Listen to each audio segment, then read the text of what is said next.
This is Audible.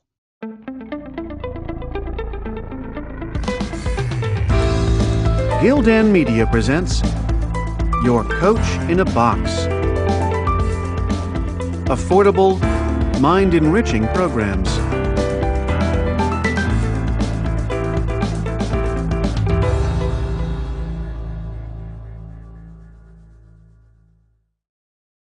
The Souls of China, The Return of Religion After Mao.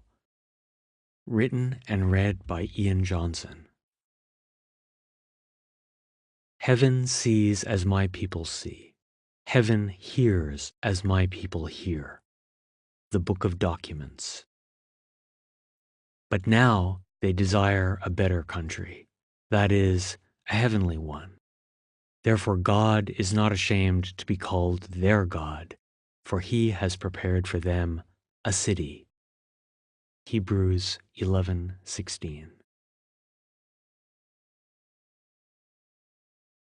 Cast of characters. The Beijing Pilgrims. Ni Zhenshan, or Old Mr. Ni, the family patriarch and head of a pilgrimage association that runs a shrine on Miaofengshan, Beijing's holiest site. Ni Jincheng, the older son who becomes a reclusive Buddhist. Ni Jintang, the younger son who helps run the pilgrimage association. Qi Huimin, the tough manager of the association and devout believer. Wang Defeng, the Communist Party official who led the reconstruction of Miaofengshan and remains its influential manager. Chen Deqing, or Old Mrs. Chen, founder of a shrine on Miaofengshan and patron saint of a summertime pilgrimage to the Temple of the Central Peak. The Shanxi Taoists. Li Bin, the 9th generation Taoist yin-yang man, or funeral master, fortune teller, and geomancer. He moves into the city against his father's wishes. Li Manshan, or Old Mr. Li, the father of Li Bin, he stays in the family's ancestral village. Li Qing, the Li family's late patriarch who revived traditions after the Cultural Revolution. The Chengdu Christians. Wang Yi, the former human rights lawyer and pastor of Early Rain Reformed Church. Jiang Rong, Wang Yi's wife, an early convert to Christianity. Zhang Guoqing, Early Rain's liaison to marginal groups in society. Jia Changping, the cerebral master of the Spring of Life Reformed Church. Peng Qiang, former entrepreneur and Communist Youth League member who runs the Grace and Blessings Reformed Church. Ran Yunfei, Bandit Ran, a mercurial essayist and Chengdu's best-known public thinker who is drawn to Christianity. The Masters. Nan Huaijin, Buddhist meditation guru and interpreter of Chinese classics. He lives in a hermitage on Lake Tai. Huang Li Ping, charismatic practitioner of a Taoist meditation technique called Nei Dan, or internal alchemy, who teaches courses in the caves of southern China. Qin Ling, Wang's chief disciple in Beijing. Xiao Weijia, Qin's husband and scion of an important Communist Party family. Part 1. The Moon Year. The moon year begins with no moon. The sky is black, but for the stars, the moon lies unlit on the other side of the earth, invisible to our eyes. The Chinese call this the Lunar New Year, but it is best known as the Spring Festival, the celebration of a new season. The name seems wrong. The holiday falls in the winter month of January or February. It is cold and dark, the days still short.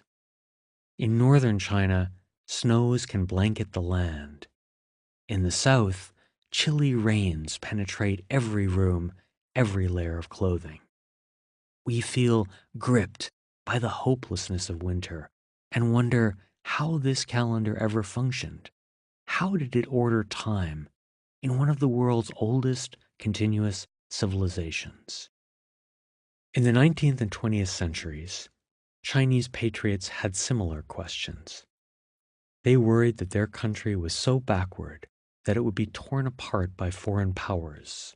One of these reformers' chief targets was China's traditional culture, especially its systems of belief, which they thought were superstitious relics that dulled people to the potential of science and progress. The old-style calendar was an easy target. Few practices are as important to a society as how it measures time. In traditional China, calendars were made by artisans who used woodblock printing on tissue-thin paper to create colorful pieces of art decorated by gods and saints. They listed key holidays and reminders when certain ceremonies had to be carried out. On Chinese New Year's Eve, the old calendar was scraped off the wall and the new one pasted up. The traditional calendar was based on the moon's orbit around the Earth. It started on the second new moon after the winter solstice, which meant the traditional year began in late January or early February. Each month was one orbit of the moon around the Earth. To China's modernizers, all of this seemed ridiculously out of date. By 1929, the forces for change were so strong that the government formally discarded the lunar calendar and replaced it with the Western Gregorian calendar, the solar calendar, based on the Earth's orbit around the sun. Since then, the year in China begins on January 1 and has 365 and a quarter days, just like elsewhere. And yet, with time, you notice that the lunar calendar still underpins how many Chinese dress, eat, worship, and pray. Even Chinese New Year's other name, the Spring Festival, begins to make sense. In the West, spring starts on the vernal equinox, the date in mid-March when day and night are about equally long. But in China, events are anticipated earlier. Here, the build-up is the key. Late January or early February might seem too early to welcome spring, but in fact, the days are warming. In January, Beijingers will tell you that if you want to skate on one of the city's lakes, you had better go now. After the start of the moon year, the ice will melt. You shrug your shoulders, but later think back to holidays that are now mostly forgotten in the West, such as Candlemas or Imbolc. They too fell around this time and used to herald the beginning of spring. And then, a week or two later, even you, a city person who has lost touch with the seasons, you notice that the weather actually has turned. The coldest days are past. Winter's edge has blunted. The ice is melting. And it doesn't seem so odd to look again at the Chinese calendar and notice its upcoming markers. Awakening of the insects, clear and bright, grain rain, summer harvest. Today, on the first day of the new year, the moon is already swinging around in its orbit, soon to reveal the faintest sliver of its sunlit face. Over the coming 15 days of the Lunar New Year celebrations, the moon will wax into a crescent, then a half globe, each day gaining in power. Finally, on the 15th day, it will appear in full force, lighting the darkness, dwarfing the other heavenly bodies. This day is called Yuan Xiao, the first night, the first full moon of the first month, the sky relit, the fires rekindled, pyres are set ablaze, devils driven off, and the year unfolds as always, a series of heavenly events ordered by the sun and the moon and the meaning we give them. Chapter 1. Beijing, the Tolling Bell. In the southeast corner of Beijing is a neighborhood called Fenzhongsi, or the Temple of the Tolling Bell. According to local legend, the name came from the story of an old widower who was kind and pure of heart, but childless. In traditional China, that meant he had no one to support him in old age. His fellow villagers took pity and offered him a small job as the community's night watchman. His task was to walk around the village every 2 hours, marking time by beating clappers. He accepted the job, but refused pay, saying the villagers should save their money to cast a bell that would replace him when he died. Over the years, the locals saved their money while he carried out his duties to unusual effect. During the last watch, just before dawn, he would sound his clappers especially loudly in front of the doors of lazy people, hoping to wake them and get them off to work. In front of the doors of the diligent, he was as quiet as could be, allowing them a few more minutes of sleep in the knowledge that they would get up on their own.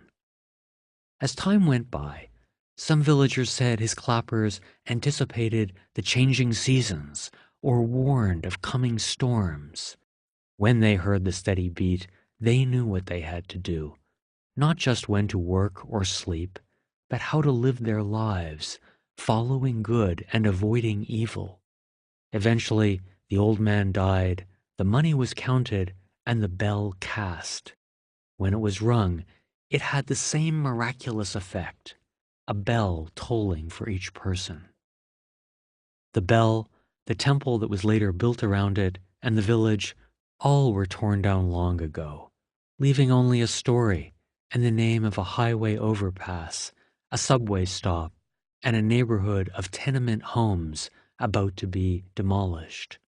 Over the past decades, this wave of destruction has rolled over the rest of the capital as well, eliminating a vast medieval city of 25 square miles. Beijing had once been made up of hutongs, narrow alleys that passed between walled homes interspersed with hundreds of temples.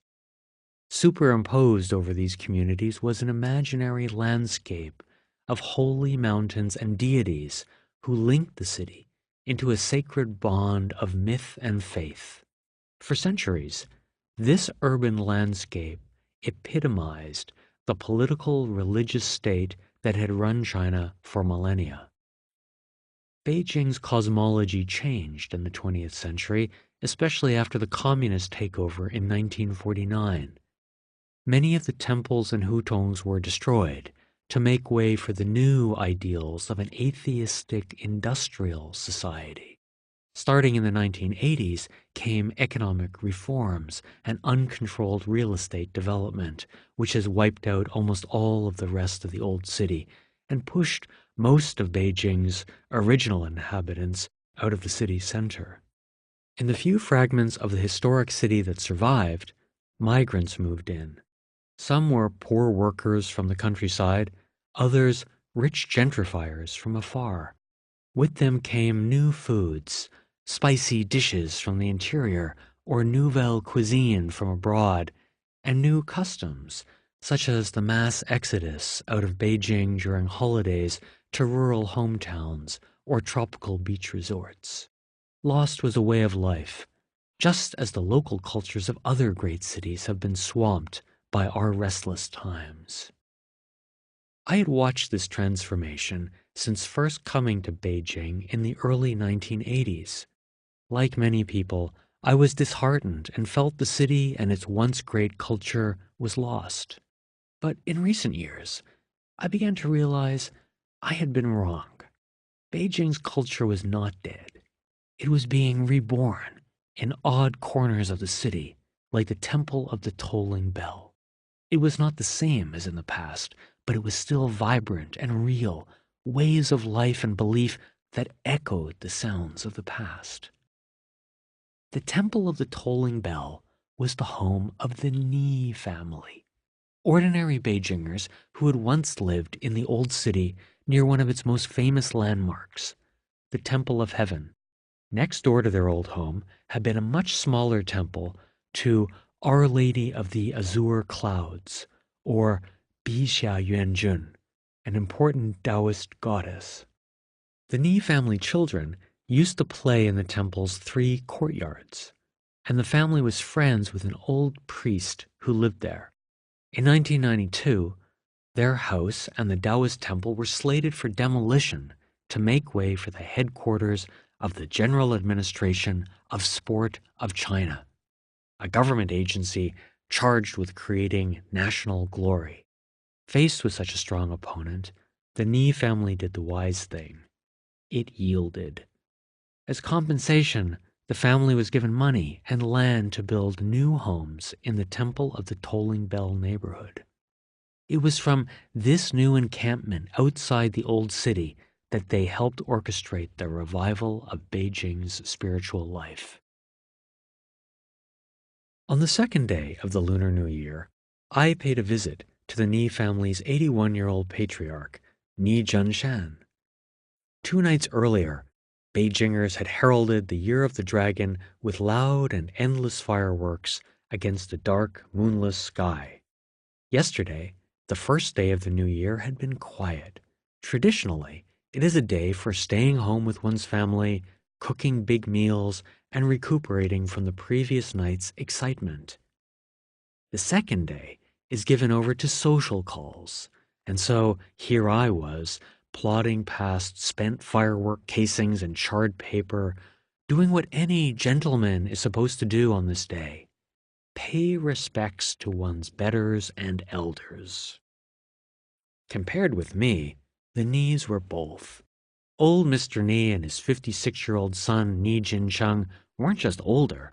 They understood infinitely more. They knew all the holidays on the traditional calendar, the right way to kowtow before a statue, how to recite sutras, which cigarettes to smoke, and which grain alcohol to drink. They knew which fruits to eat in April and why you never make a gift of a knife or a plum. They had stylish clothes made by a dead tailor, second homes acquired for a song, calligraphy from a colonel, teapots from a royal kiln, and a flock of European racing pigeons. When I asked why or how or when, they would look at me as if I had missed the point. There was no reason. This was how you lived. Like any good gentleman, Jin Chang was waiting for me at the street corner as I got out of the taxi. He was broad-shouldered, with a beefy face and a thick head of hair that was combed back in a rakish wave. In his normal life, he had a desk job at the Ministry of Construction, but had spent most of his career out in the field, managing projects or inspecting them for safety defects. His speech was distinctive, in part because of its volume. This was a man whose work called for him to communicate over the roar of a jackhammer, but he also peppered it with a patois of Ur-Beijing dialect laden with religious expressions. He talked about karmic retribution, Baoying, and when someone died, he spoke of the dark gate, the Xuanmen, closing. His clothes reflected his double life. Draped over his shoulders was a green army greatcoat that could have been worn by a worker, but underneath was a tailored, collarless jacket made of brown silk and patterned with a stylized version of the character Shou, or longevity. His cheeks were redder than usual, and he motioned for me to follow him. "You'll catch a cold out here," I said. He grunted. "Wang Defeng was here visiting the old man. Everyone was drinking." Wang Defeng was a government official who ran the most important religious site in Beijing, Miaofengshan, or the Mountain of the Wondrous Peak, located about 40 miles west of the city center. I had met the Ni family there a year earlier during the annual pilgrimage to worship Our Lady of the Azure Clouds, the same goddess whose temple had also been next to the Ni family's old home. During the pilgrimage, the Ni family ran a small shrine next to the main temple. It was dedicated to another popular goddess and had a stand offering free tea to pilgrims. This is known as a pilgrimage association and is meant to help the faithful by providing them with physical and moral sustenance as they climb the mountain. About 80 of these groups exist in Beijing.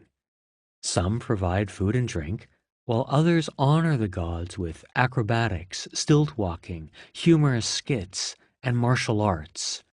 During the 2-week pilgrimage, many of these volunteers live on the mountain, bunking out 6 to a room, or, like the Ni family, sleeping on cots in the back of their shrines.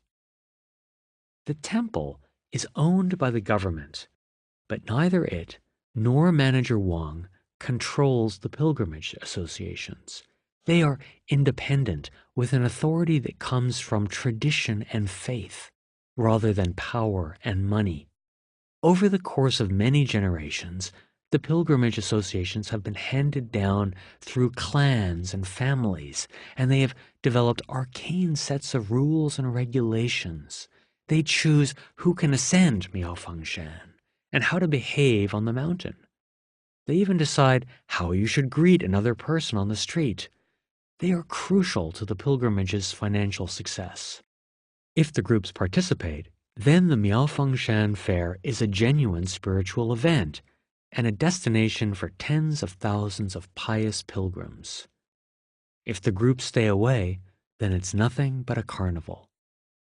Manager Wang had not come to ask the Ni family to attend this year's pilgrimage. No man of culture would come at the start of the Lunar New Year on such a crude mission. Instead, he was paying a courtesy visit. Now, a cynic might view this as the same thing, but this would be too narrow. Personal contact is how life is organized in China, whether running a pilgrimage, a business, or a political party. All of these have rules, regulations, or bylaws, but what really holds them together is a web of relationships that rarely fits on a flowchart. It includes who is related to whom and who has done whom a favor, when and under what circumstances. It is about who has the personal charisma and prestige and who has donated the most money, but also it is about who is sincere in carrying out obligations, something even the poorest person can do. Mr. Wang had visited because he was an able administrator, wanting to make the next fair a success, but he didn't think in such unsophisticated terms. He was here because visiting old Mr. Ni was the right thing to do. The patriarch was a great man in Beijing's religious scene. Not visiting him on the second day of the new year would have been unthinkable. Jin Cheng led me down a side street, turning into an alley too narrow for a car. He pushed open the second door on our right, and 3 small dogs charged out, barking and wagging their tails. He walked through the first room where his wife and several other women were playing mahjong on a dark rosewood table. They looked up and called out greetings, offering tea and sunflower seeds, which I waved off. Jin Cheng slid open a glass door, and we entered the back room, where his father sat waiting for me on a heavy, carved wooden chair, a throne for one of the noblemen of Beijing's religious life. Old Mr. Ni had a shaved head and thick, dark eyebrows that seemed permanently arched upward in a sign of surprise and humility. He loved to talk about catching crickets, collecting gourds, and raising dogs. When I had visited him a few months earlier, we had chatted for a couple of hours about everything from calligraphy to the construction industry, where he had worked since his youth. He had told me that he had cancer, but was certain that he would recover. Now, though, I could see that the illness had overwhelmed his body. His hands clutched the armrests, as if struggling to keep his body upright. His head was bowed and immobile. When I approached, he did not move. It took him a moment to open his eyes and gesture for me to take a seat next to him. Then he summoned his energy and issued a command. If you write a book, be accurate. You don't want to be spouting nonsense like people on television, filming this or that and making all sorts of misleading statements about us. Don't lead people astray. Do you understand? I thought back to my visits to Miaofengshan. State-run television often filmed the colorful festival and aired reports on how everything was well and good with traditional Chinese culture. It rarely showed people worshiping and avoided mentioning that this was primarily a religious event. It usually seemed like a report on a new theme park. I nodded. I am not so strong anymore, and I am not sure I can explain everything. If I lead you astray, then you will write errors, and others will be misled. We'll get further and further from the truth, but I want you to mark this. All temples are not the same. Some are fake. When you're writing, you have to know the distinction. You have to know which permit pilgrims and which do not. Miaofengshan does allow them. It's why our tea association goes there. Jincheng leaned over and whispered in my ear, reminding me how his family's tea association had been founded. It had been 1993, and old Mr. Ni had been ill with kidney cancer. Surgery was imminent. He vowed that if he lived, he would make a trip to Miaofengshan to thank Our Lady of the Azure Clouds. She had looked after the family in the old home, and he was sure she would help him now. Back home, Jincheng had lit incense and prayed. The surgery had gone well, and old Mr. Ni had recovered. The next spring, he went to Miaofengshan to fulfill his vow. Although his family had lived next to the temple of Our Lady of the Azure Clouds, they had never made the pilgrimage to her mountain. Old Mr. Ni had been just 8 years old when the Japanese invaded, and 20 when the communists took power. In such tumultuous times, the flow of pilgrims had slowed to a trickle, with people worried about safety and generally too poor to afford the long trip through the mountain roads. After Mao took power, his zealots destroyed the temple, but by the mid-1990s it had been rebuilt and the pilgrimage had resumed. On his way down the mountain, old Mr. Ni told Jincheng that he had an idea. He wanted to set up his own pilgrimage association to offer pilgrims tea. In a literal sense, pilgrimage associations are superfluous. Nowadays, a pilgrimage usually just takes a day, and no one needs free tea or food. But the associations survive because the idea behind them is more important than their function.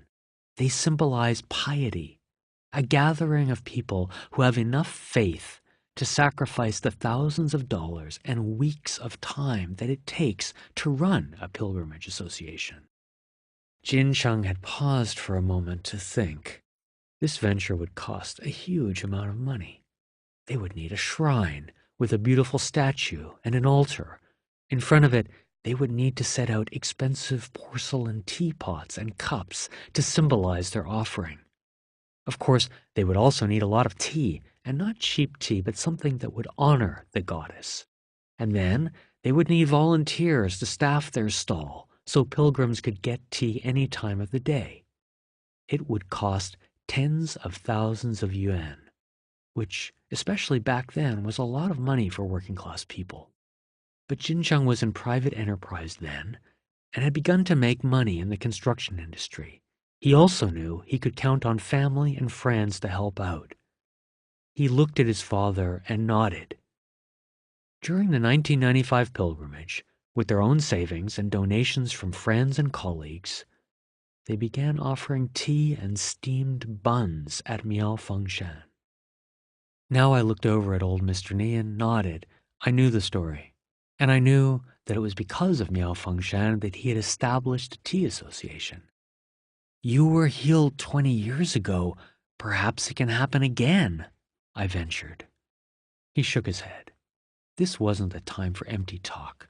He was dying, and he wanted to get across something important. His voice, which even last summer had been so strong and clear, was now hoarse. He struggled to gather the air in his lungs. You have to decide if you're writing about practices to make money or if you're writing about belief. He stared down at the floor, then took a deep breath and brought up something no one liked to talk about: the Cultural Revolution, a decade of chaos and attacks on religion. Temples like those on Miaofengshan had been razed, while priests, monks, and nuns had been humiliated and dispersed. When the chaos ended with Mao's death in 1976, religious life slowly resumed. After the 10 years of calamity, the government didn't approve rebuilding Miaofengshan, but it didn't oppose it. There was no document saying it was approved. You see what I mean? It was done by ordinary people. Folk. This word, he said, pausing to let the word minjian hang in the air for an extra few seconds. It means it doesn't matter who you are. You can be a farmer. It doesn't matter. But now, I said to him, that first generation that reopened the temples is getting old. Will its children carry on this work in the future? Humans. He trailed off, trying to find the right way to put it. There's no end to doing good deeds. There's no final point. You're a Westerner. It doesn't matter if you're Catholic or Protestant or any religion. If you've been doing something for 30 years, you don't quit. You don't fold. Impossible. Mark this. With faith, if you've gone half the road, you'll go the distance. The next step, your sons and daughters will take up the things you left behind. It's the same with Christianity. Or any religion, Jincheng added. You get what I mean? It's the same principle. There's nothing mysterious about it. Of course, we all have our own cultures. Chinese literature or other parts of culture, well, it's pretty big. If you're going to eat and drink culture, that's not easy. That's complicated. But faith is different. The basic point is simple. It's only the specifics that are different. The old man wheezed and pushed hard on his hands to keep himself upright.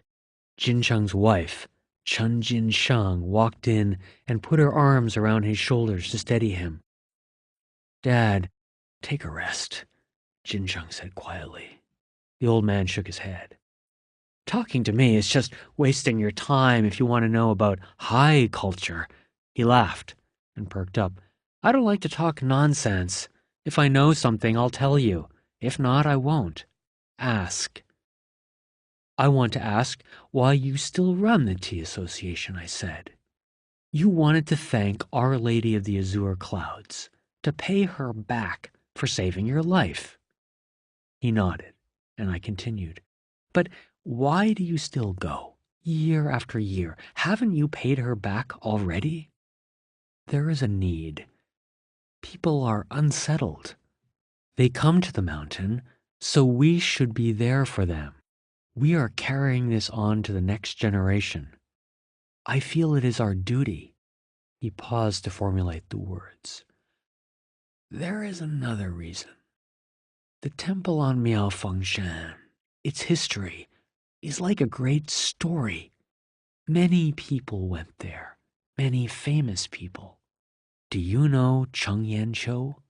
He's one of the 4 big names in the history of Peking opera.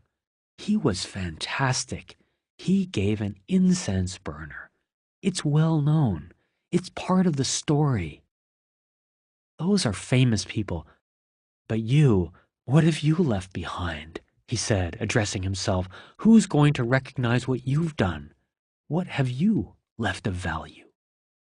Then he answered his own question.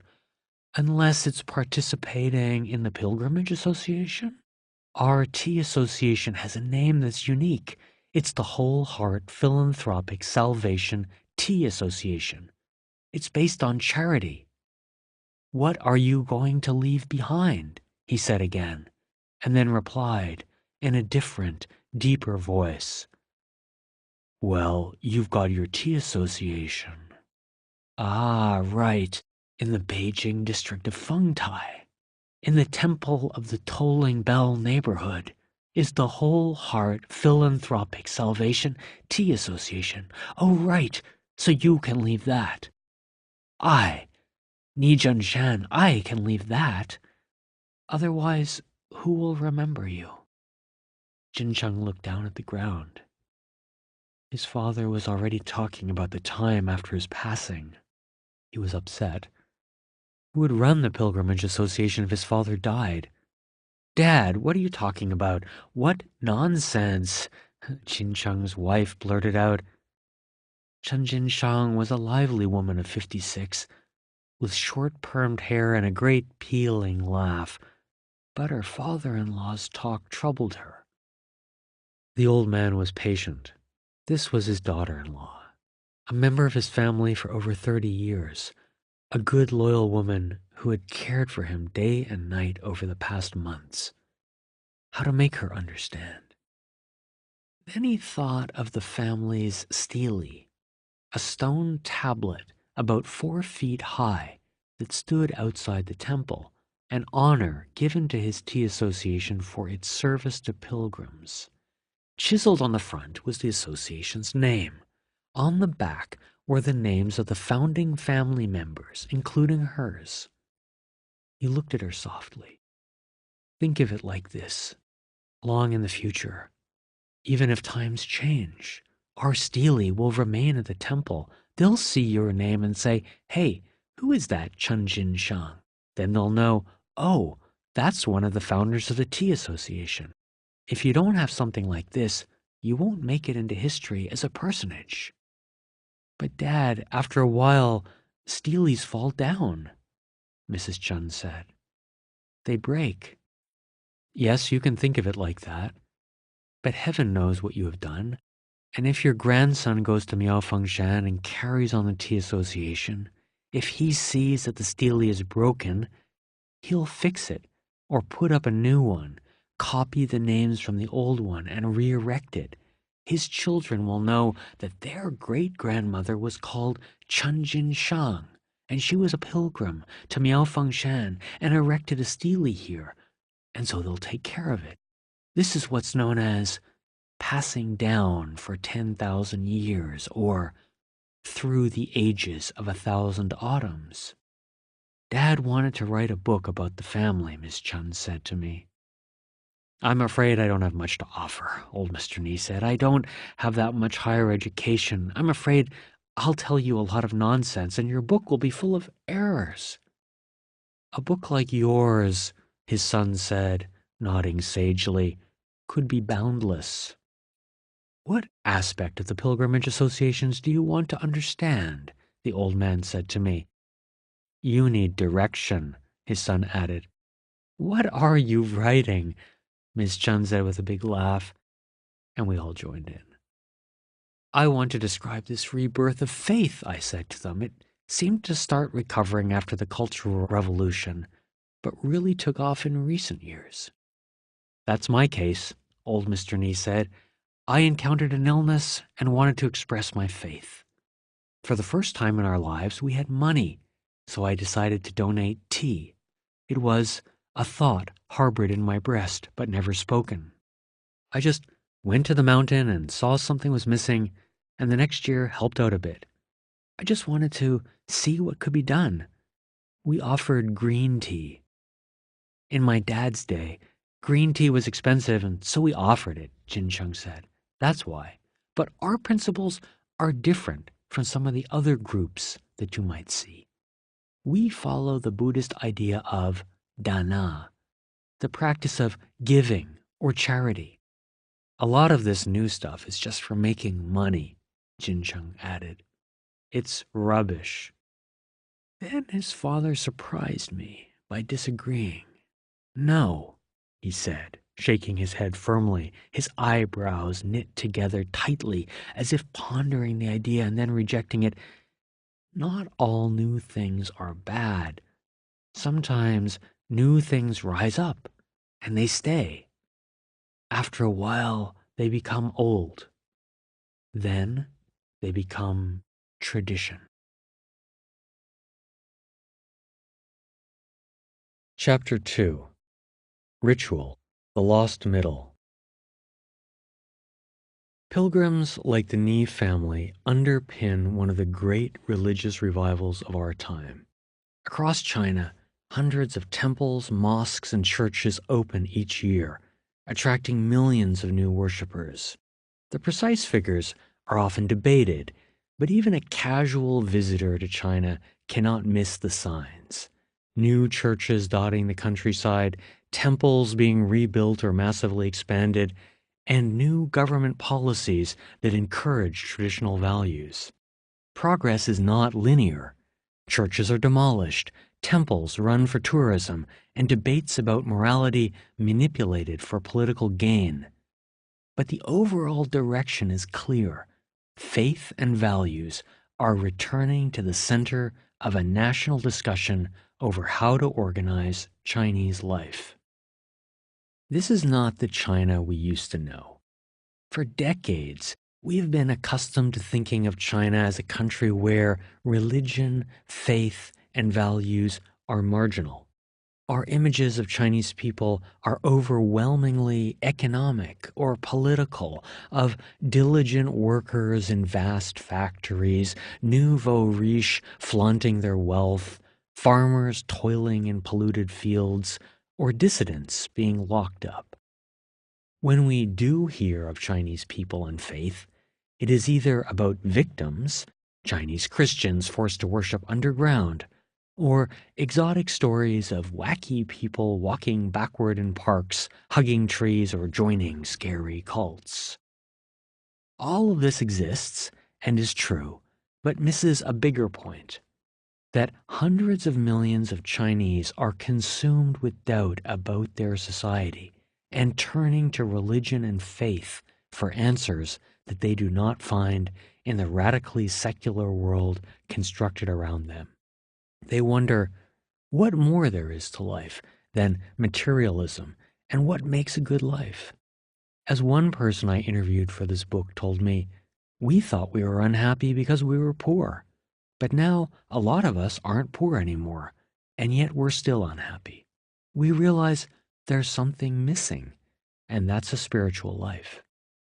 Most surprisingly, this quest is centered on China's heartland, a huge swath of land running roughly from Beijing in the north to Hong Kong in the south, Shanghai in the east to Chengdu in the west. This used to be called China proper, and for 25 centuries has been the center of Chinese culture and civilization, the birthplace of its poets and prophets, the scene of its most famous wars and coups, the setting for its novels and plays, the home of its holiest mountains and most sacred temples. This is where Chinese civilization was born and flourished, and this is where the country's economic and political life is still focused.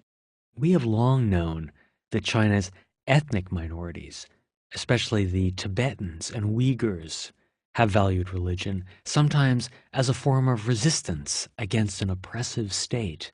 But now we find a similar or even greater spiritual thirst among the ethnic Chinese, who make up 91% of the country's population.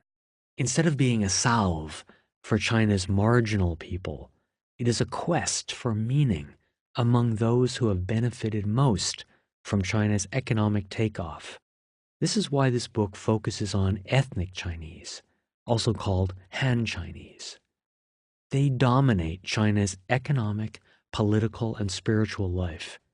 Their journey, for better or worse, is China's journey.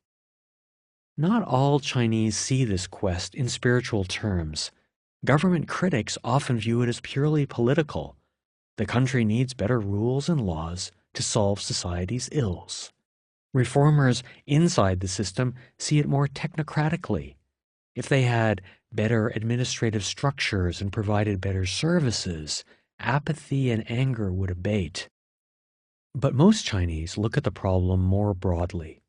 China needs better laws and institutions, yes, but it also needs a moral compass.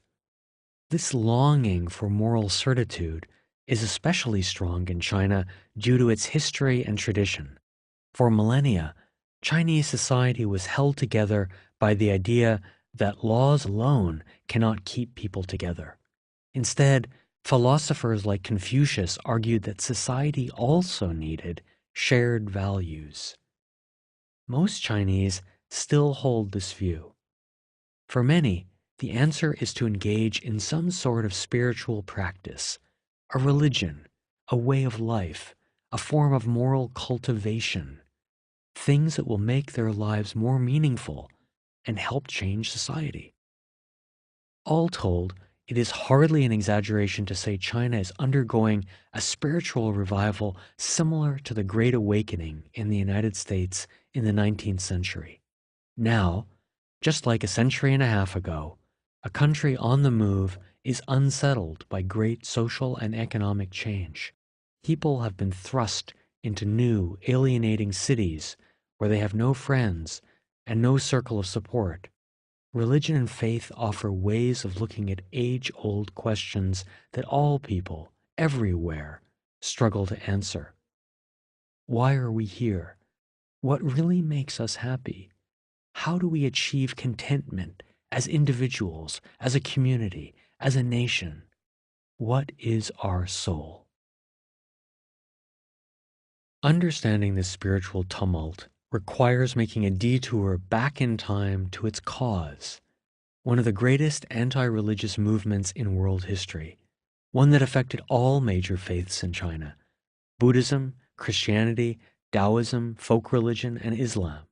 Because China has been run by a communist party for so long, it might seem like a typical case of atheistic communists attacking religion, and to a degree it was. But the campaign against religion did not originate with the communists' takeover in 1949.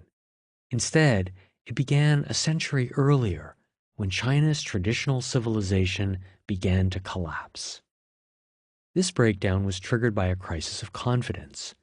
For most of its history, China dominated its neighbors. Some were militarily stronger, especially the nomadic people to its north, such as the Xiongnu, the Mongols, and the Manchus. But even when these groups got the upper hand and conquered China, Chinese rarely doubted the superiority of their civilization.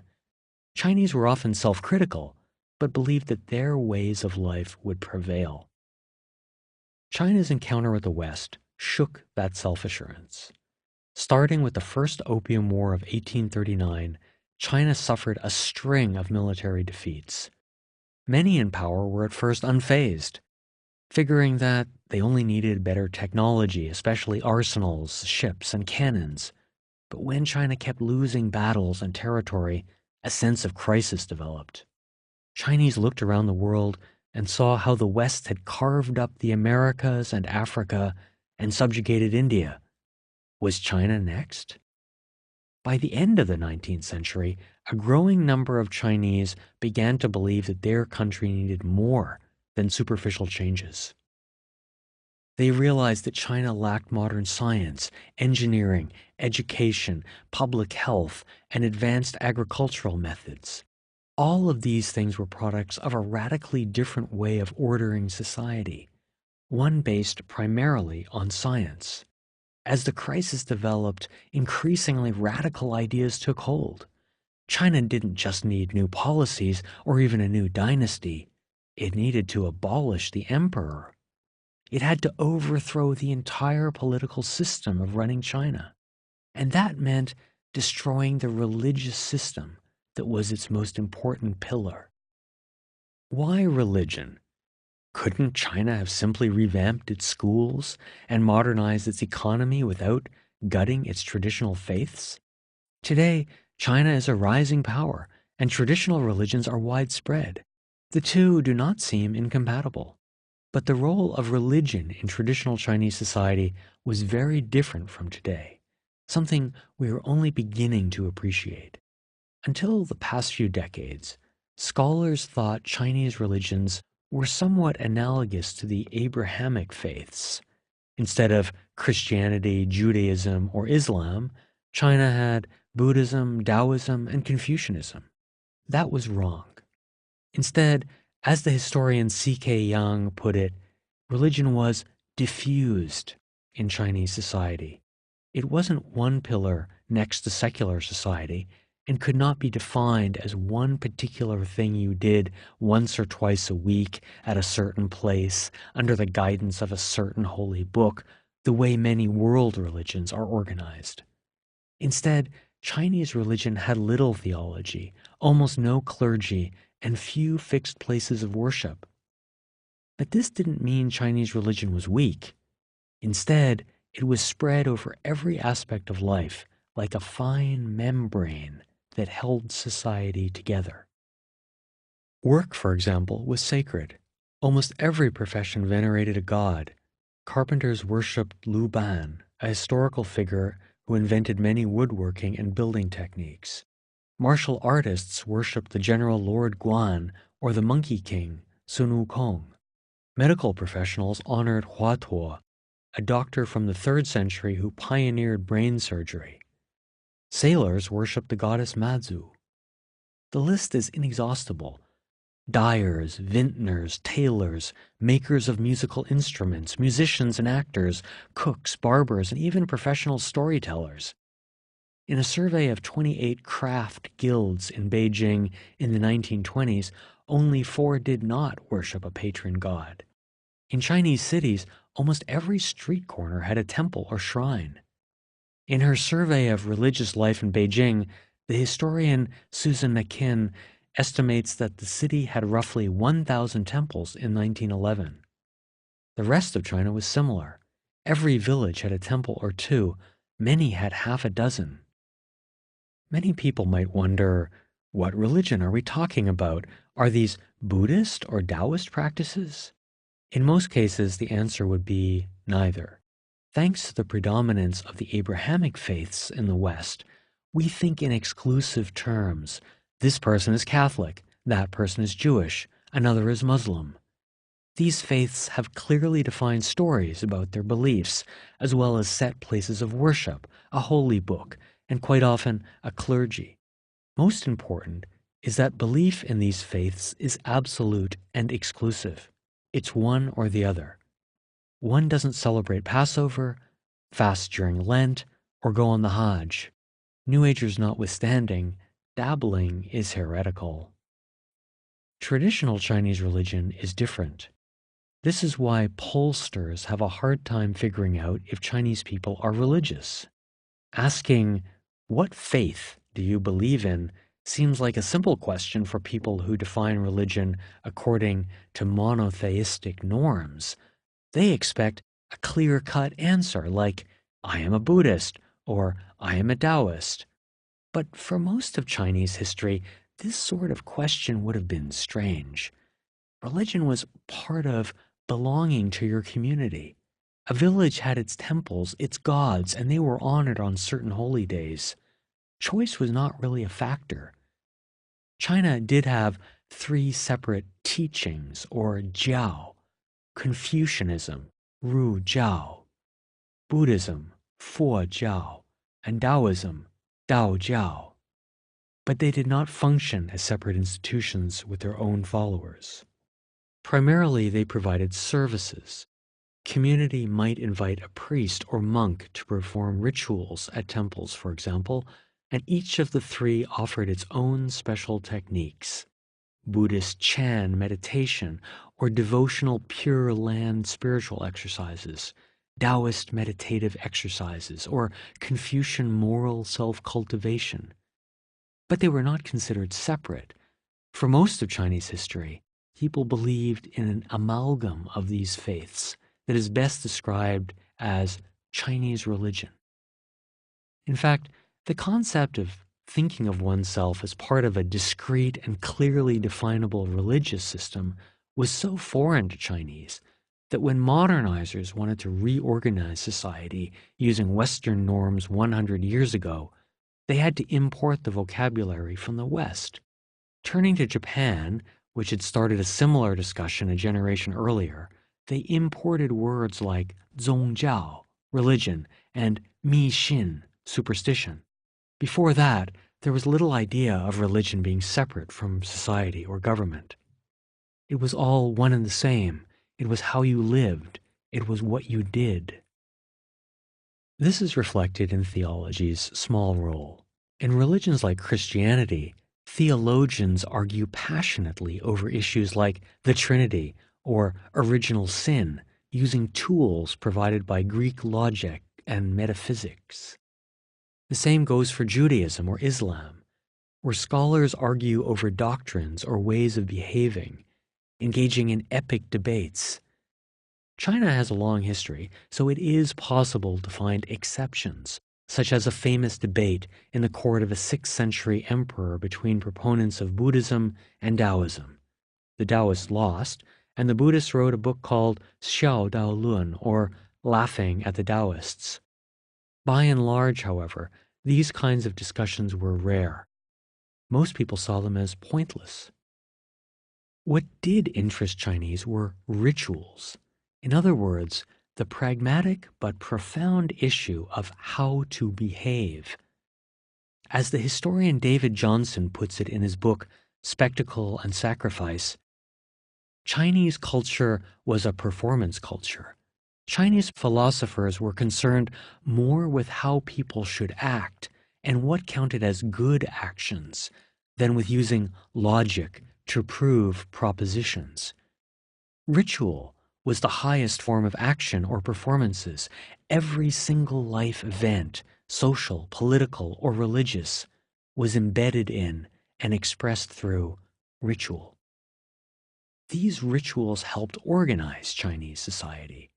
In traditional China, the imperial bureaucracy was tiny by today's standard, and most officials sent out by Beijing only made it to the county seat, which meant one person oversaw hundreds of villages and tens of thousands of people. More important was the role of prominent local people, often called the gentry or the literati, because most of them had an education in the Chinese classics. Temples and religious practice united these people and formed a structure for them to rule. A key committee in every village was one that ran local temples. These often doubled as bodies that united a community for other purposes as well, such as building irrigation systems or raising militias to fight off bandits. Temples also provided a physical space for government rule. Local elders might meet, read proclamations, or carry out punishments there. A local temple could be like the cathedral and city hall of a medieval European town rolled into one. In the words of the historian Prasenjit Dwara, religion was society's nexus of power. But religion was more than a method for running China. It was the political system's lifeblood. The emperor was the son of heaven, who presided over elaborate rituals that underscored his semi-divine nature. These included praying at temples to ensure good harvests, making sure that ancestors were honored, and worshiping the holy mountains that held up the four corners of the universe. Officials duplicated many of these rites at the local level, especially by praying at temples to the local city god. From the 14th century onward, the government mandated that every district of the empire have its own city god temple. Officials had to worship there on certain days, and it was often a center of local life and politics. The city god was an official of the spiritual world, which was organized on hierarchies similar to the traditional political world. The realm of spirits was an extension of this world, co-opting each other for legitimacy. With all this in mind, it becomes easier to understand why reformers and revolutionaries took on religion. They wanted to create a new political system, and to do that, they had to grab power from where it lay, in the political religious system that ran China. This is not as unusual as it might sound. In other countries, religion also played a key role in governing societies. For much of European history, politics and religion were inseparable. The rise of the nation-state in the 17th century changed this. diminishing and compartmentalizing religion. The bureaucratic state took over schools and hospitals and destroyed legal privileges enjoyed by the church. The rise of Protestantism played an important role too, with the binary terms of authentic religion and taboo superstitions used to discredit Catholic practices. This fed into Christianity's long-standing appeal to logic. True religion could be defended by reason. Everything else was superstition and should be destroyed. As the world globalized in the 19th and 20th centuries, these ideas spread. When the Ottoman Empire collapsed after World War I, the new Turkish state abolished the caliphate, the ruler of all Muslims, and even converted some mosques into museums. In the Middle East after World War II, political movements like the Ba'ath Party in Iraq and Syria tried to scale back Islam as well, seeing it as a cause for their region's colonialization by the British and French. In India, too, modern Hinduism was created by streamlining a variety of diverse faiths into something more like an Abrahamic religion. All these movements were united by one desire: a strong state to imitate and fend off Western countries. In China, this movement gained ground as the Qing dynasty crumbled in the late 19th century. China had an estimated 1 million temples around the turn of the century. A movement for political reform in 1898 called for many temples to be converted to schools. Although this reform plan was defeated, many local governments took steps on their own, and today, many of the best-known elementary and high schools across China are located on the grounds of former temples. Most notable was the destruction of the old city god temples. As the prime representatives of the old system of political religious power, they were first taken over by the modernizing Chinese state and then destroyed. In fact, only a handful of city god temples exist today. The wrath of reformers was almost boundless. Even before the communist takeover in 1949, half of these 1 million temples had been destroyed, shuttered, or converted to other uses. What of the monotheistic faiths? Islam entered China more than a millennium ago via traders along its coast and up through the Grand Canal to Beijing, as well as along the Silk Road from Central Asia. But Islam was mainly confined to China's geographic periphery, including regions like Xinjiang, Gansu, and Ningxia that were only occasionally under Chinese control. Even today, with these regions firmly ruled by Beijing, Islam counts at most 23 million believers, or 1.6% of the population. Conversions almost only happen when people marry into Muslim families, a result of government policies that define Islam as a faith that is practiced by only 10 non-Chinese ethnic groups, especially the Hui and the Uyghurs. Islam sometimes provides an identity for people who do not want to be ruled by China, a situation we find today among the Uyghurs in China's far western province of Xinjiang. But its marginalized position means it rarely enters the contemporary national debate on faith, values, or national identity. The impact of Christianity was radically different. It entered China later, but spread among Han Chinese, causing much angst around the turn of the century. One popular saying then was, "One more Christian, one less Chinese. 多一个基督徒，少一个中国人." The idea was that the religion was incompatible with being Chinese. But its influence was huge, helping to define modern China's religious world. One basic reason for Christianity's influence was its presence in the West. Chinese reformers realized that Western countries were Christian and concluded that it was not incompatible with a modern state. Some, like the Nationalist Party leader Chiang Kai-shek, even converted. But more influential was the decision by almost all modernizers of China to adopt the Protestant distinction between religion and superstition. Real religion was like Christianity, and allowed to survive. The rest was superstition. The result was traumatic. For Buddhism and Taoism, only a handful of large and famous temples managed to win approval as religion, or zongjiao. These were mainly monasteries or temples on holy mountains or near big cities. They had a clergy, regular ceremonies, and volumes of scriptures that could be defined as something similar to the Bible. It was also fairly easy to describe them as coming from a great and long tradition. Of the two, Buddhism fared better. It has a long philosophical tradition with several schools that early on were introduced to the West via Japan. It also had a history of proselytizing and easily gave birth to energetic reformers in the 20th century who quickly adapted to the new paradigms.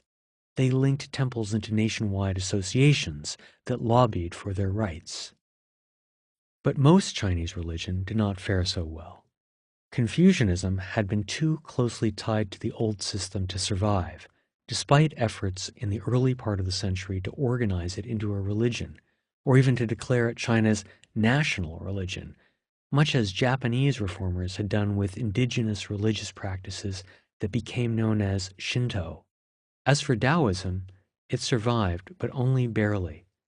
Because it was less hierarchical than Buddhism, most of its temples were not organized and ended up being closed or destroyed, leaving just a few of the great monasteries in the countryside or remote mountains. Most tragically, folk religion was all but wiped out.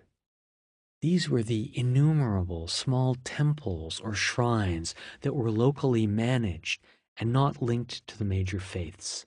In other words, the vast majority of temples in China. They were declared superstitious. Hundreds of thousands of temples were obliterated, an immense wave of autocultural genocide. At first, this religious cleansing happened haphazardly, often through individual actions. A telling example involves Sun Yat-sen, who would eventually help overthrow the Qing dynasty and establish the Republic of China in 1912. One of his first acts of rebellion was to go to the local temple in his hometown and smash its statues. When Sun's Nationalist Party took power, the pace picked up. His successor, Chiang Kai-shek, launched the New Life movement to cleanse China of old ways of doing things. Along with trying to eradicate opium, gambling, prostitution, and illiteracy, the nationalists launched a campaign to destroy superstition as part of a broader effort to jianguo, or create a nation. In a precursor of Mao's Red Guards, Nationalist Party youth organizations sent groups out to destroy traditional temples, and the government issued regulations with ominous names like Standards to Determine Temples to be Destroyed and Maintained. The nationalists effectively controlled China for only 10 years, so the impact of their measures was limited. But the course was set. Chinese religion was a social ill that needed to be radically reformed or destroyed in order to save China. In 1949, the communists defeated the nationalists in China's Civil War, bringing to power the most radical group that wanted to change China. Initially, the communists organized religion as they did other non-communist groups in society, by co-opting them under the United Front.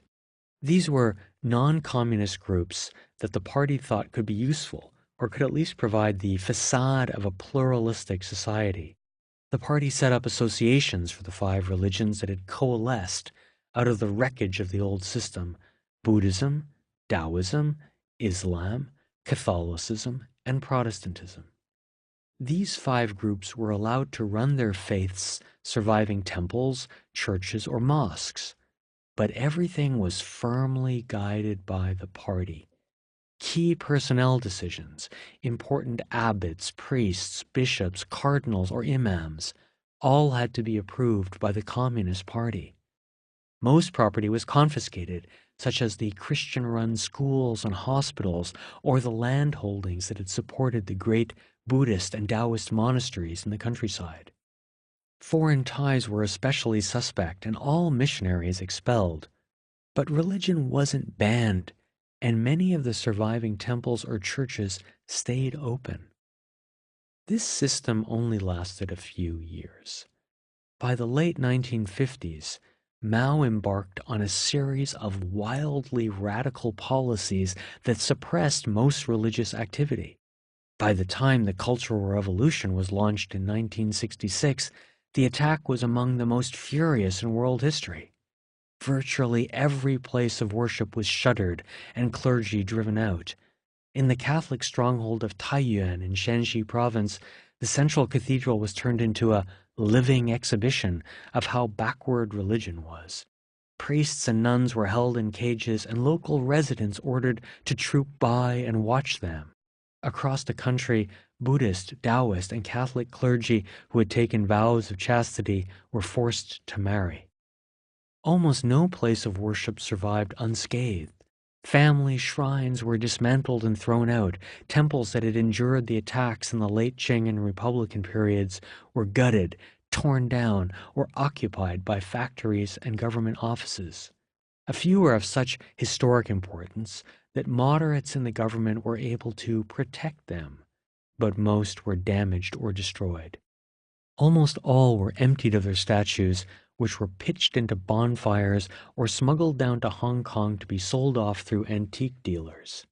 This is one reason why so many temples in China lack the great works of art that characterize many ancient places of worship around the world.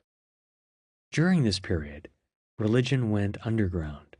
Churchgoers met in secret, while Buddhists and Taoists tried to save their scriptures and ritual manuals by burying them or committing them to memory. Open practice of physical cultivation, tai chi, meditation, or even martial arts were not allowed, although people did so at home or even in prison. In public, all that was allowed was the cult of Mao. In the Republican period, Sun Yat-sen and Chiang Kai-shek were venerated, but the Cultural Revolution took this to a new level. People wore Mao badges, waved his books of sayings like a Bible, and traveled to his hometown as if on a pilgrimage. Some people prayed to Mao, asking for his instructions in the morning and reporting back to him in the evening. It is hard to gauge how much to make of this, because many of these reports are propaganda. Coercion was endemic. Not showing the right revolutionary zeal could result in prison or death. But especially among the youth who had grown up since the communist takeover, some fervor was real, an ecstatic outpouring of emotion, an ersatz religion for a country that had destroyed its own. There was one problem with Mao as a living god. He died. When that happened in 1976, the country went into shock. Some people were thrilled. Finally, the dictator is gone. But many were crushed. Genuine tears flowed, and the country ground to a halt. With traditional religion decimated and Mao dead, where could one channel one's faith?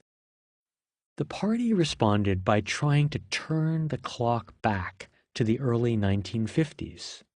On March 31, 1982, as part of a more general accounting of the destruction wrought by the Cultural Revolution, the Communist Party issued a 10-page paper called The Basic Viewpoint and Policy on the Religious Question During Our Country's Socialist Period.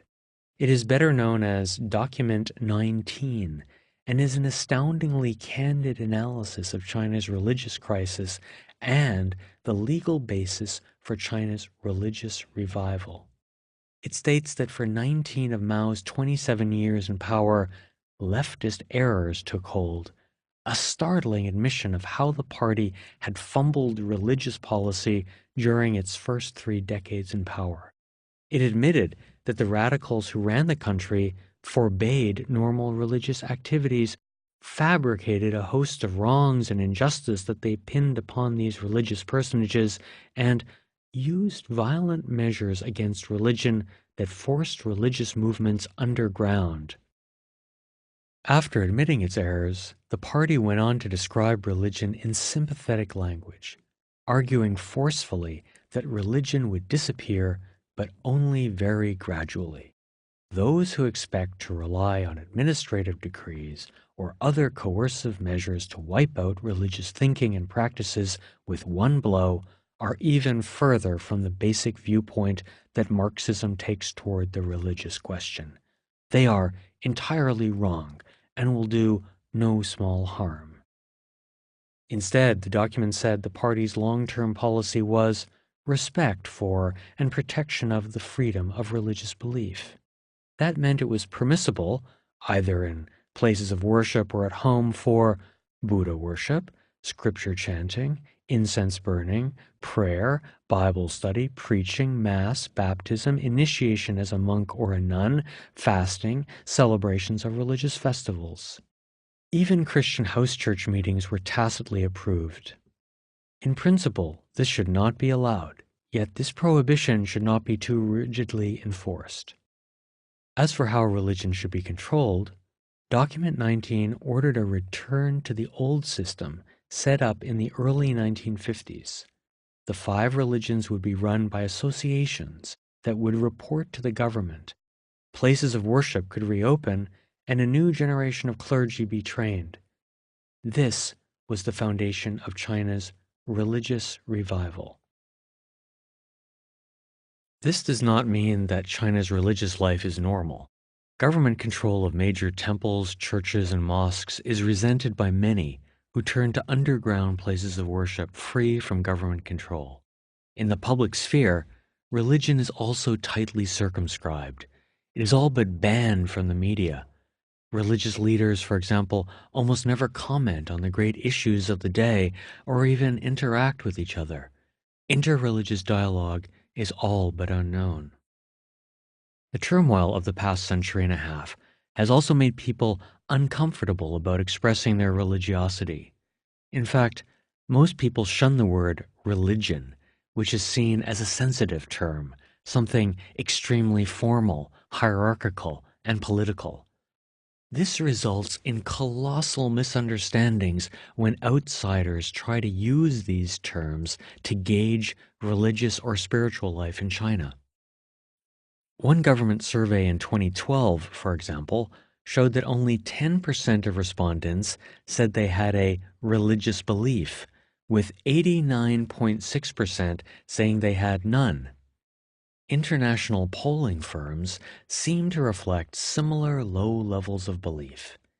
In 2014, for example, the Pew Research Center issued a major study on global views about religion. It came to the startling conclusion that in China, only 14% of respondents believed that morality was linked to belief in religion. This led some Western commentators to write of the atheists of Beijing. In 2015, a Wynne Gallup International poll went further, reporting that 61% of Chinese identified themselves as atheists, versus the worldwide average of just 11% atheists. These studies are absurdly flawed. Almost all try to get people to define their behavior based on the loaded Western vocabulary, especially 宗教. Do you believe in a 宗教? Put this way, almost all Chinese will say no. Instead, it is much more useful to ask people how they act or whether they believe in specific ideas. In a 2007 study of over 3,000 people, 77% said they believe in moral causality, or baoying, a key pillar of traditional Chinese belief. It also reported that 44% agreed with the statement, life and death depend on the will of heaven, while 25% said they had experienced the intervention of a Buddha, a Fo, in their lives in the past 12 months. Other surveys capture this religious surge.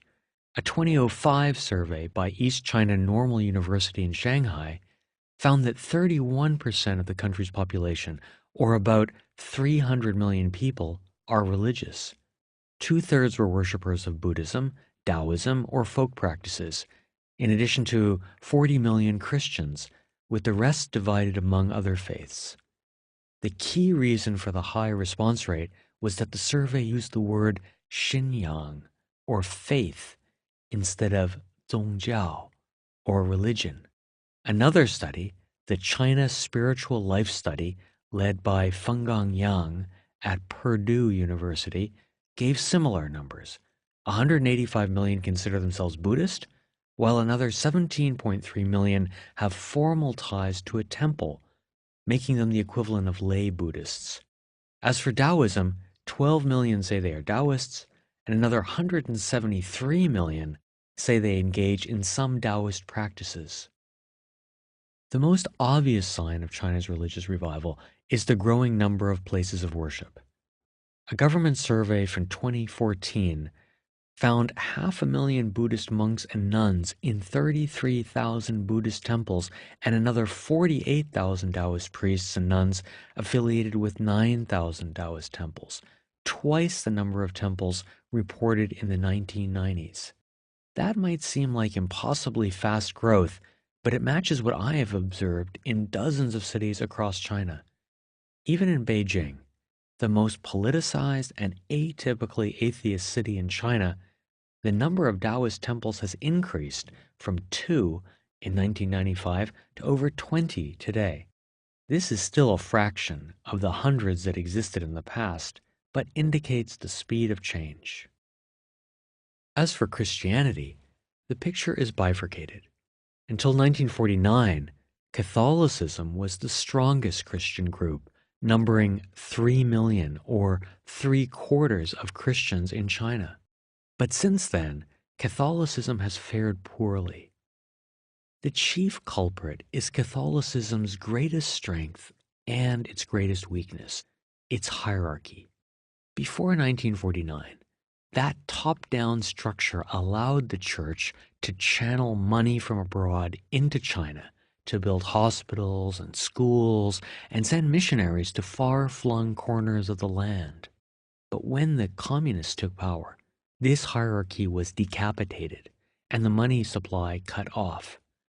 The new government broke ties with the Vatican and expelled foreign missionaries.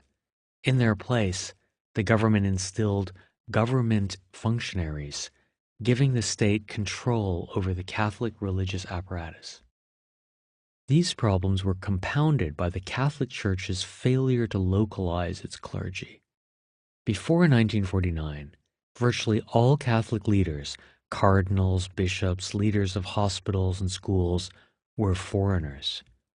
When they were forced out, Catholics were left leaderless, and their religion devolved into a clan-based faith, with conversions taking place only when people married into a Catholic family, much like Islam, but with fewer believers. This is why Catholicism remains the weakest and least influential of China's 5 official religions.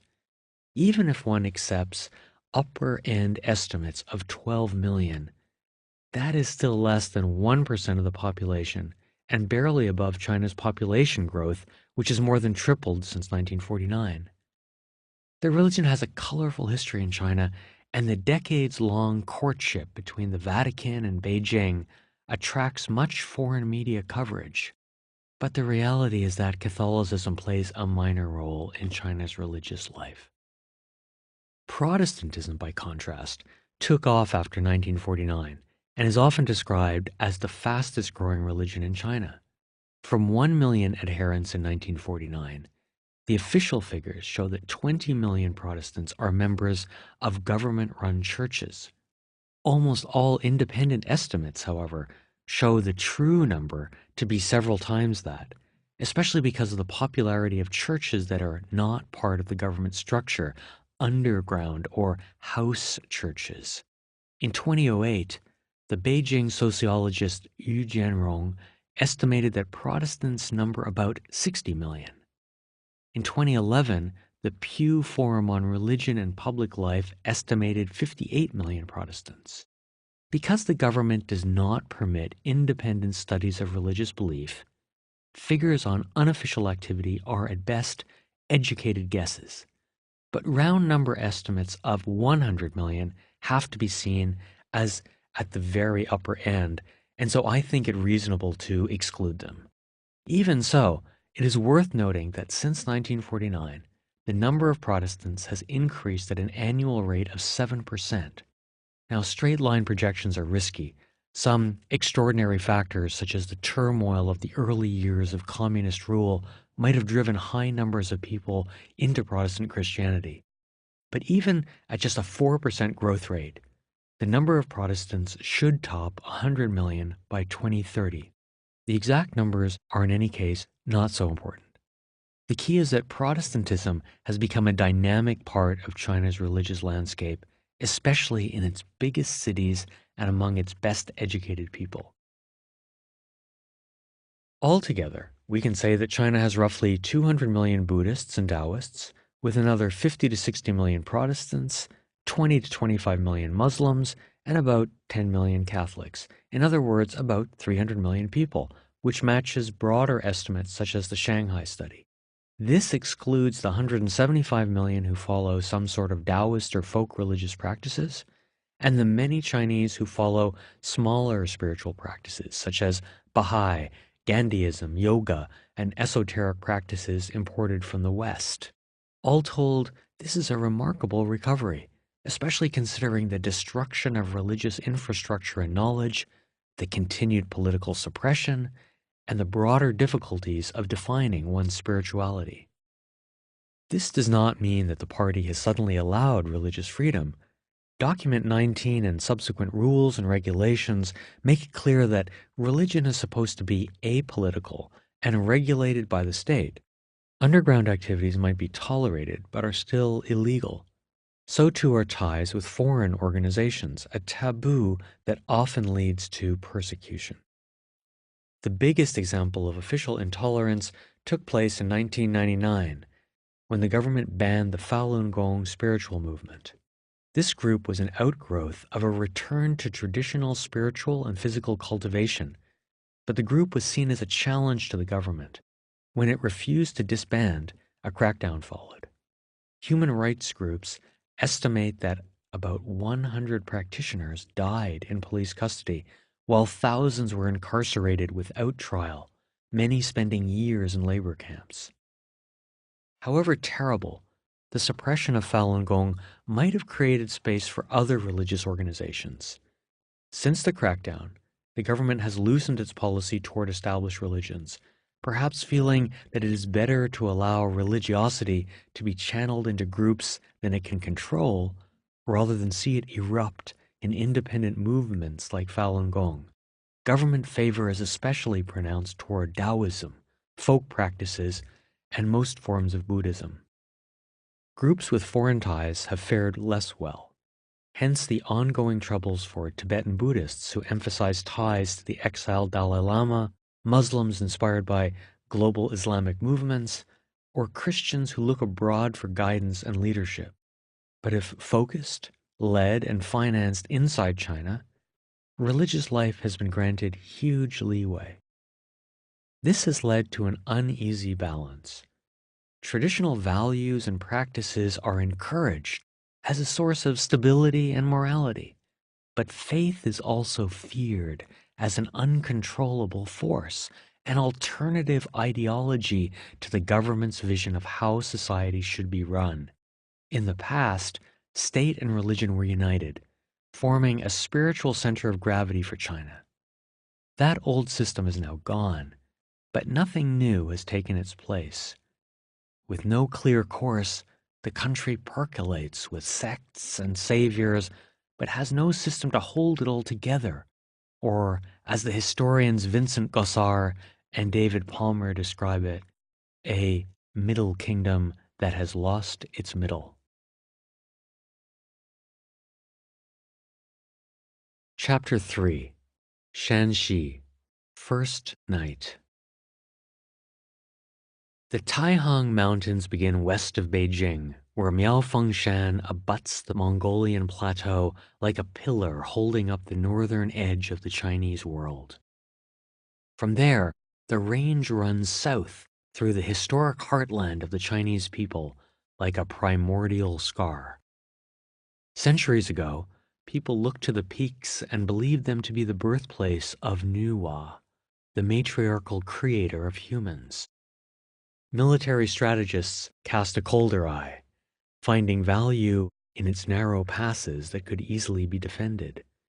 Nowadays, industrialists see the richness of the mountains in the vast deposits of metal and coal that have made the region one of the world's greatest concentration of steelworks. To the east lies the North China Plain, a great grain-growing area that extends to the coast.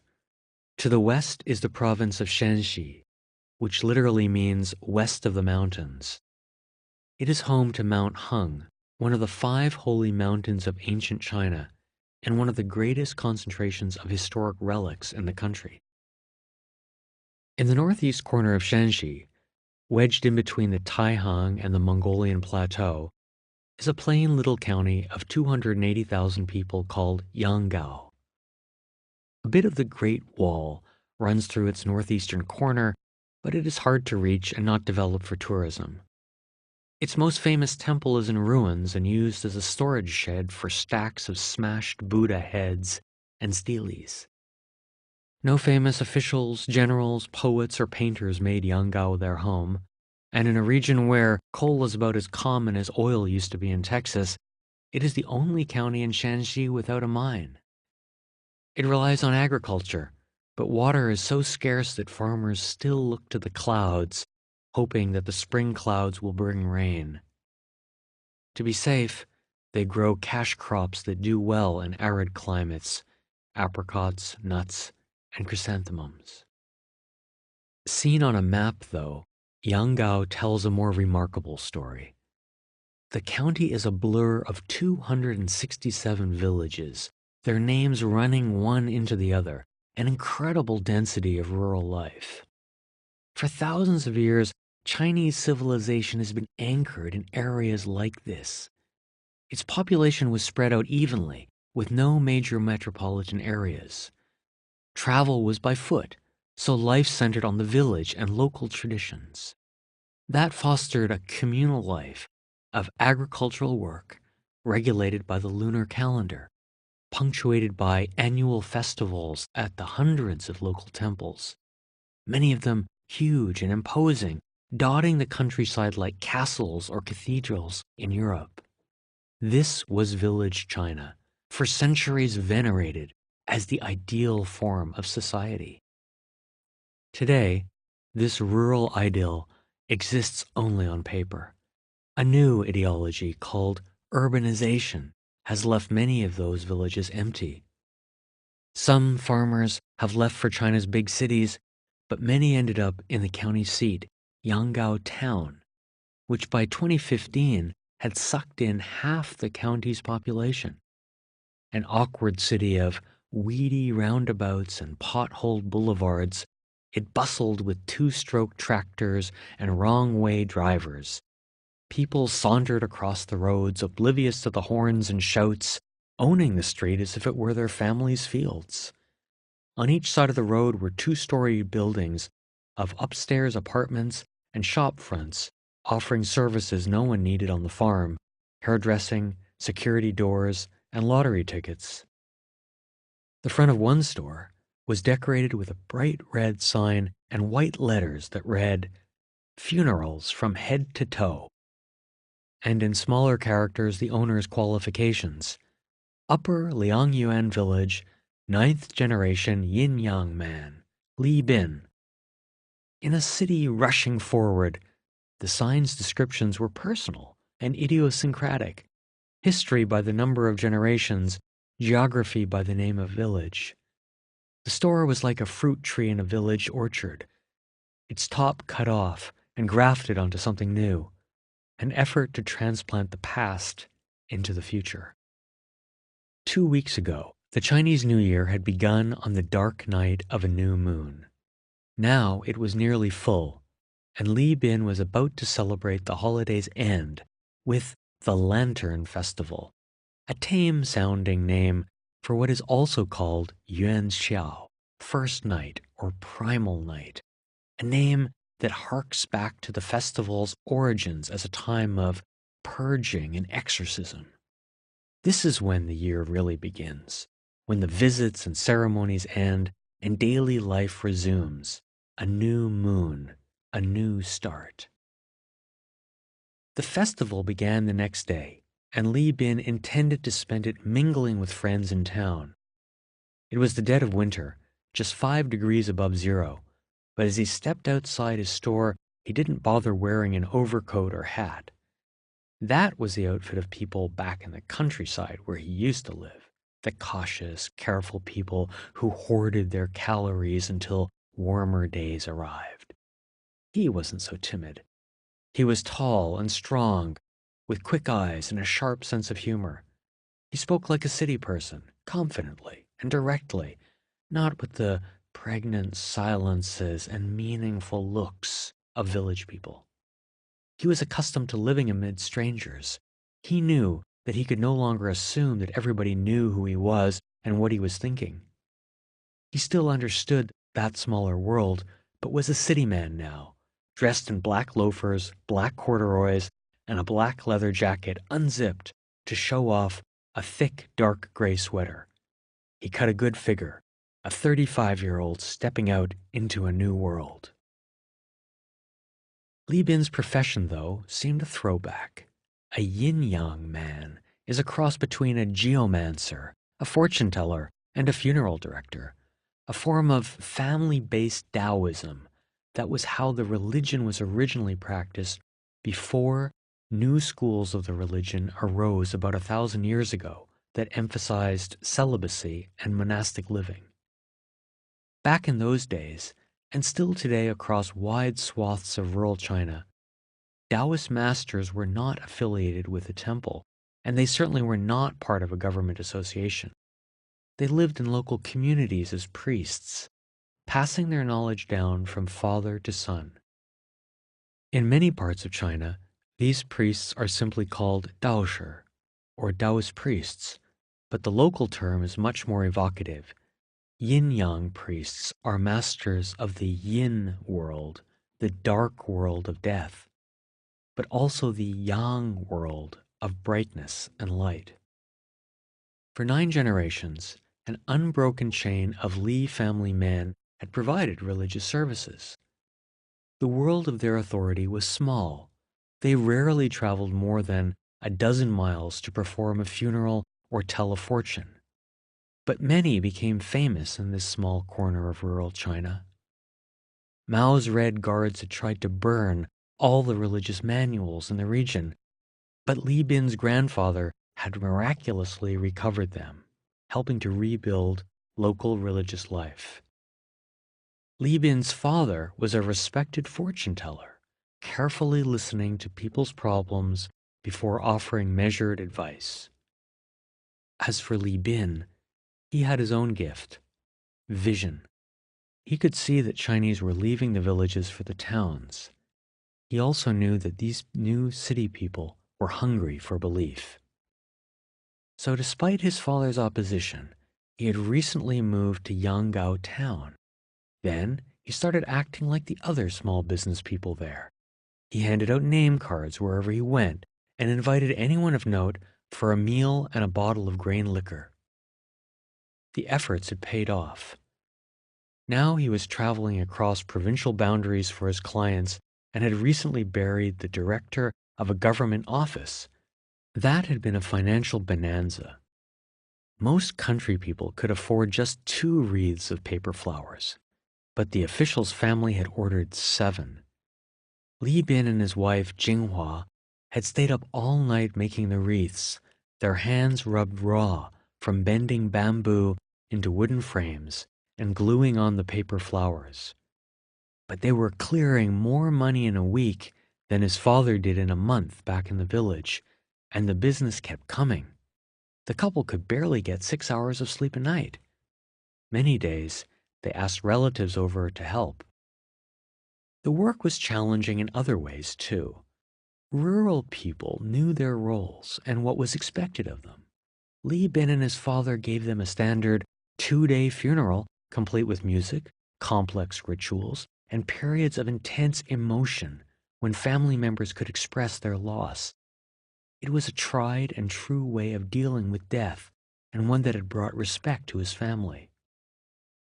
But this new era was different. City people wanted things faster, simpler, and on their own terms. Not only that, but everyone assumed that everyone else was on the make. That bothered Li Bin.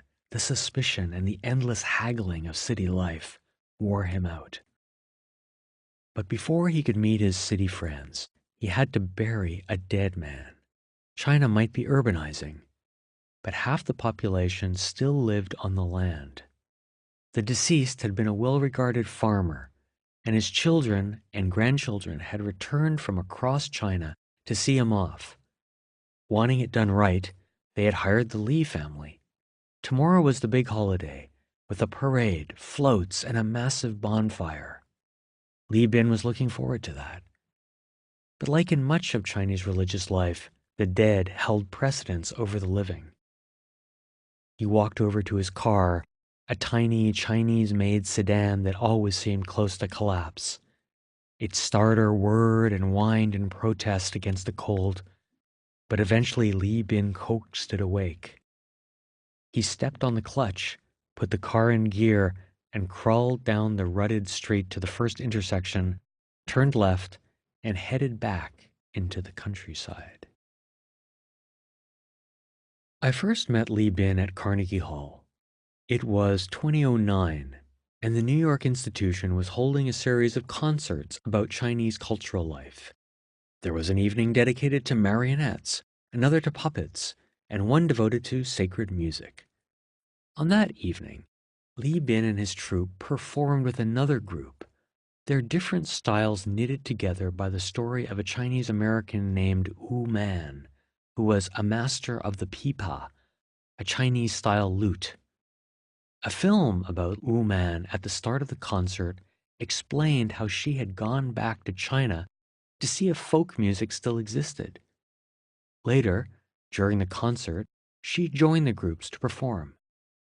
I had heard Taoist music before and knew it as something that primarily accompanied rituals, many of them very long and complex.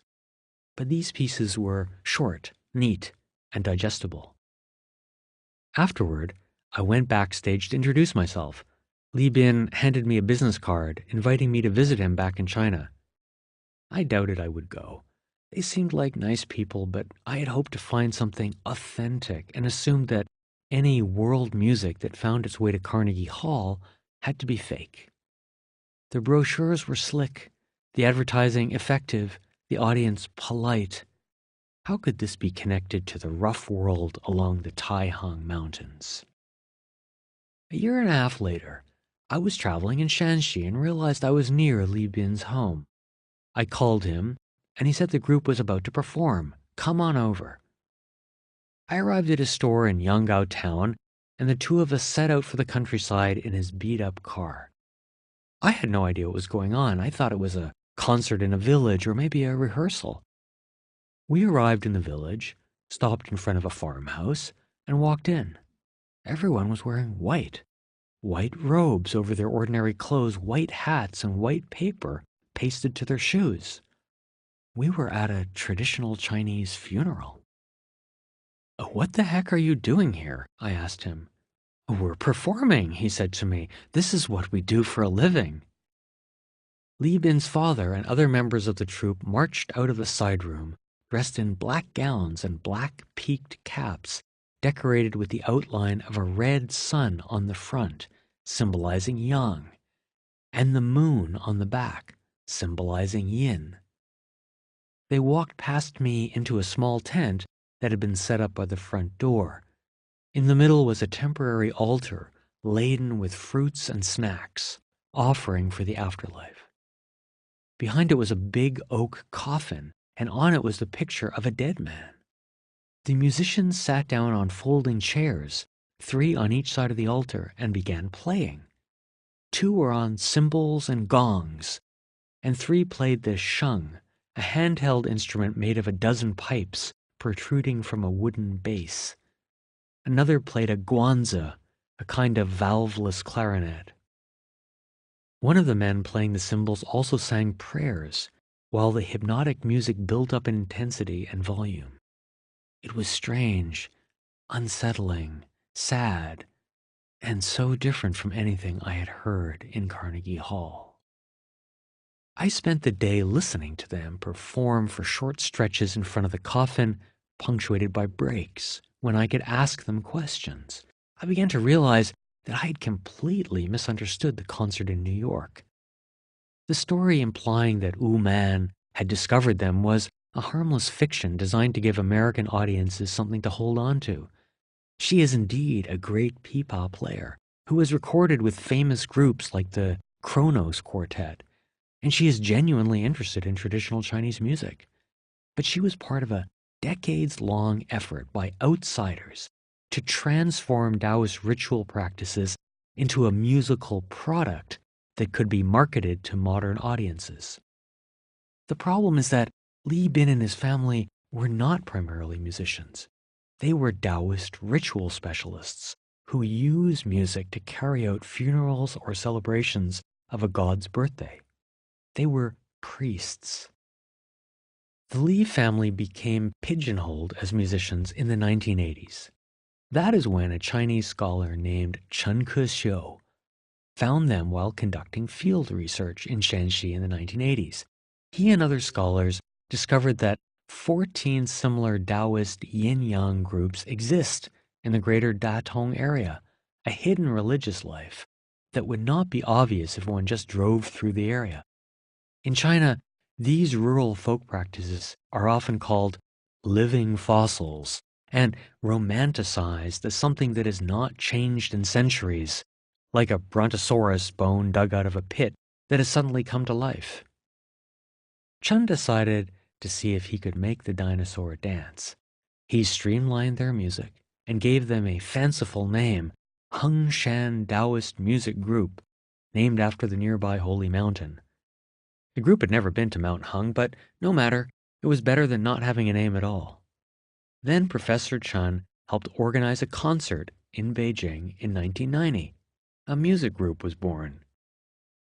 Then another stroke of luck. One of the people in the audience was a young Englishman, Stephen Jones. He was a Baroque violinist and a budding ethnomusicologist, fluent in Chinese. He visited the Li family back in Shanxi and interviewed Li Bin's grandfather, Li Qing, and included some of their story in 2 broad surveys of folk religion and Taoism in northern China. Jones also became their overseas manager.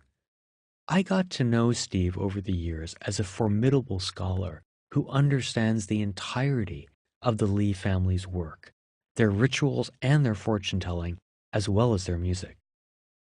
But to make the music palatable to a concert audience, Steve continued Chen's work of reshaping it. He arranged it all into a 45-minute program. He later took them to Amsterdam, introduced them to Wu Man, traveled with them to the United States, and soon to Italy. In the early years of the 21st century, this transformation began to feed back into China.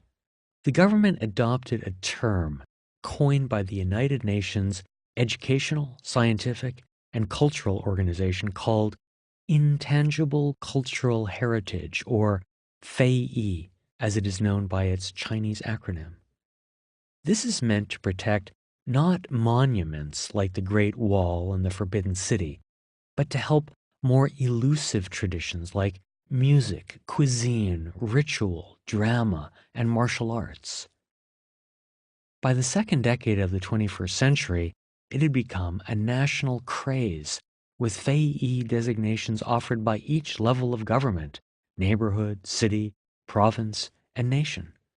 In 2010, the Li family were designated as one of 1,200 national-level Fei organizations and received a one-time payment of 150,000 yuan, or about $25,000 at current rates, to teach their craft to future generations.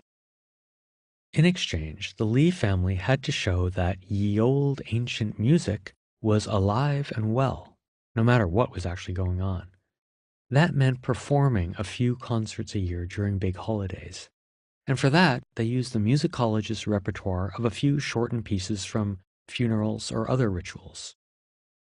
So this creation of Chinese and foreign scholars became the government's benchmark for the survival of rural Taoist folk music. It was as if a church organist from West Virginia were asked to play a concert in New York, devised by scholars to assure American city people that Appalachian culture was alive and well. But all of these outside interventions were unknown to the Lee family's clients. No one hired the Lee family to perform a funeral or tell their fortune because they had performed at Carnegie Hall or were designated as a national level heritage group. They hired them for the same reason that people had hired the Lee family for 9 generations, because they knew how to bring a dead person over to the other side. We set up for the old man's funeral in what is grandly known as the Scriptures Hall. This was actually just a room given to the troupe by the family, a place where the musicians could rest and write the calligraphy that adorned the coffin and altar. Today, that meant a room in the home of one of the deceased's sons, a poor corn farmer. The son farmed just 10 mu, or about 1.6 acres of land, and his home consisted of a small compound surrounded by broken, rammed earth walls and a rickety gate that opened to a pigsty that took up half the yard. The humans filled their half with empty beer bottles, a couple of motorbikes, and their home, a brick bungalow with a corrugated metal roof. The building was divided into 3 rooms, a small vestibule in the middle behind the front door that was used for storage, and 1 room on either side, each about 12 by 12 feet. The Scriptures Hall was the left-hand room. As in most northern Chinese farmhouses, about a third of the room was occupied by a kang, a 3-foot-high platform used as a multi-purpose living, eating, and sleeping area, and heated underneath by a coal stove. The other members of Li Bin's troupe were already there, sitting on the warm kang or readying to perform. As usual, they were 6: Li Bin, his father, their star musician Wu Mei, and 3 other men who joined in depending on who was free. Our host was absent, but we were made comfortable by his wife and daughter. They busied themselves boiling water for tea and offering us plates of peanuts, hard candies, and roasted sunflower seeds. The wife was in her 40s, a bright, talkative woman who peppered the musicians with questions. How often did they perform? Almost every day for Li Bin and his father, a few times a month for the others. How much could they make? Almost 1,000 yuan each for the 2 to 3 day event. How did they learn their instruments? From family members or on their own. But the real star was the daughter, a 23-year-old with long bangs that fell over her eyebrows and the rest of her hair pulled back in a ponytail. She had her mother's small, sharp features, but they were softened by her youth. She was the first in her clan to have made it to college, although it had been a hard road. She had failed 2 grades, one in middle school and one in high school, and she had failed the college entrance exam twice. But she had persevered and was now in Datong University's chemistry department. The men buzzed with approval. They understood what a rare feat it was for a poor farmer's daughter to get into college. "Respect," Wu Mei called out after hearing her story, and everyone nodded vigorously. Li Bin remained silent, keeping his thoughts to himself. His son was 11. Where would he be in a decade?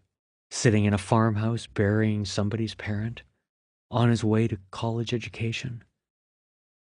Or was it possible to imagine a life in between, cultivating a tradition that was respected and also fairly paid? He looked up and asked the young woman, "Do you think you will be able to find a job in the coal bureau?" She was framed by the cracked adobe wall, papered over with ads for pesticides and genetically modified seeds.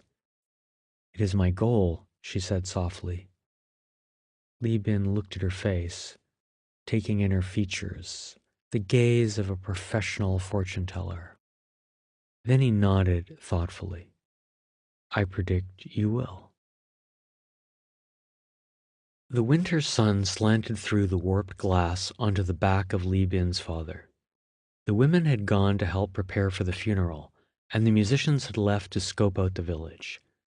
Li Manshan, or Old Mr. Li, as I called him out of respect, was only 61, but looked much older.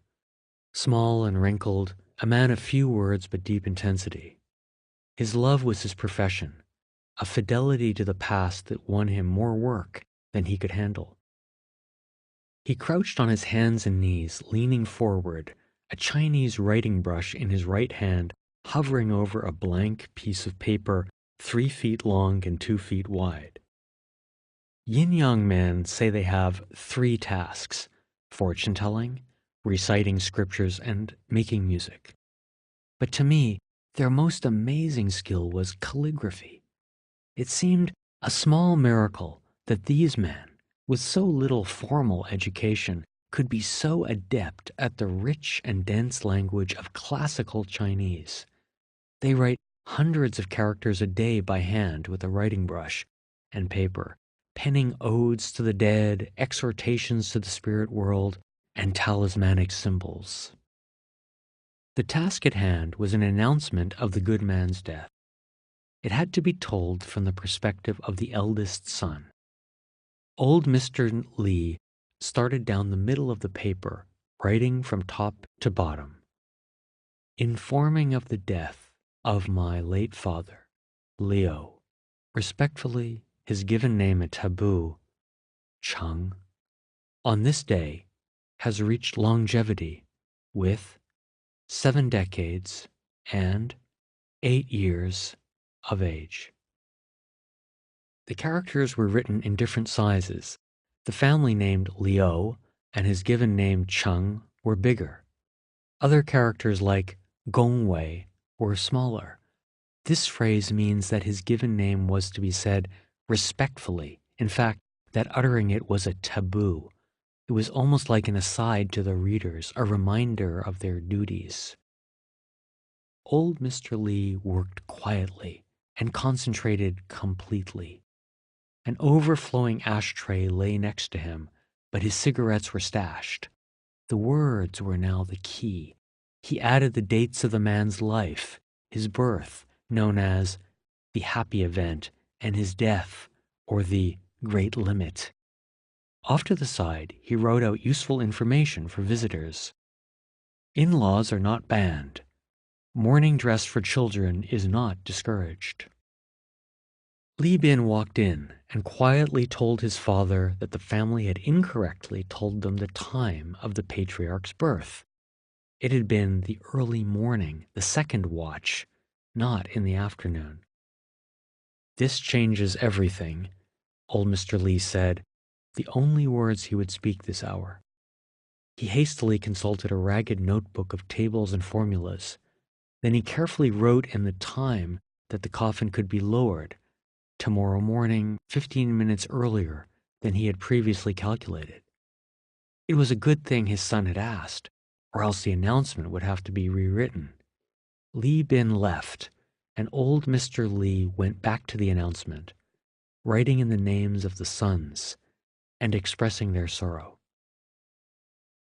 Quiet time in the scriptures hall was an important part of the funeral. Rural funerals usually last 2 days. The troupe arrives around 8 in the morning of the first day and sets up. One of the first tasks is the announcement, which old Mr. Li was now completing. At around 9 o'clock, they don their Taoist robes, either black or red and green, depending on the ceremony, and put on their mortarboard hats with the sun on the front and a crescent moon on the back. They form a line headed by old Mr. Li and march single file through the village from the scriptures hall to the family home where the deceased lies. There they play pieces that last about 15 minutes to half an hour and are often accompanied by the singing of scriptures. The pieces have names like opening the scriptures, delivering the scriptures, and circulating the offerings, culminating with the body's burial the next day. In between, Old Mr. Li, or Li Bin, writes out magical symbols on red strips of paper that will be used to seal the coffin. Sometimes people came by to have their fortunes told. Oftentimes, the men simply rest, tune their instruments, smoke a cigarette, or nap. Mei came in and sat down silently on the kang. A handsome man in his early 40s, he was quick-witted and loved to crack jokes.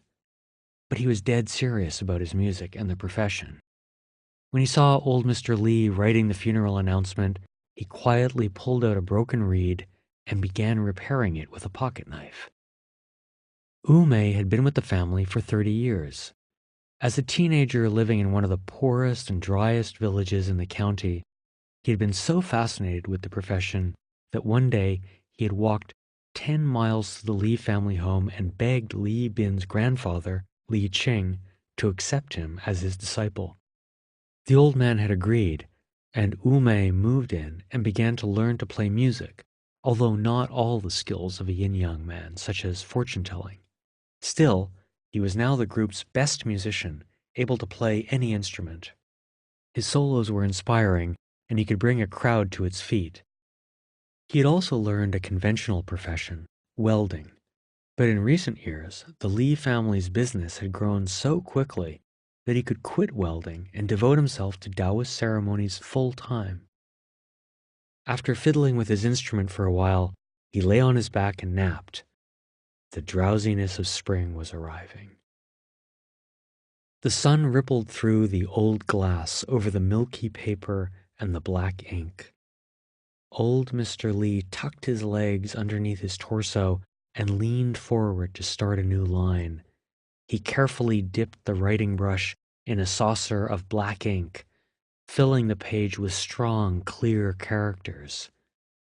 After consulting his book, he added a list of people whom he identified by the zodiac year in which they were born. They were advised to keep a safe distance because their presence might clash with the dead man's spirit. Inauspicious people belong to these 4 signs: tiger, monkey, snake, and swine. Old Mr. Li straightened up and looked at his work. The silence was a pleasing part of the routine. They had done this so many hundreds of times that no one needed to say anything. Soon they would go out for their first performance of the day, reading the scriptures, and then come back for a break, then another, and then lunch.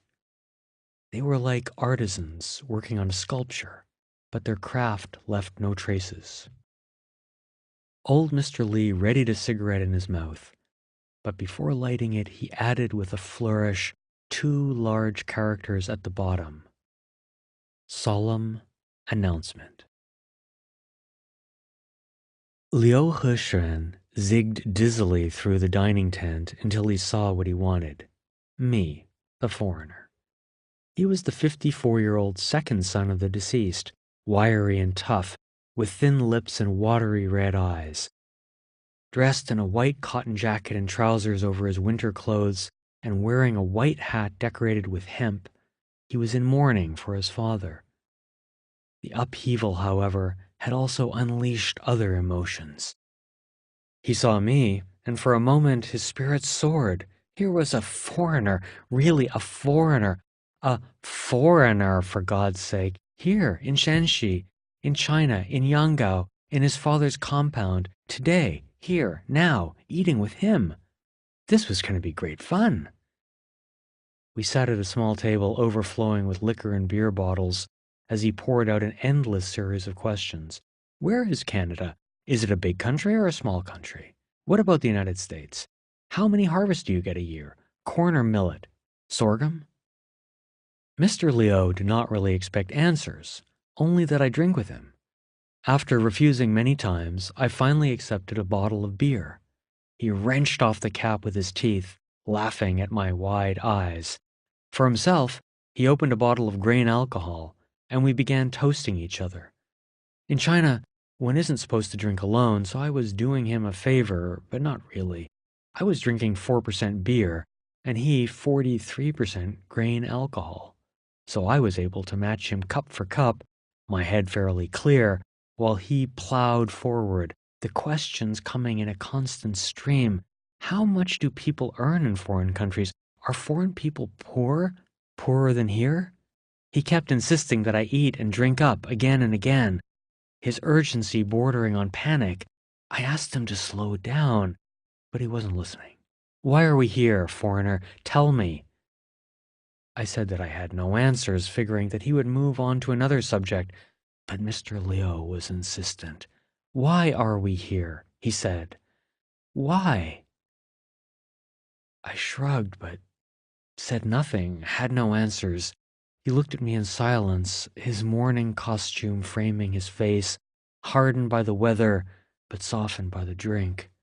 Our eyes finally met, but he didn't see me. He was already in another realm. At that moment, he achieved his goal. He put his head on the table and passed out cold. Today was the solar term Li Chun, or spring commences. This was a key day in the calendar, and people stopped by after lunch to ask for advice. Li Bin was adept at fortune-telling, but they gravitated to his father. Age was synonymous with wisdom. First came a stout neighbor with short hair, curled and dyed orange. She climbed up on the kang and sat across from old Mr. Li. She was worried and hoped for solace. He wrote down her birth date and time and had her throw coins. He then consulted a chart and silently counted some numbers off on his fingers. I don't know, he said. It's not that great. But the numbers aren't that bad, are they? This is going to be a strange year, a tough year. It won't be easy. There might be a drought. Okay. The stout woman leaned forward toward old Mr. Li. Can you be more concrete? Is it just the weather? No, it's not just the weather. It's more than that. The numbers don't add up. I'm puzzled. I had been to fortune tellers before, and most of them offered some banal, uplifting advice, and then it was over. But this was more like a negotiation. The fortune itself wasn't in doubt. It was clear from the expression on old Mr. Li's face that it was bad. And what would someone expect in a place like this? A bright answer would have been dismissed as nonsense.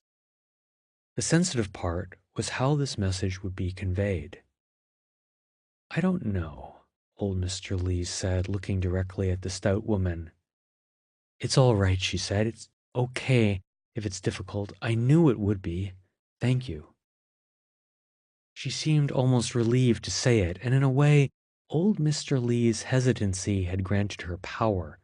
She was the one who spoke the fortune. She knew it. It belonged to her. She looked pleased and placed a pack of cigarettes and 5 yuan, or a little less than $1, on the kang. Her session was over, but she didn't leave.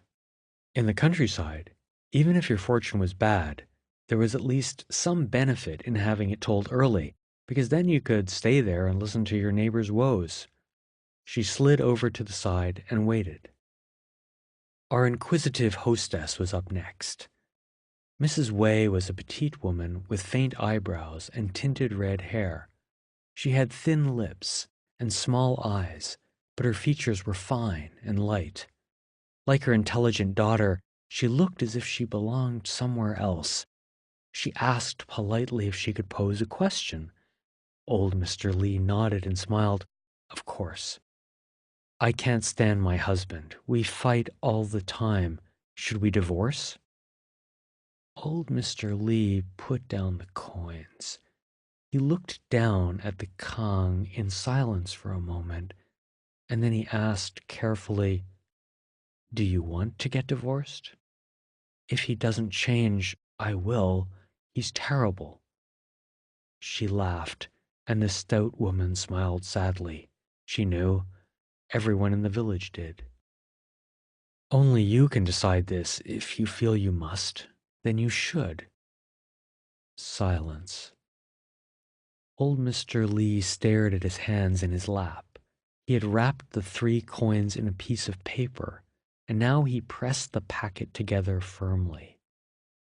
This was not a question the coins could answer.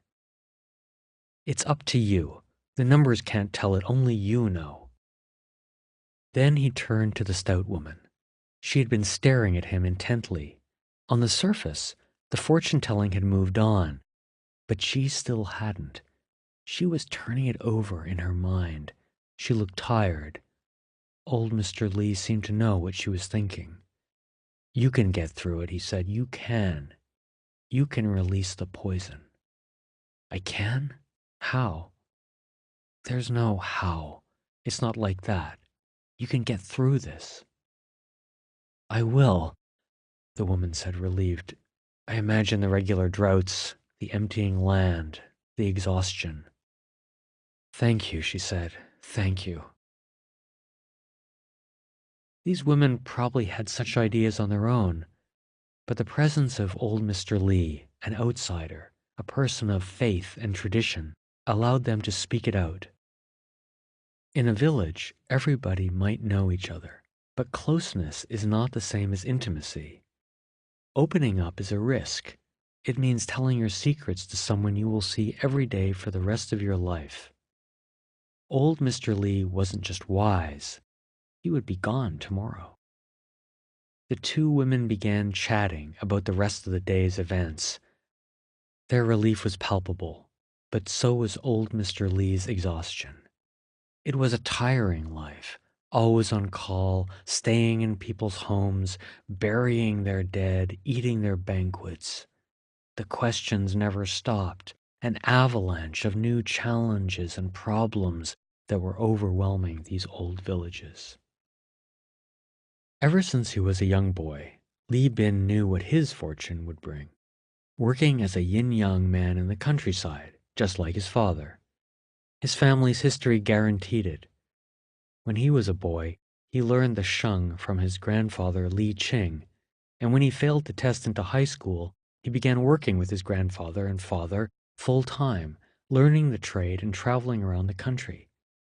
In 1999, his grandfather died, and Li Bin continued to work with his father, even after his own son was born in 2000. 6 years later, though, the boy was ready for school, and Li Bin realized it was a chance to make a move. Village schools are almost always inferior to town schools, so he could say it was for the boy's sake, even if it was also for his own. That year, they moved into Yanggao town. In town, Li Bin was thrust into a world that was far from his father's village, but much more in line with China's future. He was immediately one of the most reputable yin-yang men in the county seat. The family's reputation had followed him into the town, and now he could schmooze with government officials regularly. He knew all the officials in the Cultural Affairs Office, as well as in public security, powerful figures in towns like Yanggao. His uncle, who worked in the county government's legal affairs office, made the introductions, and he also got to know people at concerts. That brought business and a feeling of being part of things. Definitely, I get more work in the town because of this, he told me during a break. We've expanded our geographic area to about 5 counties. It started when I began handing out name cards at concerts and while traveling. We'd start getting calls from various places, even in other provinces like Hebei and Inner Mongolia. But even just here in Yanggao, we have more business. Townsfolk have more money. That's new business we wouldn't have gotten before. His son's education had not been quite so successful.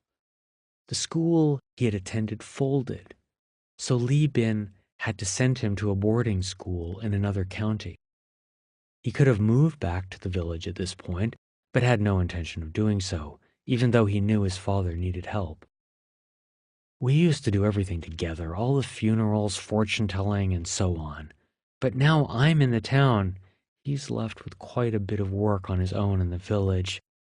He's getting older and would like to rest more. He was bothered by it, but saw no choice. City clients were also difficult. They asked more questions and did not blindly follow precedents. But the money was much better, and anyway, what would happen when all the old people in the villages died off? He did not want to be the last yin-yang man in the countryside. By the early evening, the sky was black and the moon nearly full, lighting the village with unnatural intensity.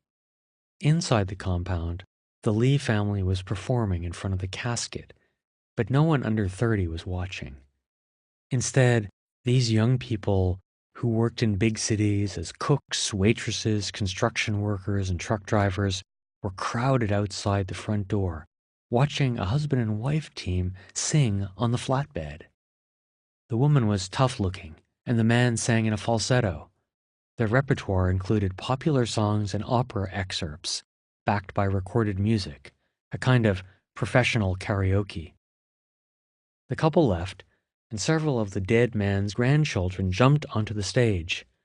One granddaughter, whose white funeral clothes set off her bright red-dyed hair, crooned a song.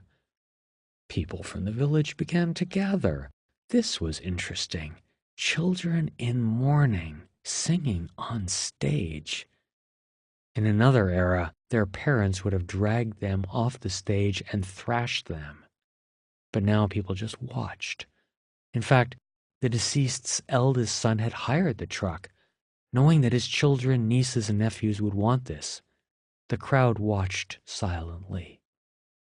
"She's a prostitute," one young woman in the audience said, casting a hard, calculating look. "Are you sure?" a friend next to her asked. "Everyone knows. How else can she send so much money home?" The young woman looked up at the stage silently, taking in the scene. Later, disco music was put on, and all the young people jumped on the stage, stamping up and down to a popular song, "You Didn't Know I Was That Kind of Girl." They bounced so hard that the stage rocked back and forth on the truck's suspension. This was their performance, as if to say, "Look at us. This is the future." The second son had awoken from his lunchtime binge and was now sitting at a small table, eating a late dinner. He had missed a key ceremony that had just ended, burning a paper house and paper effigies of material goods from this world to provide for those in the netherworld. It had been beautiful. The moon shining on the frozen fields, the family kneeling on either side of the 3-foot paper house as it vanished in flames. All of it had been built by Li Bin's wife the day before, and now it was gone. A profound experience that had left the group silent as it walked back home on the hardened mud path. Perhaps because he had not participated, Mr. Liu sat alone. He chewed quickly, a glass of clear grain alcohol next to him. He had no one to drink with until he saw me across the room and waved me over. Mr. Liu laughed, but was not in a jesting mood. The alcohol had done nothing but delay the questions. "Tell me, foreigner, why are we here?" "It's too deep of a question. I don't know. Isn't it so we can eat and drink and have fun? What more is there to life than that?" "Do you really believe that?" "Believe? Ha! I don't know. What more is there, foreigner? Tell me." He slammed down a drink. I poured myself a Coke to accompany him, but he didn't care. He ripped the plastic pouring spout off the top of his bottle so the liquor would chug into his plastic cup faster.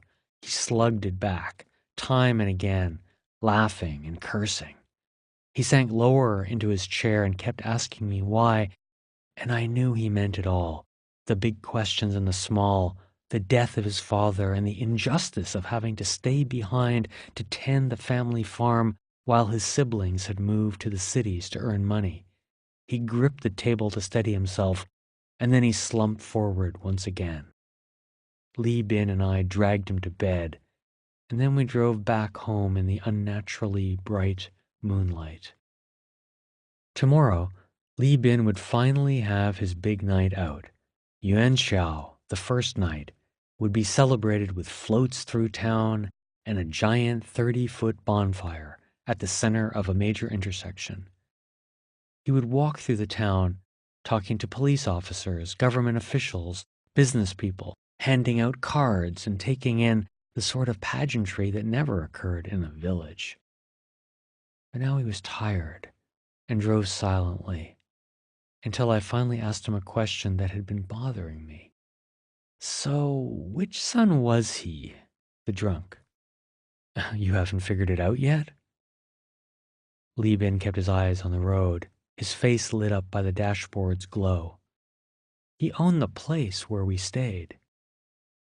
You mean his wife was the woman who asked about the divorce, and his daughter was the one who got into college?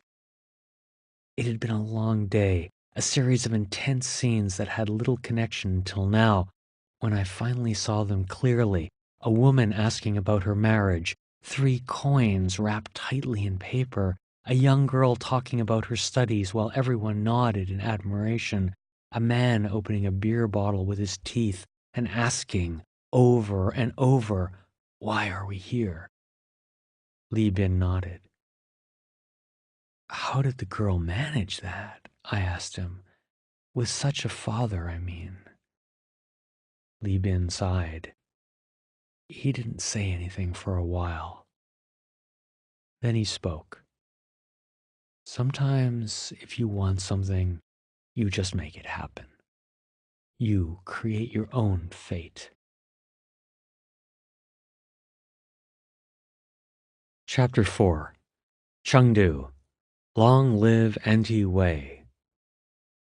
When Wang Yi addressed his congregation, he looked like an explorer surveying new horizons. He would grasp his pulpit with both hands, leaning forward on the balls of his feet, his eyes squinting through thick glasses, as if focusing on a speck in the distance. He had rosy cheeks and a winning smile, and when he spoke, it was in a strong and forceful voice, his words as clear as his arguments. Earlier in life, he had been a popular blogger on cinema and had written 2 books analyzing Hollywood and European movies. Trained in law, he had also been one of China's most prominent civil rights lawyers before the government detained or drove most of those people out of their professions.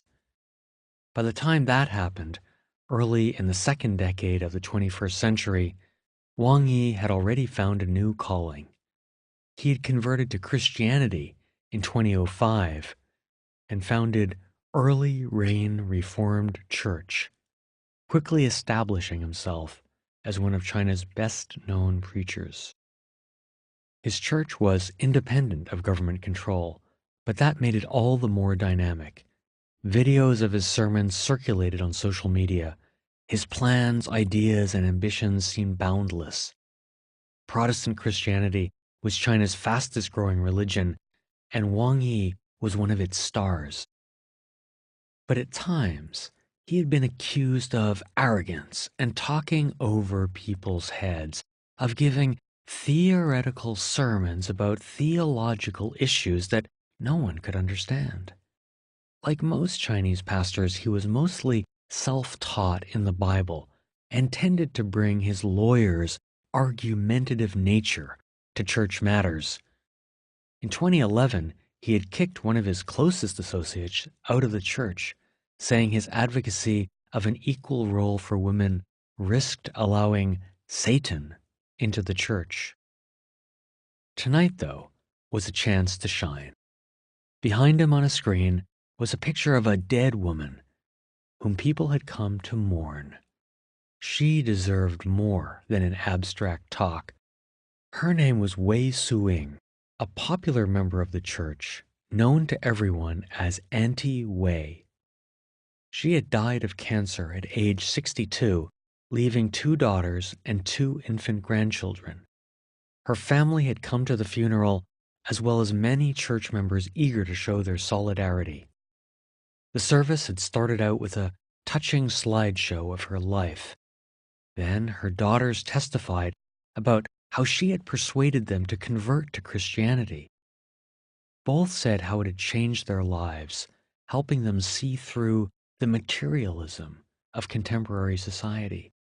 They had become better people, less obsessed with money, and more concerned about helping others. A few people began sobbing. Her death had been sudden, and the grief was raw. Now it was Wang Yi's turn. A few hours earlier, he had been thinking about how the communists exalt famous people by saying Wan Sui, or long live, like long live Chairman Mao. Wan Sui was a term everyone in China knew. It was almost a prefix before the Communist Party's name, a formulaic chant meant to guarantee that its rule would never end.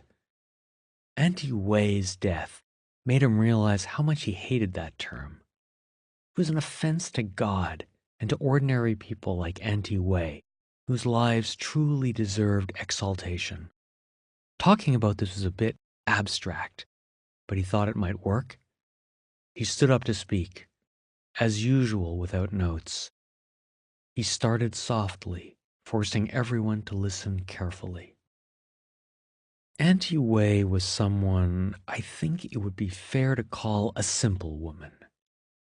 She was a mother and had a hard life. She raised 2 daughters, mostly on her own. Her husband had died young. One of the daughters began sobbing. People in the church began nodding, but caught themselves as Wang Yi continued. She was not someone who heard the word Wan Sui too often. If she heard it, she would have thought it applied to China, or the Communist Party, or Chairman Mao. Wan Sui. That's almost always reserved for them. This is wrong. Wan Sui, this word, if it belongs to anyone, it belongs to Auntie Wei.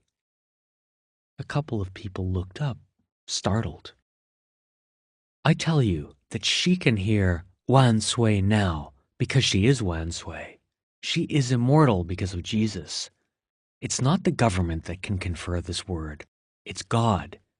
It's us by how we live our daily lives. It's the choices we make, despite the immoral society we live in. This is what real Wan Sui is. It's nothing that the Communist Party can provide. It's something we can make ourselves. Suddenly people were smiling.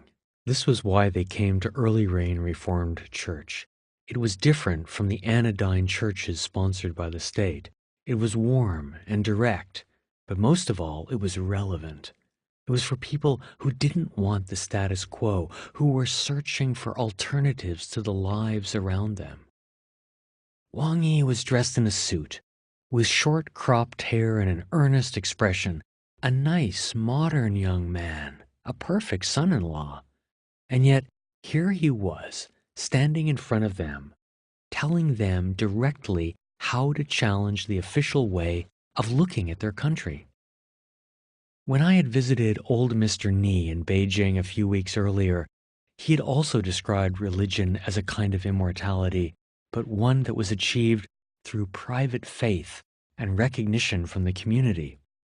In Shanxi, the yin-yang man Li Bin was also part of this world of rituals, even as he faced demands from city people for something fresher and newer. Here in churches across China, this push for a modern spirituality was probably furthest along. It was a direct relationship with God, unmediated, that didn't shy away from political implications. Auntie Wei was one of our sisters, Wang Yi said, winding up his eulogy.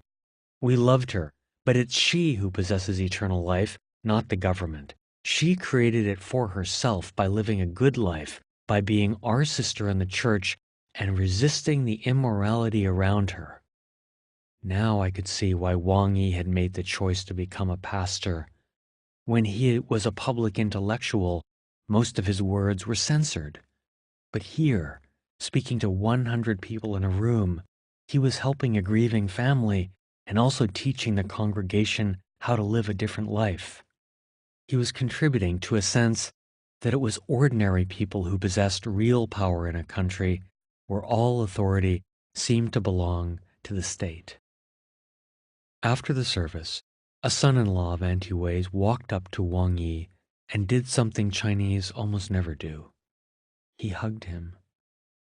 And Wang Yi, blinking back his own tears, looked bewildered but then happy. This was truly his flock, and he was their pastor. Wang Yi's church is located in Chengdu, capital of the vast mountain-ringed province of Sichuan. The terrain makes it hard to reach, and for centuries has isolated Sichuan from the rest of China.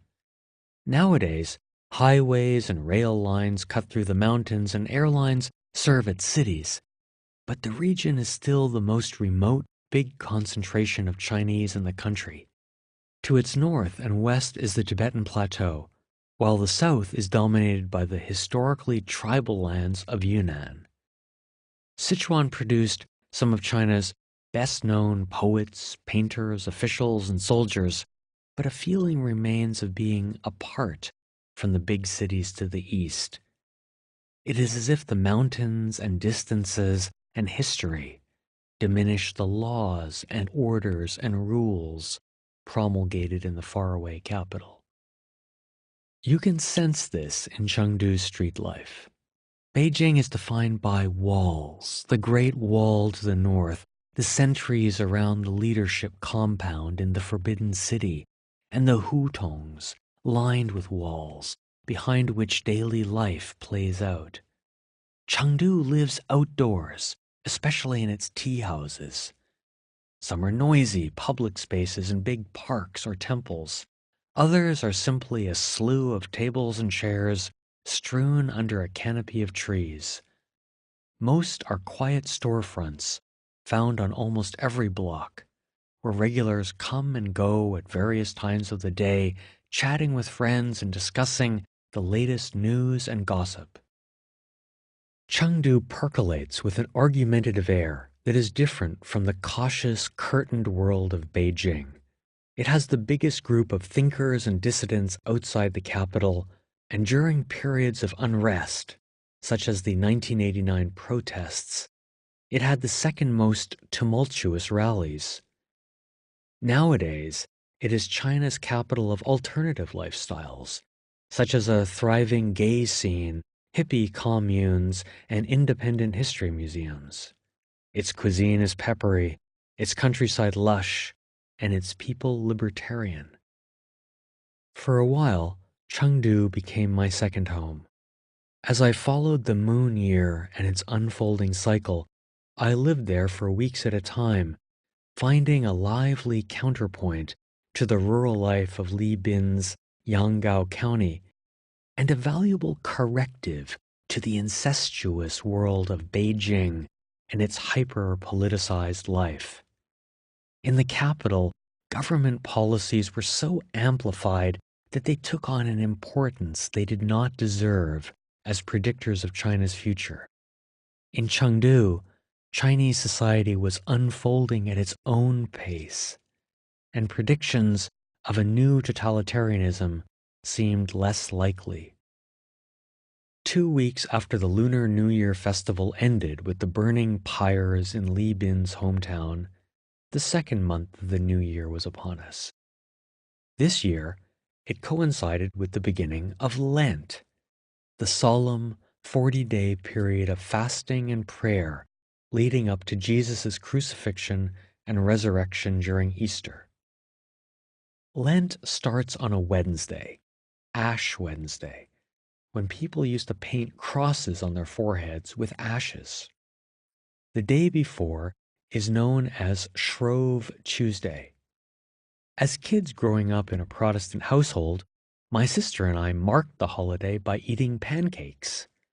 The idea was to use up butter and other luxuries before Lent, when people were supposed to prepare for Easter by giving up things they liked, dessert, alcohol, or tobacco, or by praying each day. In Catholic countries, the holiday is even more important, known in some places as Mardi Gras or Carnival, an almost Yuan Shao type street festival of purging at the start of a new season. But in Chinese Christian communities, this religious calendar was unfamiliar. Lent? No one in Wang Yi's church knew the Chinese word for it, 大斋街. Finally, I found one church member who was taking a course in theology. He said, yes, he knew it, but it seemed as if I were speaking in Aramaic. On Ash Wednesday, I visited the church to meet some friends. Early Rain looked different from most churches I have known, a function of its strange legal status. China does have churches with steeples and stained glass, but most were built by missionaries in the 19th and early 20th centuries. Since the communist takeover in 1949, these established churches, Catholic and Protestant, have been run by the government. Early Rain was not part of that world of official religion. It was an unregistered church, which are sometimes called house churches or underground churches. In the past, those terms made sense because these congregations usually met in people's homes or somewhere in secret. But increasingly, churches like Early Rain are big and public. In fact, these unregistered churches make up about half of China's 50 to 60 million Protestants, forming one of those gray areas that defines much of religious life in China. Like the temples on Miaofengshan that were built in the 1980s, Early Rain wasn't permitted, but also wasn't banned. The government knew it existed, but wasn't prepared to close it down. It operated openly, but couldn't buy a plot of land to build a proper church. That forced Early Rain and hundreds of other unregistered churches across China to find space in buildings like the River Trust Mansion. The mansion was actually a seedy office tower in an older part of Chengdu near the Jinjiang River. It was dank and covered with tiles, and only one elevator usually worked. In 2009, the church bought several rooms on the 19th floor as a place to hold services, but police officers barred members from entering. The congregation met at a park along the Jinjiang River for several weeks. Eventually, the authorities let the church take possession of its office floor. The reasons are still unclear. Perhaps officials feared the repercussions of alienating hundreds of mostly white-collar professionals, or perhaps they would only take such a drastic step if instructed from Beijing and never got a directive. In any case, since then the church has been housed in the River Trust Mansion, invisible to the public, but the center of spiritual life for hundreds of people in Chengdu. The church occupied half of the 19th floor. The biggest room was where the congregation met on Sunday, but this only sat about 150, so the service was video streamed into an adjoining room where another 70 sat. A second service in the afternoon took care of another 100 or so. There was no stained glass, no wooden pews, and only a simple lectern serving as the pulpit. But the church pulsed with energy all week long. People came to buy books, or meet friends, study the Bible, pray, or organize to help victims of human rights abuses. As the year unfolded, they would set up a seminary, launch a campaign to challenge the government's birth control policy, form an alliance with other like-minded parishes, and establish a second place of worship in another part of Chengdu. The only indication of these ambitions was Early Rain's green and white logo on the wall by the entrance, a cross sheltering two people, a symbol of how the church saw its role in Chinese society. Next to this logo was a corridor adorned with a timeline of Protestant Christian history, one that was sharply at odds with the government's version of the past.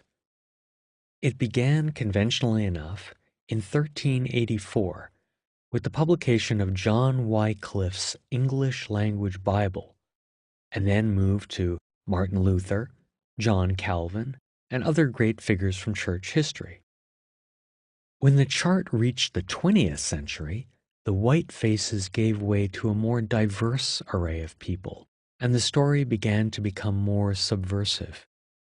Some of the figures portrayed included Wang Mingdao, the revered preacher who spent decades in the communists' gulag for refusing to join the official church.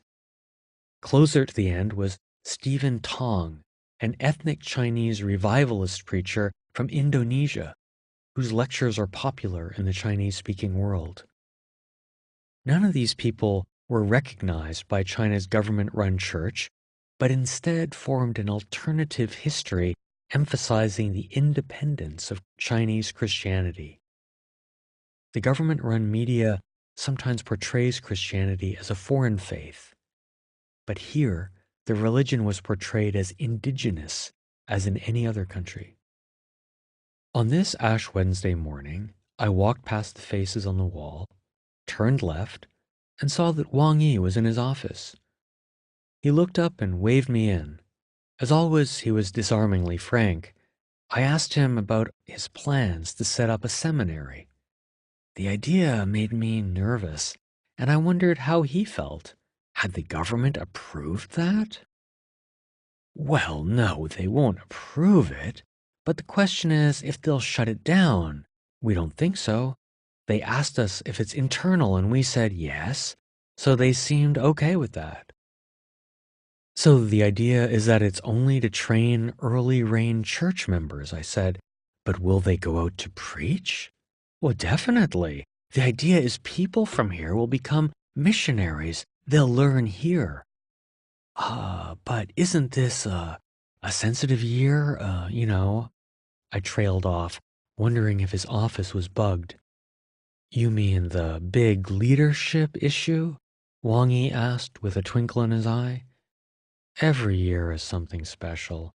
Last year was some anniversary, and a few years ago were the Olympics. Next year will be something else. Right now, the Communist Party is not so stable. We can't know what is going on inside. They may feel they need quiet at all costs, and we'll have trouble. Or they could also say that they need quiet, so will ignore us. After all, we're not challenging them. Or they may be too preoccupied with their struggles to notice us. It's hard to say. We just trust in God and let Him decide. As we were talking, a policeman walked in. I thought at first it was just one of the many workers or delivery men in China who sometimes wear blue uniforms. Then I noticed the insignia. Wang Yi stood up, greeting the officer warmly by name, and quickly led him out. 10 minutes later, Wang Yi returned. The local police officer, he comes every week to get the list of those who attended church. We give them this information. We have nothing to hide. And the congregants are okay with that too. In fact, it's a precondition for joining our church. You have to give your name, address, and contact information, and be willing for us to share it with the authorities.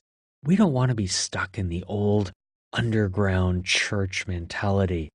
It's not healthy. He pointed to a whiteboard on the wall, which was covered with notes and numbers.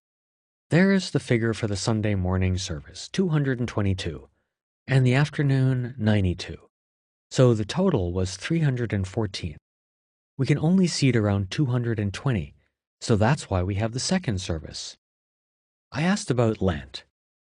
It's hardly celebrated here at all. We had this break in our history, the missionaries being expelled in 1949 and then the anti-religious campaigns, so a lot has been lost. A lot of people don't really know too much about Lent. We had a service trying to reintroduce the idea and explain it, but there's very little celebration, nothing on Shrove Tuesday or Ash Wednesday. I later realized it was more than Lent. The church calendar itself was hardly known. But at the same time, Chinese Christians often rejected the traditional lunar calendar. At most, they might celebrate Chinese New Year, but the other festivals and holidays were treated as pagan.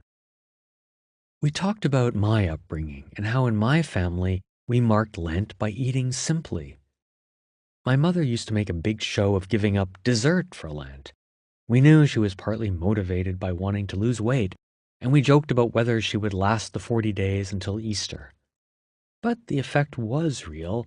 We did think about Lent, and were aware of it. it was hard to convey the naturalness of this. It was cultural and not learned formally. Some Chinese Christians envied this, while others rejected it in a fundamentalist way. To them, all that mattered was reading the Bible. The good book didn't tell people to eat pancakes or put ashes on their forehead, so these were as irrelevant as the fires of Yuan Xiao. But an increasing number of churches were like Wang Yi's. They wanted all the traditions and imported them as a package, assembling them like a model airplane. "You'll find that Christmas is the biggest difference," Wang Yi said. "In the West, you celebrate at home with your family. Not us. For us, it's too good an opportunity to proselytize.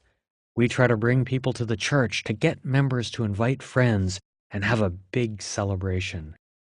Many churches in Chengdu have over 1,000 people at the services, even though they might just have a couple of hundred regular worshippers. Christmas will be quite different from what you're used to." In a little room near the front door was the church's library and bookstore. Its walls were lined with glass cabinets holding magazines published by unregistered churches or reference works, such as various translations of the Bible or primers in classical Greek. In the center of the room was a table with a display of about 50 books on Christianity, many of them translated works of charismatic American pastors. Wang Yi's sermons were on sale too. These talks were what had initially drawn me to Early Rain. Although they were long, 45 minutes was the norm, they were among the best I had heard in any language, and I dreamed of having them translated and posted online. Wang Yi was fast on his feet, referring to verses from the Bible that we had read earlier in the service, while also inserting current events and humor. He created a coherent and orderly world, in contrast to the one racing blindly by on Chengdu's streets outside. I wondered how long he could continue preaching before he would get in trouble. It wasn't really his sermons that made me wonder.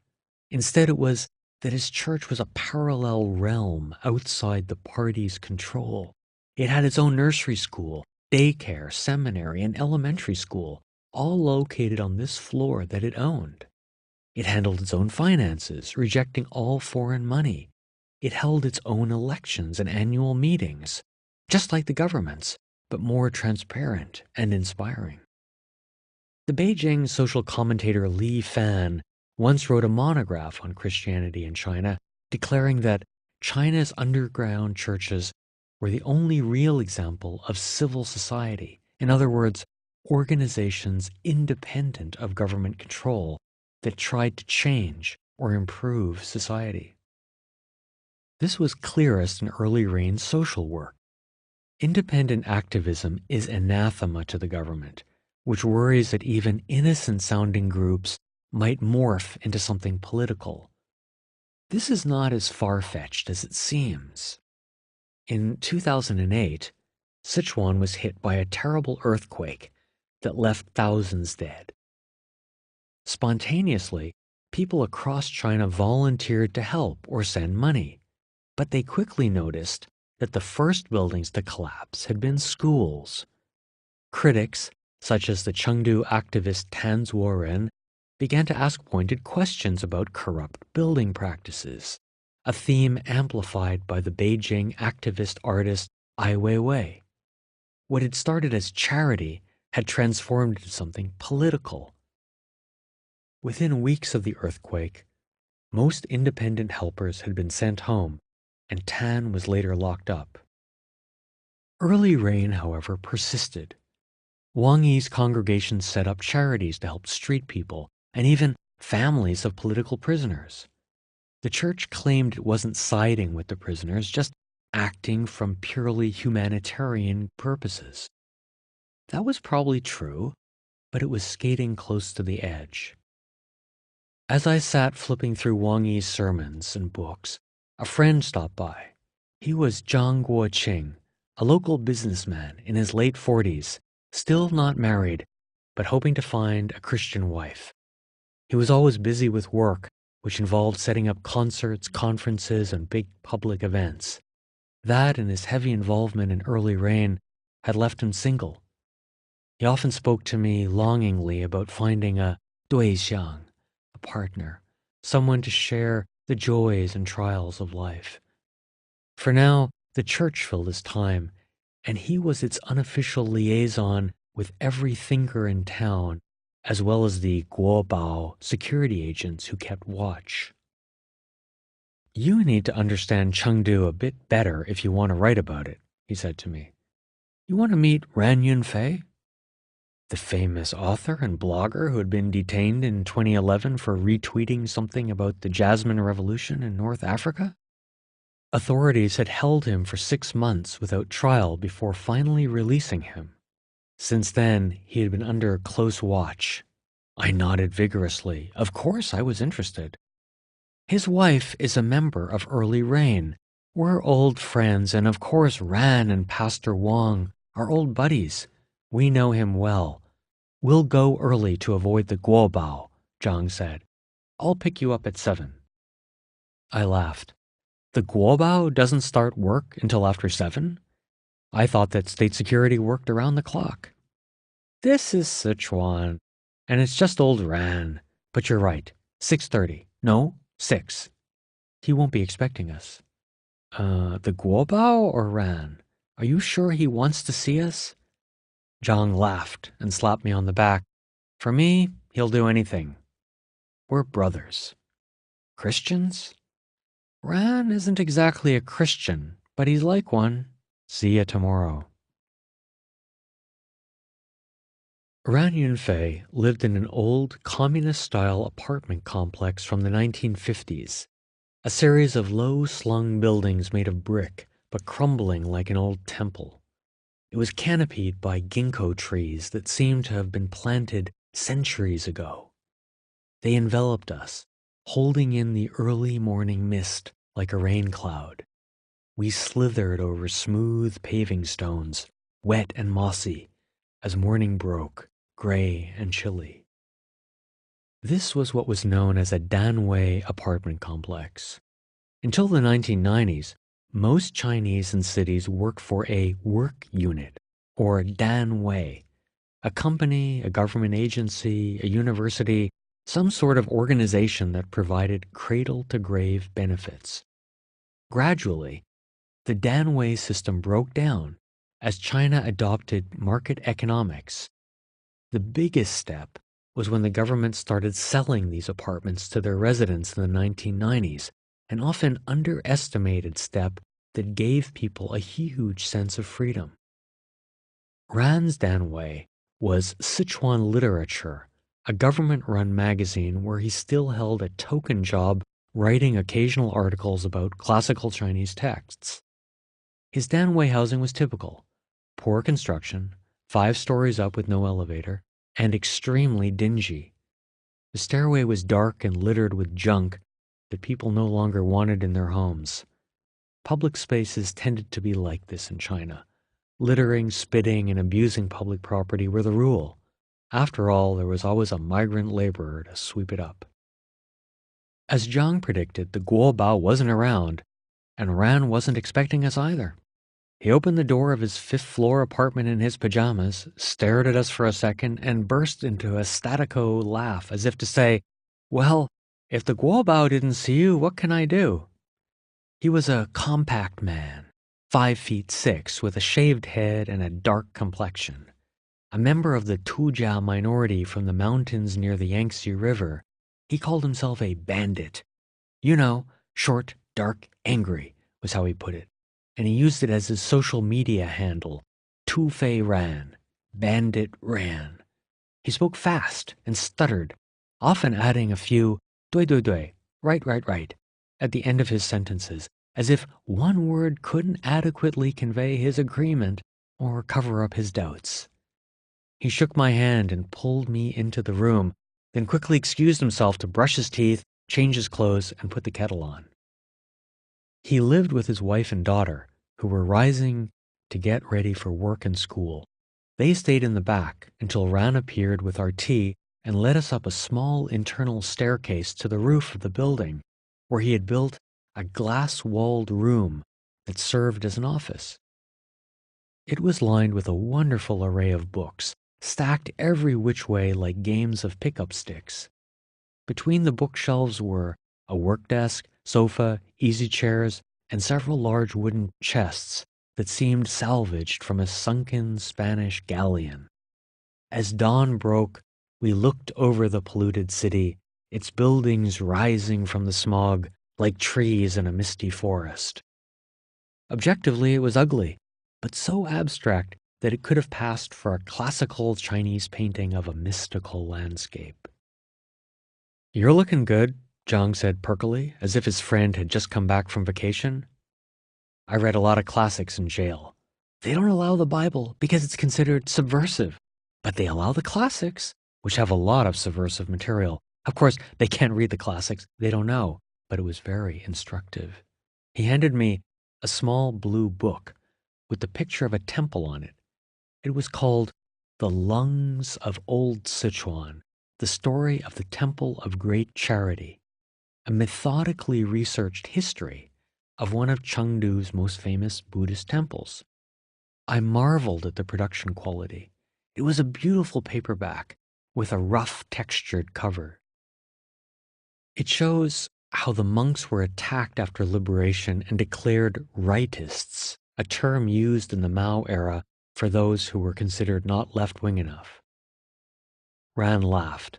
"A monk as a rightist? What nonsense! But that's how it was. It's all in there, but I don't go out of my way to rub the government's nose in it.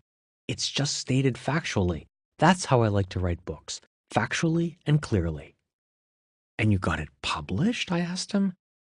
"It was in the publisher's warehouse, but after I was released from prison, they wouldn't distribute it. I told this to the Guobao, and they said, 'You haven't been convicted, so you can publish.' I said, 'Good, so can you tell the publishing house this?' They said, 'No, we can't tell the publisher or else we'll frighten them to death. But you can tell them our views.' So I did, and they released the book, but it's not available anywhere. We had a press run of 5,000, and I've sold about 2,000, mostly directly through the temple."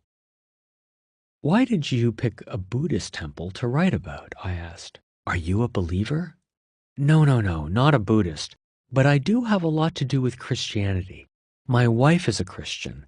I've been influenced by Christian thought through Wang Yi. I'm not a believer, but I'm not an atheist, because I know the value of spirituality. I don't deny the value." He and Wang Yi were old friends. When Ran had been detained in 2011, Wang had written an emotional open letter called "Now I Must See My Friend Ran Yunfei Become a Prisoner."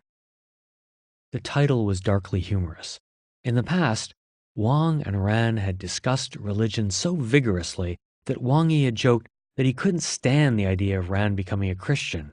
If Ran did, Wang would see too much of him and they would argue all the more. But now he had to bear a much worse thought: his dear friend behind bars. "I am heartbroken for my country," Wang Yi wrote. "I call out for righteousness." Ran's wife came up the stairs with a bowl of black peanuts for us to munch on. "You amuse yourselves while I go out." She was polite but weary.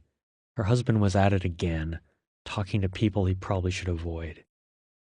We were silent for a moment, and then Ran picked up his train of thought, the ideas coming out rapid fire as he laughed, joked, and satirized the government's view of religion. "The communists really destroyed religion. They don't understand it at all. Look at Tibet. I told the Guobao that they've gone too far. You don't allow the Tibetans to hang pictures of the Dalai Lama. You don't have faith, so you don't understand.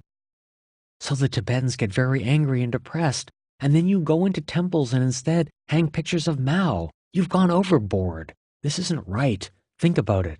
No wonder they set themselves on fire." I asked him what else religious groups provide. Is it mainly solace? No, it's much more.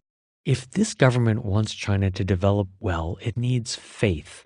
It also needs non-government organizations. I've often said that Chinese don't get NGOs. They think it's good people doing good works. But this is wrong. NGOs are necessary because society can't just be the government doing stuff and we either support or oppose it.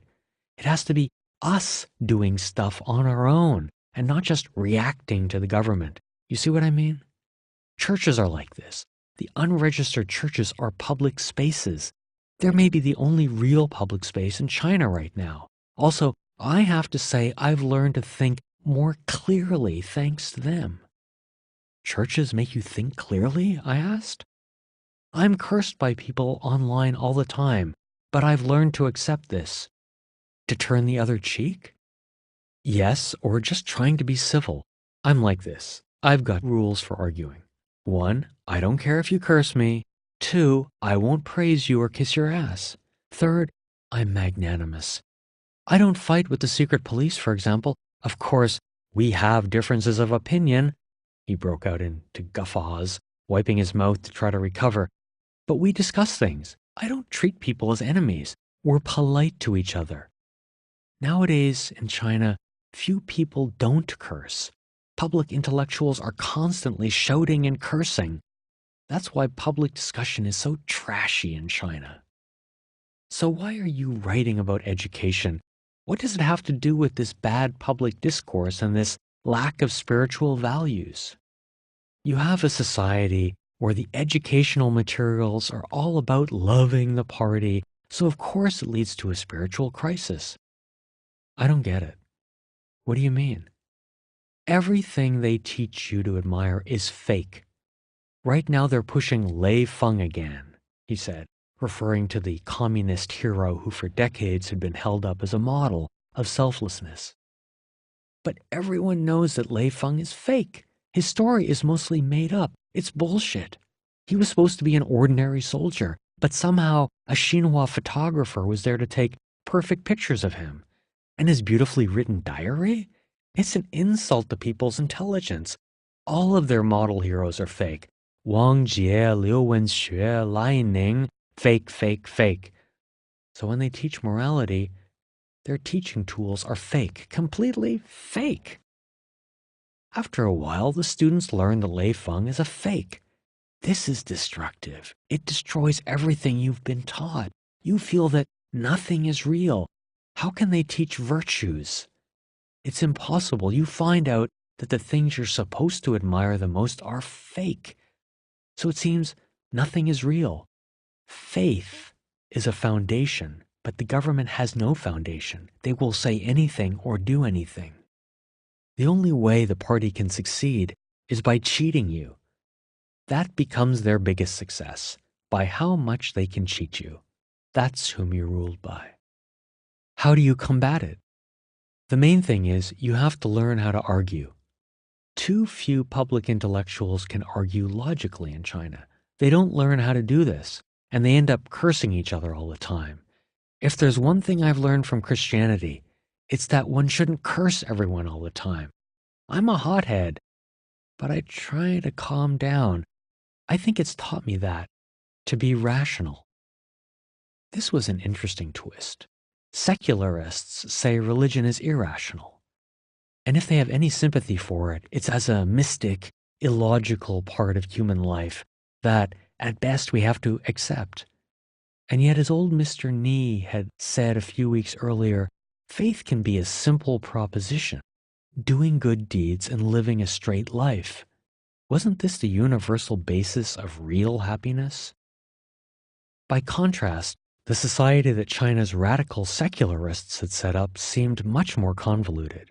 Not only the fake moral heroes, but even things like Rand's own job, a job that wasn't a job, a person arrested for a blog post, freed, but somehow still under house arrest. I asked Rand why he didn't quit his job. They don't let you. They say, oh no, you can't quit, and they keep paying your salary no matter what letters you write or what you say. The secret police here in Sichuan want you to be part of the system. They won't let you leave.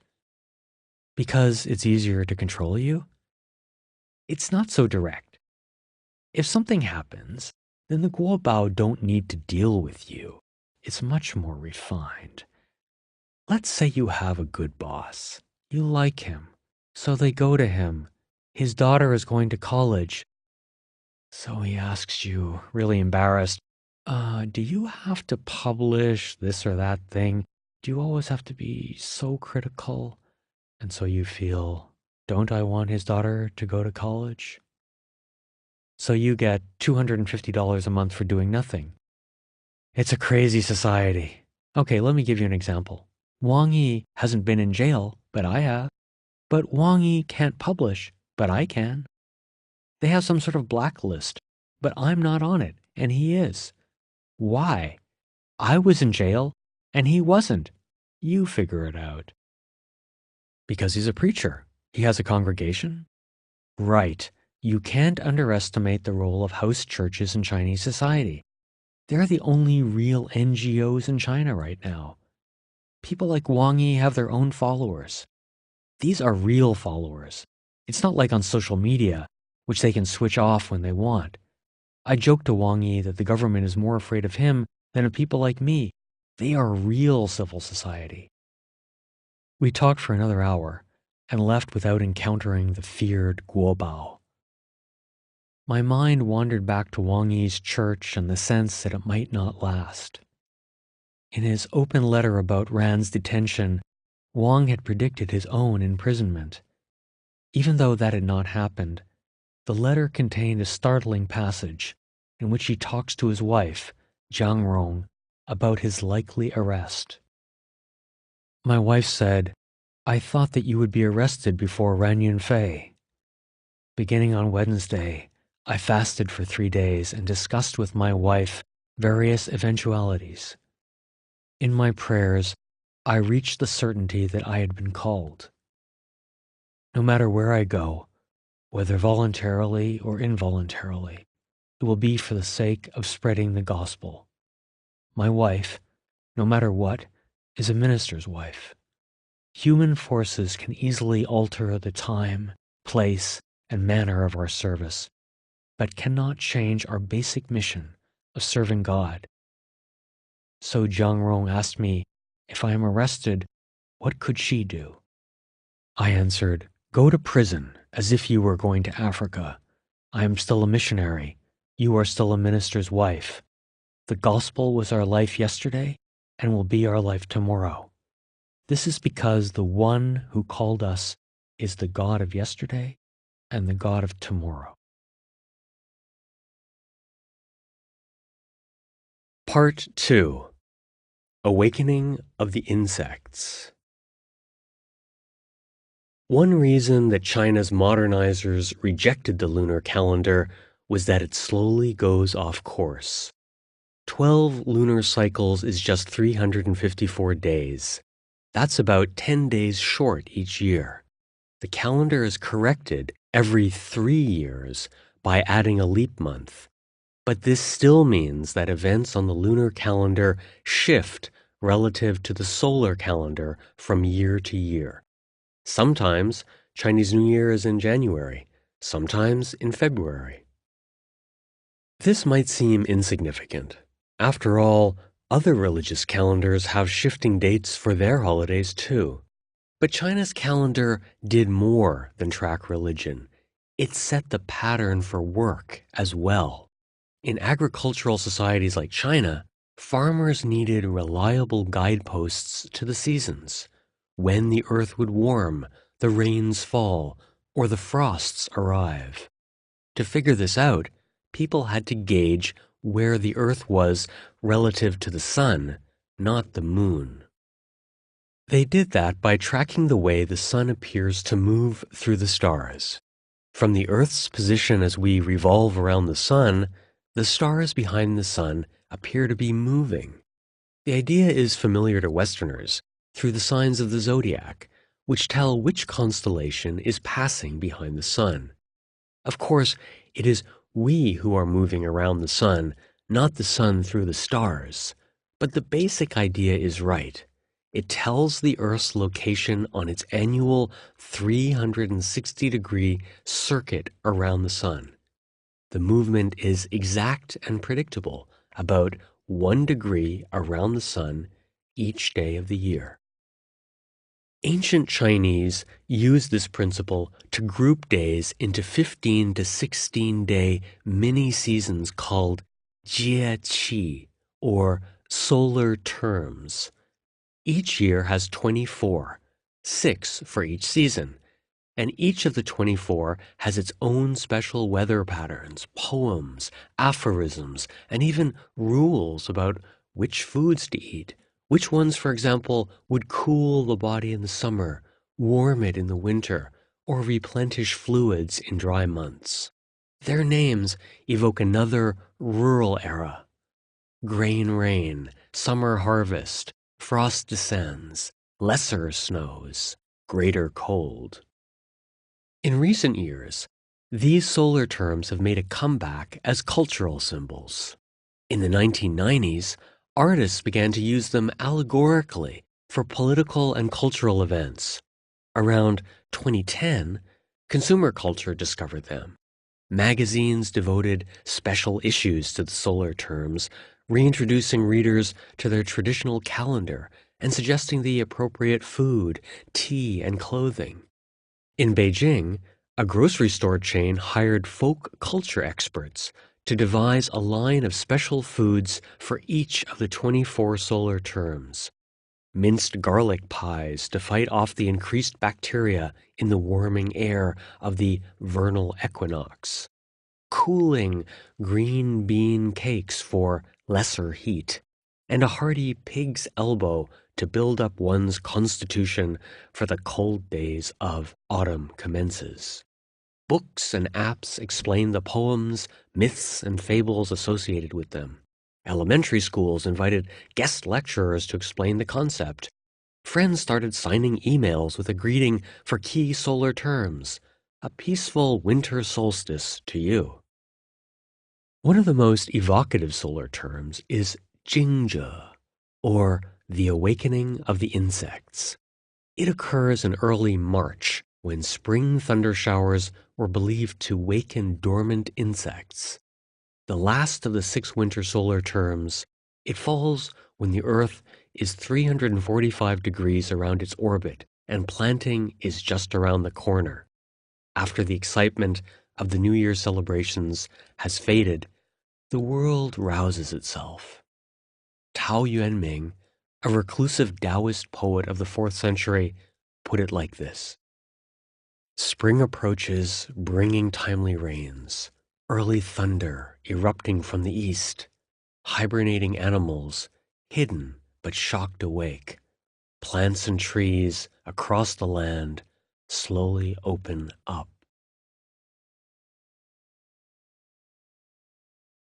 Chapter 5. Ritual, Awakening the Past. The golden age of China's past was the Zhou dynasty, a legendary era that began 3,000 years ago and lasted 8 centuries. Philosophers like Confucius praised its early kings as paragons of wisdom who ruled by virtue and inspired their subjects without resorting to force. In one of the dynasty's many actions that were emulated through the ages, the first Zhou king is said to have built a structure known as the Hall of Light, which was meant to be a symbolic building to unify the new kingdom. A hymn from that time recounts how people were so inspired that they built it quickly and spontaneously. All the people worked on it. In less than a day they finished it. When he built it, there was no goading, yet the people came in their throngs. In 1959, the Communist Party created its own hall. To celebrate the 10th anniversary of its rule, the party ordered for Beijing 10 great projects, a pharaonic scale, a new railway station, a massive new sports stadium, huge exhibition centers, a national museum, and a hall of political power, the Great Hall of the People. The party mobilized 70,000 workers, employing almost everyone in the construction industry, including old Mr. Ni and his father. They worked 12-hour shifts to complete the gargantuan structures in just a few months. Everywhere, gangs of workers toiled as in ancient days, by hand, hauling bricks and stones day and night. Then, as millennia earlier, the party emphasized speed and spontaneity. The buildings were a sign that the masses supported the party's right to rule.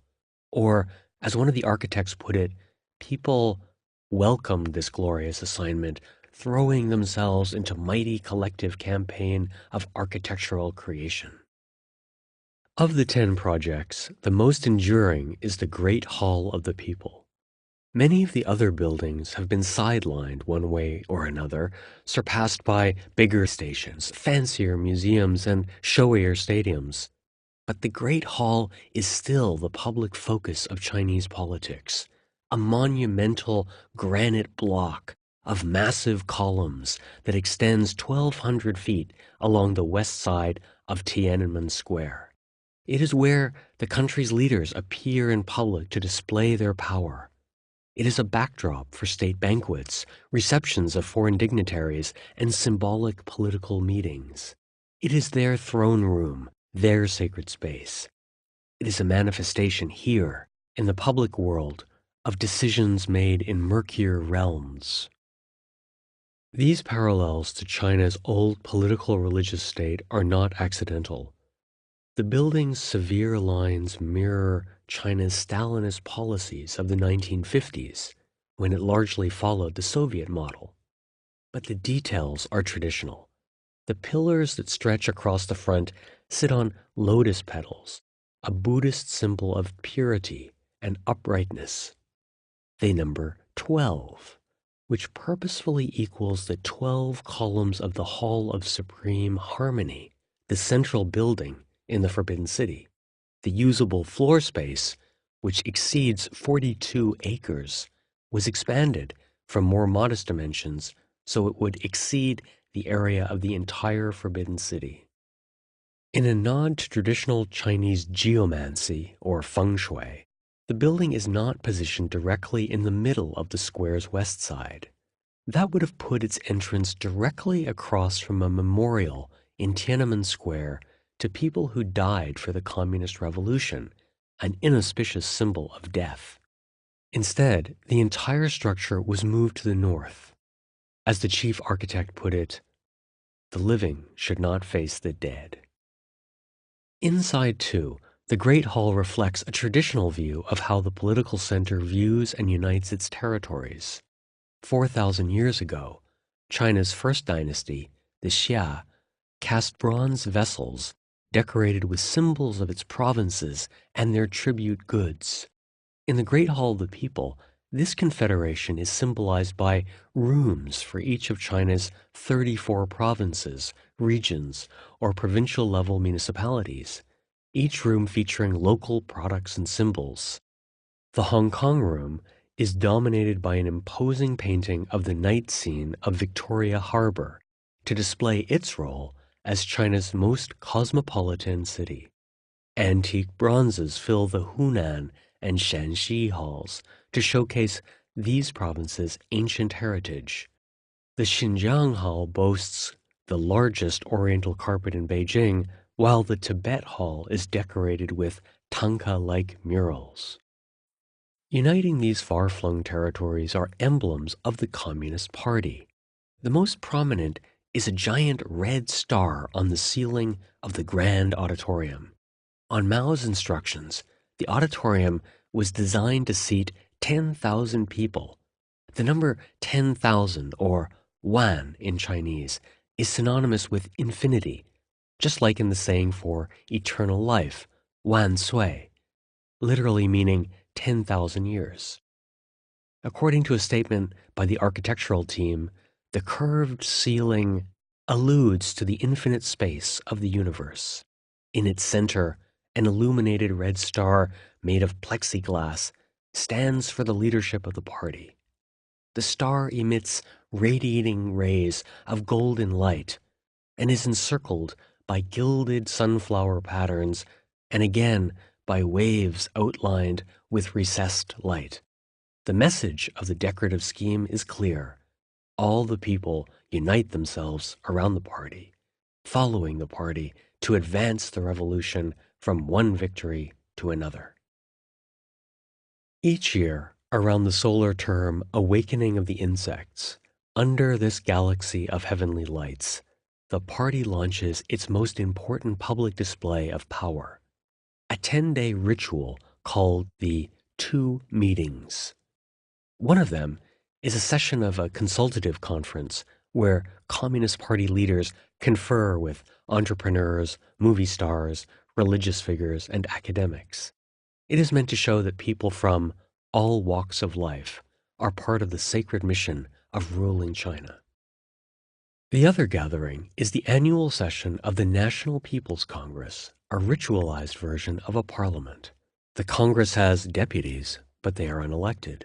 It passes bills, but the decisions are drafted elsewhere. It promulgates laws, but their enforcement is arbitrary. Like the bright halls or bronze vessels of ancient times, it is a statement of intent, of plans that will only slowly become clear. This year, the Great Hall was an especially apt setting because China, its leaders announced, would revive its spiritual life. Like all one-party states, China is obsessed with culture. This does not mean subsidizing opera houses or philharmonic orchestras, although it does that, but instead something more akin to the modern management term of corporate culture, the ideas and philosophies that make an organization tick or that inspire people to action. It's not just authoritarian countries that face this challenge. In the pre-modern era, many societies were held together by hereditary rulers who had some sort of divine power or right to rule. When that collapsed, new nation-states often adopted an identity around ethnicity and a shared history. Germany was the land of Germans, France of the French, and so on. Today, most countries recognize that they are multi-ethnic and strive for broader identities. Germany has adopted the character of a country determined to confront its past. France emphasizes the ideals of the revolution. The United States, Canada, Australia, and other countries with a strong tradition of immigration tend to stress equality and basic human rights. Forging a national consensus is always difficult, especially for countries run by authoritarian systems. A lack of free expression and assembly means that national discussions and debates are stunted, so leaders often impose some sort of national myth with varying degrees of success. China's official identity is a multi-ethnic state where all peoples, beliefs, and traditions are equally respected. The problem with this story is that Han Chinese run the country, and it is their values, their dreams, and their traditions that define the national vision, not China's 55 other ethnic groups. Coming up with a more credible national dream is complicated by China's modern history. Its last dynasty, the Qing, was created by invaders from the northern steppes, Manchus. During their rule, from 1644 to 1911, they massively expanded China's boundaries to include far-flung peoples who in the past had only been under Chinese rule for short periods or in very loose fashion.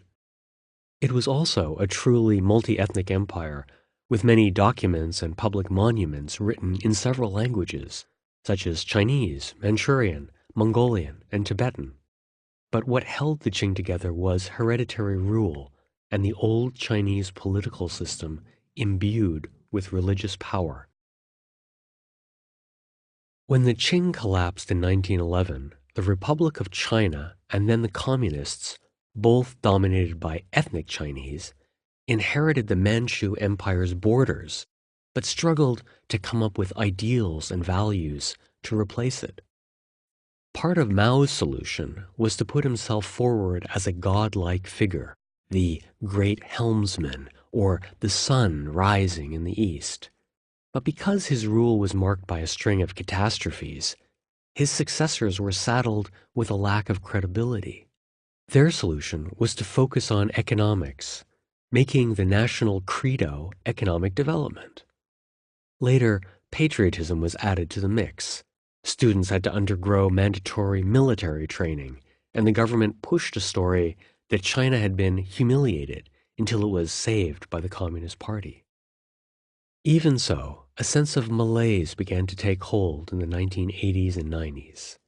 By the early 21st century, it had become widespread, a lack of social trust that infuriated so many Chinese and was reflected in opinion polls and studies. Some in the government thought that religion, if carefully controlled, could be an answer.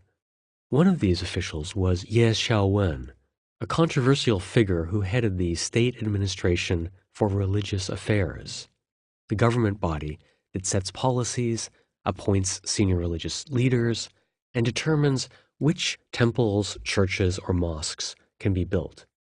Ye was a close political ally of the former Chinese leader Jiang Zemin and was made head of religious affairs work in 1995 at the relatively young age of 45.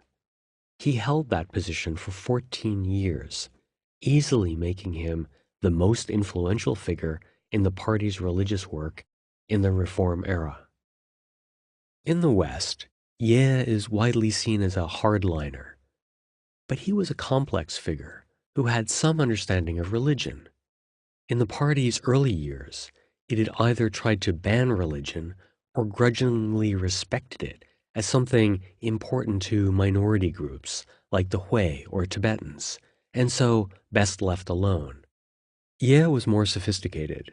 He had grown up in one of China's poorest provinces, Guizhou, and in the 1970s studied sociology.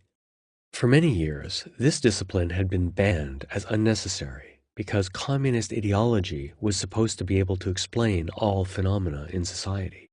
So trained sociologists like Ye were in short supply and quickly rose through the ranks. By 1980, at age 30, he was already director of the Provincial Society of Sociology. 5 years later, he headed the provincial branch of the Communist Youth League, and in 1990, right after the Beijing massacre, he was brought to Beijing to work in the Communist Party's United Front Work Department. This organization is supposed to win over and control non-communist groups in society, like religions. As the party was trying to repair its links to society after the massacre, its role was crucial. Ye was firm but outgoing. In 2003, he went on a tour of the United States to explain China's religious policy and fielded questions like a used car salesman, standing before a group of skeptical reporters in Los Angeles and colorfully explaining that there was no contradiction for an atheistic Communist Party official like himself to run religious policy. As he later put it, "If I believed in a religion, other religions would be unhappy. As I show respect for all religions and don't believe in any religion, I can serve them." But Ye's tenure was less impartial than this. While cracking down hard on religions with foreign ties, he was supportive of belief systems, especially Buddhism, Taoism, and Confucianism, that were considered indigenous. In 2005, he lent his imprimatur to the newly founded Center for the Study of Confucian Religion by attending its opening. Soon, scholars critical of Confucianism as a religion were moved out of key research institutes and replaced by those who supported its revival. Soon after, universities, high schools, and elementary schools across the country set up institutes or classes teaching the value systems of Confucianism, Taoism, and other traditional schools. In keeping with the Communist Party's new emphasis on economics, Ye argued that religion could promote development by creating social trust and smoothing over tensions in society. Religious force is one of the most important social forces from which China draws its strength, Ye told an international conference on Buddhism in 2006. In 2004, the party began to step up promoting its own values, coining harmonious society, a traditional term that recalled Taoist ideas of living in harmony with the world. In 2006, it adopted another archaic sounding phrase called the 8 honors and 8 shames, a list of do's and don'ts for party officials. These words might sound empty, but they actually marked the beginning of an important transformation. Under Mao, communism was based on the idea that society had to be in a state of permanent revolution. Deng replaced revolution with reform, a softer term, but one that still involved painful changes. So it was actually a radical idea that in the 21st century, the party should define its role not as an agent of social transformation, but as a mediator that smoothed over conflicts with traditional ideas. The slogan's apparent superficiality was deceptive for another reason. This is because content always comes slowly to Chinese projects. China is the land of soft openings. Projects are first announced to big fanfare, structures erected as a declaration of intent, and only then filled with content. In this sense, developing a new ideology to unify China is similar to building a shopping mall. The deal is publicized, the building goes up, a few stores open, but only years later are all the shops and restaurants open for business, and only after a few of the anchor tenants have gone bankrupt. This makeshift model differs from how Westerners like to see their projects, envisioned and planned thoroughly, then completed according to that design. But it has its own logic. If viable, the project goes ahead. If not, backing out is easier. The content for these new missions began to arrive 5 years later, in the autumn of 2011, at the last big annual Communist Party meeting under the old administration of President Hu Jintao and Premier Wen Jiabao. The communique issued by that meeting frankly described a society where, in a number of areas, morals are defeated, sincerity is lacking, the view of life and value system of a number of members of society is distorted. The solution was to educate people in core socialist values. These were mainly anodyne terms: patriotism, honesty, thrift. But they began to be supplemented with ideas from the old political religious system of Han Chinese thought, such as filial piety or xiao, and a political utopian term, datong, often translated as great harmony. In fact, the report called China's traditional heritage a common spiritual garden for the Chinese nation. Now, as a new political era began, these were the terms to be brought alive in a ceremony at the Great Hall. In traditional Chinese religion, a fa shi, or ritual master, recites a set of phrases that are designed to turn an ordinary space into a sacred area where the gods descend to receive prayers and rejuvenate the community. The rite can last days, with breaks and feasts, until the rites end and secular life resumes. In Chinese politics, the spring ceremony is the National People's Congress, and its fa shi is the premier. He kicks the session off with a speech and ends the meeting with a mock press conference. The premier's role indicates the symbolic nature of the session. Real power in the Communist Party is held not by the premier, but by the party's general secretary. The premier is usually chosen for his ability to operate the vast bureaucracy that runs the country. But he is only the public face of power, not the ultimate arbiter of the shadowy committees and cliques that make the decisions. He is useful, but replaceable. Even though these ritual-like political rituals are annual events, each year is unique. The year 2012 marked the transfer of power from Party Secretary Hu Jintao and Premier Wen Jiabao to the new government under Xi Jinping and Li Keqiang. In the autumn, Hu would conduct his own farewell ceremony. Now, during the National People's Congress, it was Premier Wen who would first say goodbye. Like every other session of Parliament, the 2012 National People's Congress had been so tightly scripted that one could follow it from last year's agenda. It had begun punctually on March 5, the first day of the Awakening of the Insects solar term, with Premier Wen's work report. This is an hour-long talk that usually repeats the decisions made at the previous autumn's Communist Party plenum, in this case, the pledge to adopt new values and to promote traditional Chinese culture. As always, he followed the document so closely that there was no need to listen to him. The speech had already been made public an hour beforehand, and by the time he gave it, journalists had already written their articles and were only following to make sure he didn't forget to read a line. In the days that followed, the session unfolded as always. One perennial feature was the discussion of bills, as if the Congress were a true deliberative body that might just take up a new idea and debate it. This year, delegates asked for a ban on television advertising, while others suggested that the government encourage young women to marry older men. The reason?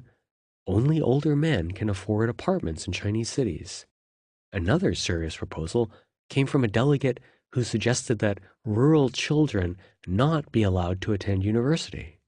If they did, the sponsor said, they would not return to their ancestral homes and traditions would be lost. Needless to say, all of these bills were killed before entering committee. They were just part of the show. Each year, the party documented its ceremony in almost identical fashion. The front pages of 5 major party newspapers, People's Daily, Enlightenment Daily, Workers' Daily, Liberation Daily, and Economic Daily, were indistinguishable.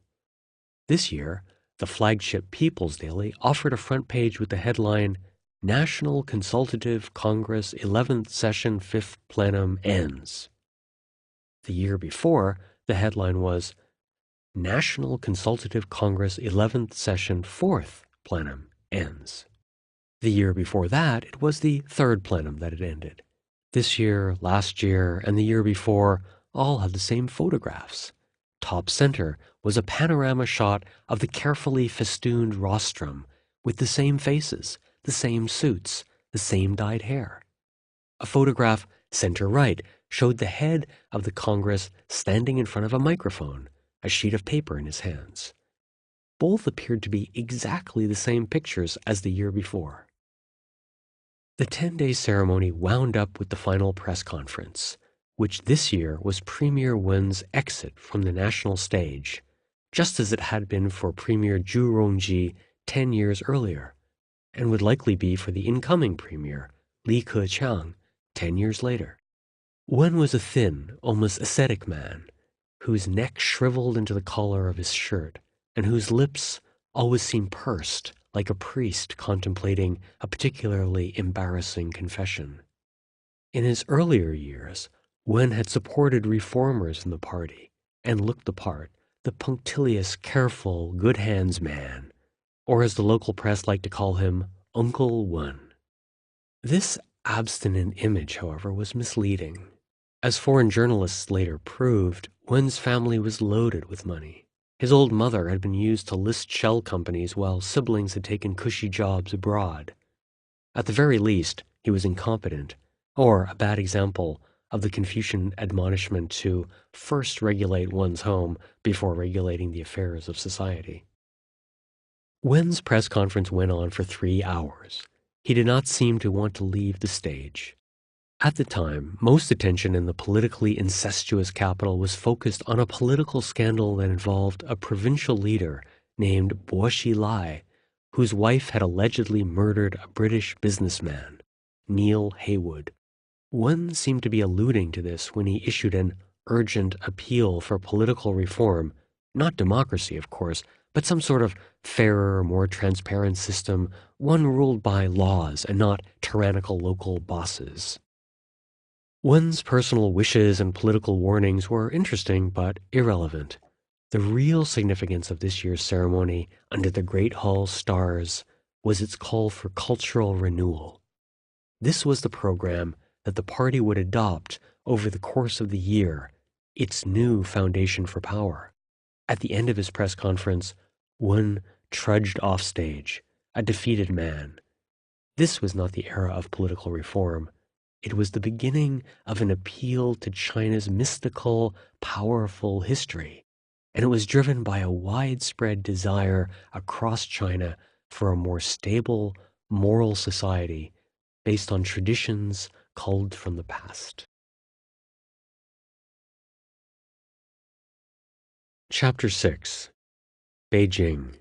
You Can't Explain It. Ni Jincheng was in purgatory, lying flat in bed, in excruciating pain, waiting for a miracle. As often happened when he was stressed, he had thrown out his back. The cause was not hard to find: his father's terrifying illness.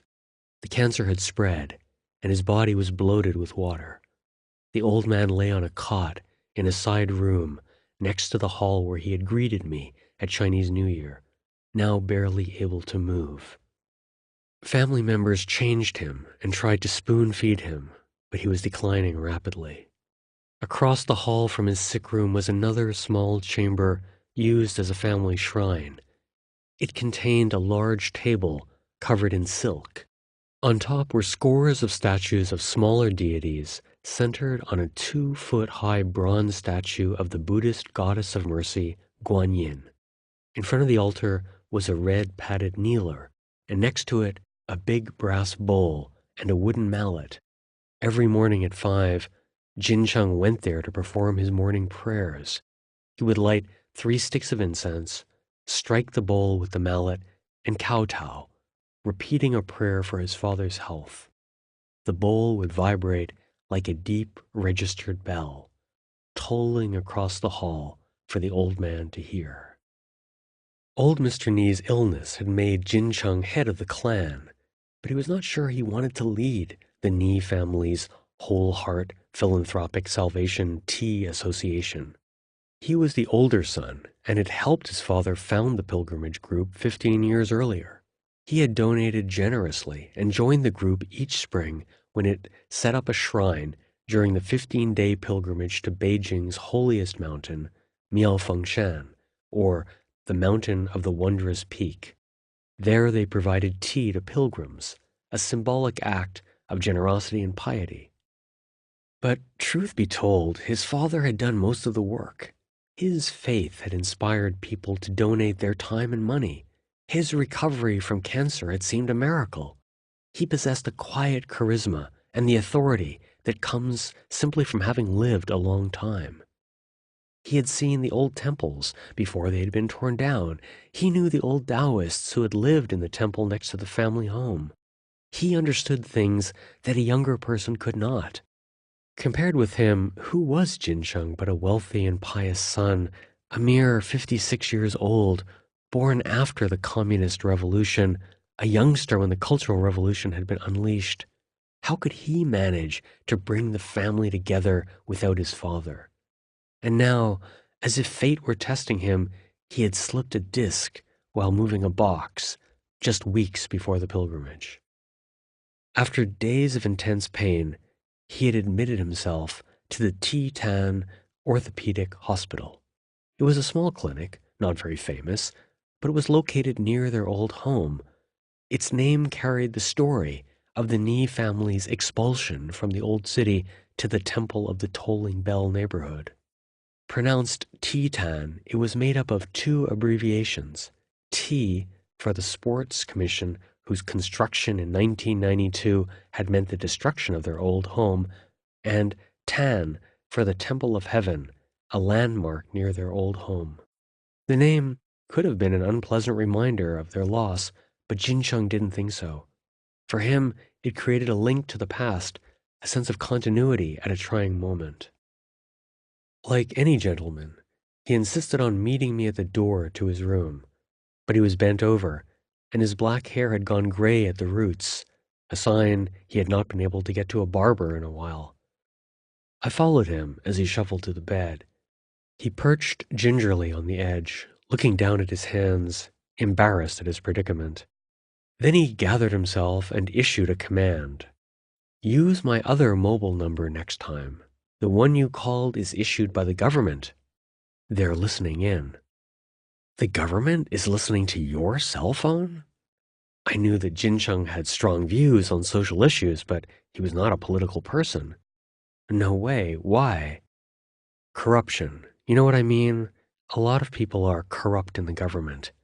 A bunch of my colleagues have been sent off for re-education. Who can resist it? There's so much money at stake. The companies can't avoid offering bribes. Many take it. Jincheng began telling me about his worries. As a civil servant with the Ministry of Construction, he worked on a team that inspected large-scale projects. When the team found problems, they fined the construction companies, sometimes millions of dollars. But the inspectors made only about $1,000 a month. Like elsewhere in the system, that had led to widespread corruption. Now the government had launched a crackdown in the only way that an authoritarian state can. All members of the team assumed their cell phones were tapped and their bank accounts monitored. But you're not involved, are you? Ha, me? Look at how we live. You've seen our house. Does it look like I take bribes? I thought of the family's reduced circumstances. In imperial times, the Ni family had been Manchu soldiers who settled in the area of the Temple of the Tolling Bell, founding the Ni family village, which no longer exists, but can still be found on city maps. In the late 19th century, they became prosperous by staging weddings and funerals, and then moved into the city, buying the home near the Temple of Heaven. They became the equivalent of lay religious leaders. They set up temporary altars at funerals and weddings, invited Taoist priests or Buddhist monks to carry out ceremonies, and made sure the complex sequence of events over several days ran smoothly. All of this had made Jincheng's grandfather a godfather in the community. If a respected widow died poor, he made sure she had a proper send-off, financing everything out of his own pocket. That changed in the communist era. Once prosperous small business people, they became state employees. Jincheng's grandfather and father had helped build Tiananmen Square and the Great Hall of the People. Later, Jincheng and his brother followed them into the trade. All lived in the old family home near the Temple of Heaven. Like much of Beijing, the house survived the first decades of communist rule because the government was too poor to carry out its plans of radically changing China's urban landscape. Then came economic reforms in the 1980s and 1990s. The state got wealthy and had the money to carry out its program of transforming, or gaizao, cities across China. In Beijing and hundreds of other cities, that meant clear-cutting old neighborhoods and building apartment towers, shopping malls, elevated highways, and prestige projects like the Sports Commission. The Ni family was expelled from the sacred capital, ending up in almost the same neighborhood where their ancestors had lived a century before. For his father, Jincheng built a bungalow I had visited a few months earlier at Chinese New Year. For himself, he constructed a narrow, 4-story building. They rented out the bottom 2 floors and lived on the 3rd floor. The 4th floor was a tacked-on penthouse, cheaply made, but in Jincheng's hands, a hermitage atop the city. A back room had a shrine bigger than the one in his father's home, dominated by a 3-foot bronze guanyin that would be carried to Miaofengshan in a few weeks. Out front was a living room with an enormous ceramic bowl filled with fat goldfish, and next to it a room stocked with cages of racing pigeons, which cooed and strutted throughout the day. A balcony looked over the city's sprawling southern suburbs. The materials were cheap and temporary, but when we sat there, drinking tea and smoking $1-a-pack great Tianmen cigarettes, it felt otherworldly, as if we were transported back to a time when the Temple of the Tolling Bell still stood and its message still resonated with the townsfolk. "I know you live simply," I said, thinking also of the meals I'd had at his home, noodles, cold cuts, and a $2 bottle of grain alcohol. But it is still a dangerous time. I mentioned the upcoming government meetings and government campaigns against corruption, but he laughed as if I were warning him about the weather, predictable but unalterable forces that you could cope with but not change. Faith, he said, makes you realize that these things are not important, but others, you can see from how they live that something isn't right. I don't want to say more than that. He had chosen his words carefully, but his workplace sickened him. He felt that almost no one was clean and that you were a fool if you didn't take bribes. So he had started simply not going to work, using his seniority to his advantage. The ministry had a rule that when it issued a fine over 8 million yuan, or about $1.25 million, an inspector with more than 30 years' experience had to sign off. Because of China's construction boom, the ministry was constantly inspecting and fining. Senior managers like Jinsheng were at a premium. His superiors needed his signature so badly that they tolerated his coming to work only once a month. The rest of the time, he said he was sick, traveling, or on vacation. No one seemed to care as long as he signed the stack of papers on his desk once in a while. I'm happy about it so that I can look after my father. Also, I don't have to deal with those officials who just want to make money. They don't have a di xian. That word di xian in Chinese was tough to translate. It literally meant bottom line, but in the sense of a minimum moral standard below which one would not stoop. Without a bottom line, the means always justify the ends. For Jincheng and many, maybe even most Chinese, this is how their country felt, a place where anything went. Jincheng experienced this whenever he left home and had to encounter the outside world. Growing up in the 1950s and early 1960s, Beijing had felt simpler. Even though this was after the communist takeover, many of the old guiju, or rules, still survived. They ranged from small rules of personal politeness, don't spit at the table, to respecting privacy, don't enter a room without knocking, or a person's home without calling out a greeting first. But bigger principles existed too. You treated religious figures with respect. You didn't flaunt your wealth. You worked hard because you didn't want to shame your family, friends, or master. People today don't know anything, he said as we sat in his small hospital room, except how to push you out of the way. It reminded me of another pilgrimage leader, Zhao Baoqi, whose group performed martial arts at Miaofengshan. When I asked him once what the key was to understanding the pilgrimage societies, he had also repeated that word, guiju. This was what society lacked: rules, standards, ties. Chinese society was like a sailboat, unmoored, its centerboard broken, its sails full, flying wildly across the water, exhilarating to watch from the shore, but terrifying to ride. Who are our enemies? Who are our friends? This is a question of the first importance for the revolution. This was the first line of the first essay of the first volume of Mao Zedong's collected works, the genesis of the violent world that Chinese like Jincheng are trying to escape. Mao's words set up a binary world of friends and enemies. Anyone opposing the revolution was an enemy, and enemies were killed. This was not metaphorical.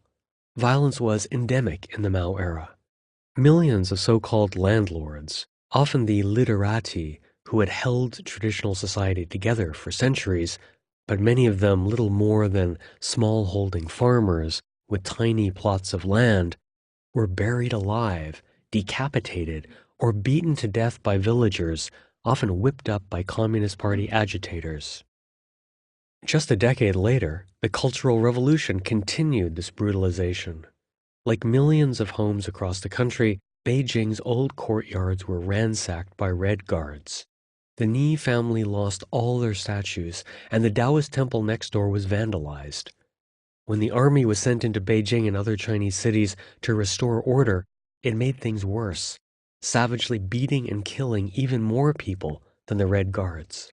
Then the soldiers brought in hundreds of thousands of their relatives who occupied the old courtyard homes and the Danwei housing compounds or the once majestic old temples. Suddenly people were surrounded by strangers in a society where basic rules of human conduct had largely been destroyed.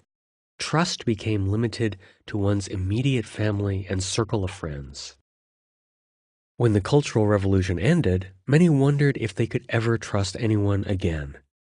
Some hoped that a kinder, gentler society might replace the violence of the Mao era. Throughout the 1980s, people wrote and argued for an ethical awakening.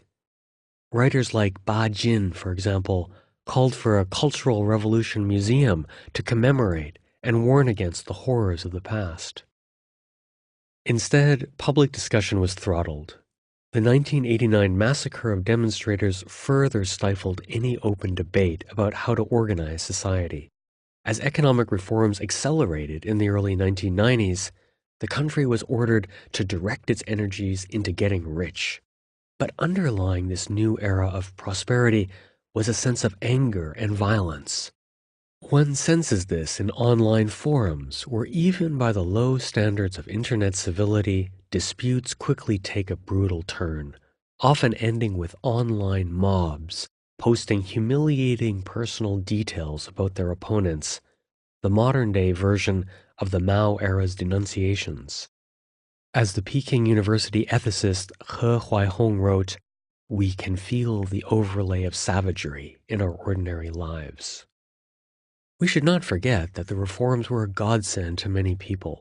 The new policies allowed hundreds of millions to lift themselves out of poverty. Horizons opened for many more. Farmers migrated to the coast for paying work in factories. Young people received an education and embarked on new lives, and millions entered the middle class and traveled abroad for the first time in their lives. For many, the reform era has been an optimistic time. But the disquiet remains and has become more pronounced now that the thrill of prosperity has faded. In traditional society, schools and medical care were based on local relationships with a teacher and a doctor. In the Danwei system, these sorts of services were provided by the work unit. In the post-communist system, everything is for sale, not just obvious things like a hospital bed, a place in school, and a government job, but also health inspection certificates, book reviews in the newspaper, and scientific articles. Standards of hygiene, of professional pride, of academic rigor degenerated. Trust had to be triangulated. I can trust that this bottle of liquor is not a fake because my cousin's brother-in-law works at the distillery. This rice doesn't have pesticides because it is from a village where my old classmate still has relatives. This doctor won't toss me out of his office after 30 seconds because she's my 8th cousin's daughter. Even if people did not really believe that these tenuous ties amounted to anything, they clung to them, hoping they weren't being cheated, even though they knew they were. The only really safe food was served in the Zhongnanhai leadership compound. The only really good doctors saw patients at outrageously expensive private clinics. Decent public schools required under-the-table donations of $10,000 or more each year. People's powerlessness was especially humiliating. Many countries have similar problems, but also mechanisms for ordinary people to express their frustration or even change the system. But China has no lobby groups, unions, or free media. Non-governmental organizations are allowed to exist only if they restrict their activities to providing services, such as disaster relief. Organizing to change society is forbidden. So too are protests and independent political parties. People are left on their own. They can hope that the Communist Party might take action on a given issue, or they can rely on their personal network. This sense of helplessness is captured in numerous opinion polls. One 2014 study cited loss of trust as the top problem facing China, with 88% agreeing with the statement that China was beset by a social disease of moral decay and lack of trust. In place of principles, China has hidden rules, or 潜规则. in the phrase of Wu Se, a prominent historian and former editor of the influential magazine China Through the Ages. Success is based on connections, favoritism, and unethical deal-making. It is analogous to a Hollywood actor getting roles through sexual favors, except this sort of crass quid pro quo is widespread in Chinese society. Jin Chang's beloved apartment was a typical example of these hidden rules. The government was threatening to tear down the neighborhood of the Temple of the Tolling Bell, not just one or two buildings, but dozens of city blocks, to make way for scores of new housing towers. Residents could get apartments in the new project, but it meant negotiating a murky bureaucracy. Government officials would almost certainly get the best units, but if Jin Chang played his cards right, the family might end up with 2 or 3 bright, comfortable apartments, maybe even one that he could turn into a prayer hall. If not, they would be reduced to one miserable apartment. The family's fortunes hung on getting this right. "I have to find someone to figure this out," Jin Chang said to me one day at his apartment. Find someone. That was another special Chinese phrase. To find someone, or 找人, meant you couldn't rely on asking the government if your home was going to be torn down. You had to have an insider who could slip you some advice, all for a reciprocal favor, of course. Yes, your home is going to be torn down, and the government absolutely will not offer more than so-and-so amount a square meter. So if it offers less, you can expect more. But if you hold out for more, you will be penalized and receive a smaller unit. And make sure your daughter is married off by next summer, because then she can qualify for her own apartment. Later than July 1, and she won't qualify. Yes, the July 1 date is certain. No, it hasn't been made public. I'm telling you this as a friend. Friend, or 朋友, another Chinese word that acquired a warped meaning. I'm telling you this, and now you owe me something. In the past, connections mattered. But ties and obligations were more predictable and tempered by moral values and rules. Today's society was in a way simpler. What mattered was power and money. The rest was rhetoric. All this drove Jin Chang to distraction and made him appreciate the Pilgrimage Association. Here were 30 people who trusted one another. Most were relatives of some sort, but outsiders joined and became friends. They were like a big clan, something that most Chinese lost when they left their ancestral village and were then subjected to family planning controls. They quarreled, feuded, and argued loudly, but they were bound by faith in Our Lady of the Azure Clouds, and they looked out for one another. Without saying it, because who needed to say or even think this sort of thing, they loved one another, as people do in a rambling, mildly dysfunctional family. I had brought with me a newly published Chinese edition of Zen Baggage, a book by the American writer Bill Porter. For years, Porter had worked as an indigent translator of Chinese poetry and Buddhist scriptures, getting by on meager royalties and occasional donations from pious Buddhists who appreciated his work. Living in rural Washington state, Porter was so poor that some of his books acknowledge help from the U.S. Department of Agriculture for its food stamp program. But in 2010, one of his travel books on hermits in China was translated into Chinese. He became a star. Eager to learn how a foreigner sees their religion, Chinese bought hundreds of thousands of copies of his book. He held book signings where people waited for hours for a signature. State television made a documentary on him, and he had fans who put money into a bank account that he could spend when he came to China. Jin Chang was delighted. He held the book up and pressed the spine against his forehead. "Thank you. This is an offering," he said, and then placed it next to a piece of yellow silk that was covering something on his night table. I said it was quite simple and he'd probably not learn much from it. "No, I don't agree. He's looking at things from the heart, and that's the most basic. It has nothing to do with being Chinese. If he does things like I do them, then I don't learn anything."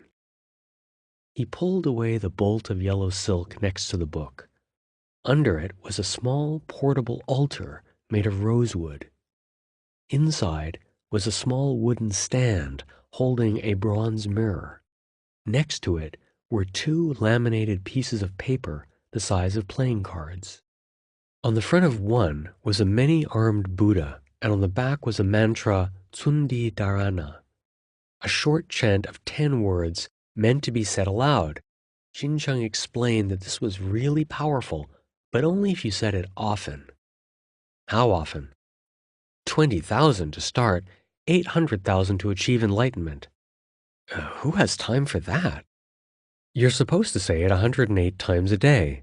That's 54 in the morning and 54 in the evening. It just takes 10 minutes to say it 54 times. How long do you spend on prayers? An hour in the morning and an hour in the evening. You can do the 20,000 in half a year. It's not a lot if you're devout. If you can't manage that, you don't have much. We talked about this year's pilgrimage. It started on the first day of the 4th lunar month, which this year fell on April 21st. He cautioned me against going too late.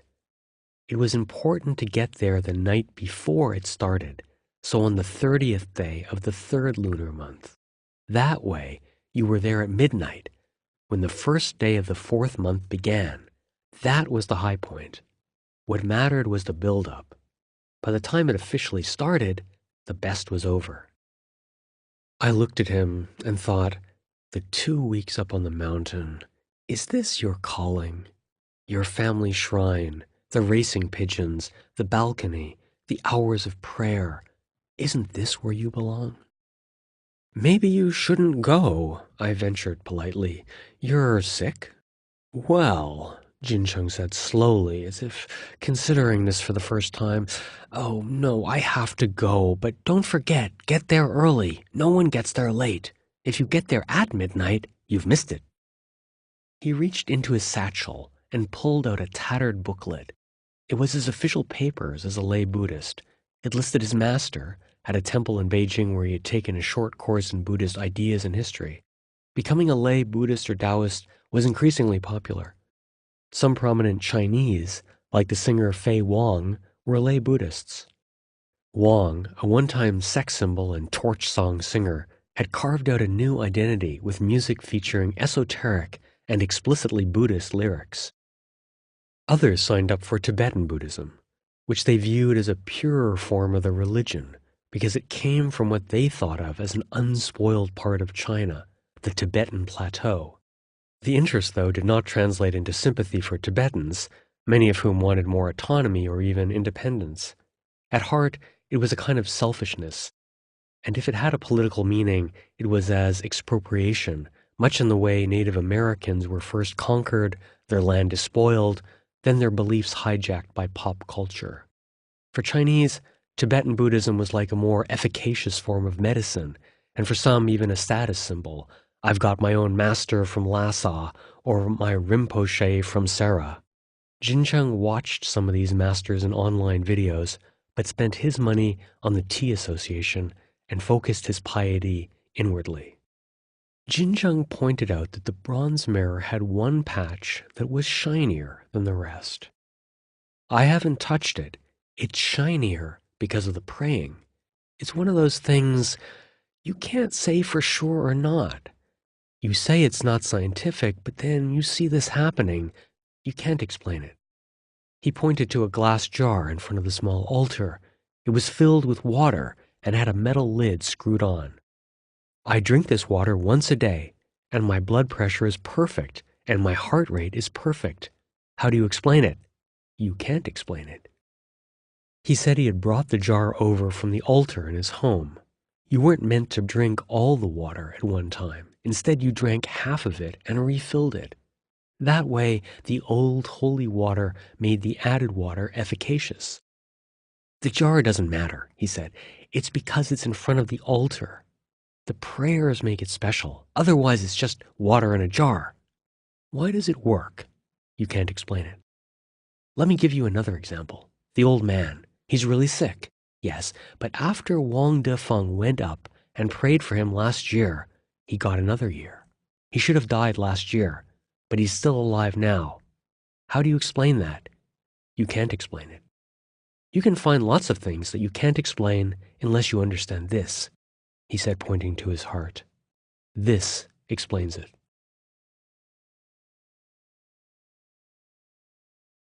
Chapter 7. Ritual, the Caged Master. Chinese culture originated in the country's north, near the Yellow River and mythic mountain ranges like the Taihang. But climate and geography long ago pulled the center of Chinese civilization south to Jiangnan, or south of the river, the area around the Yangtze.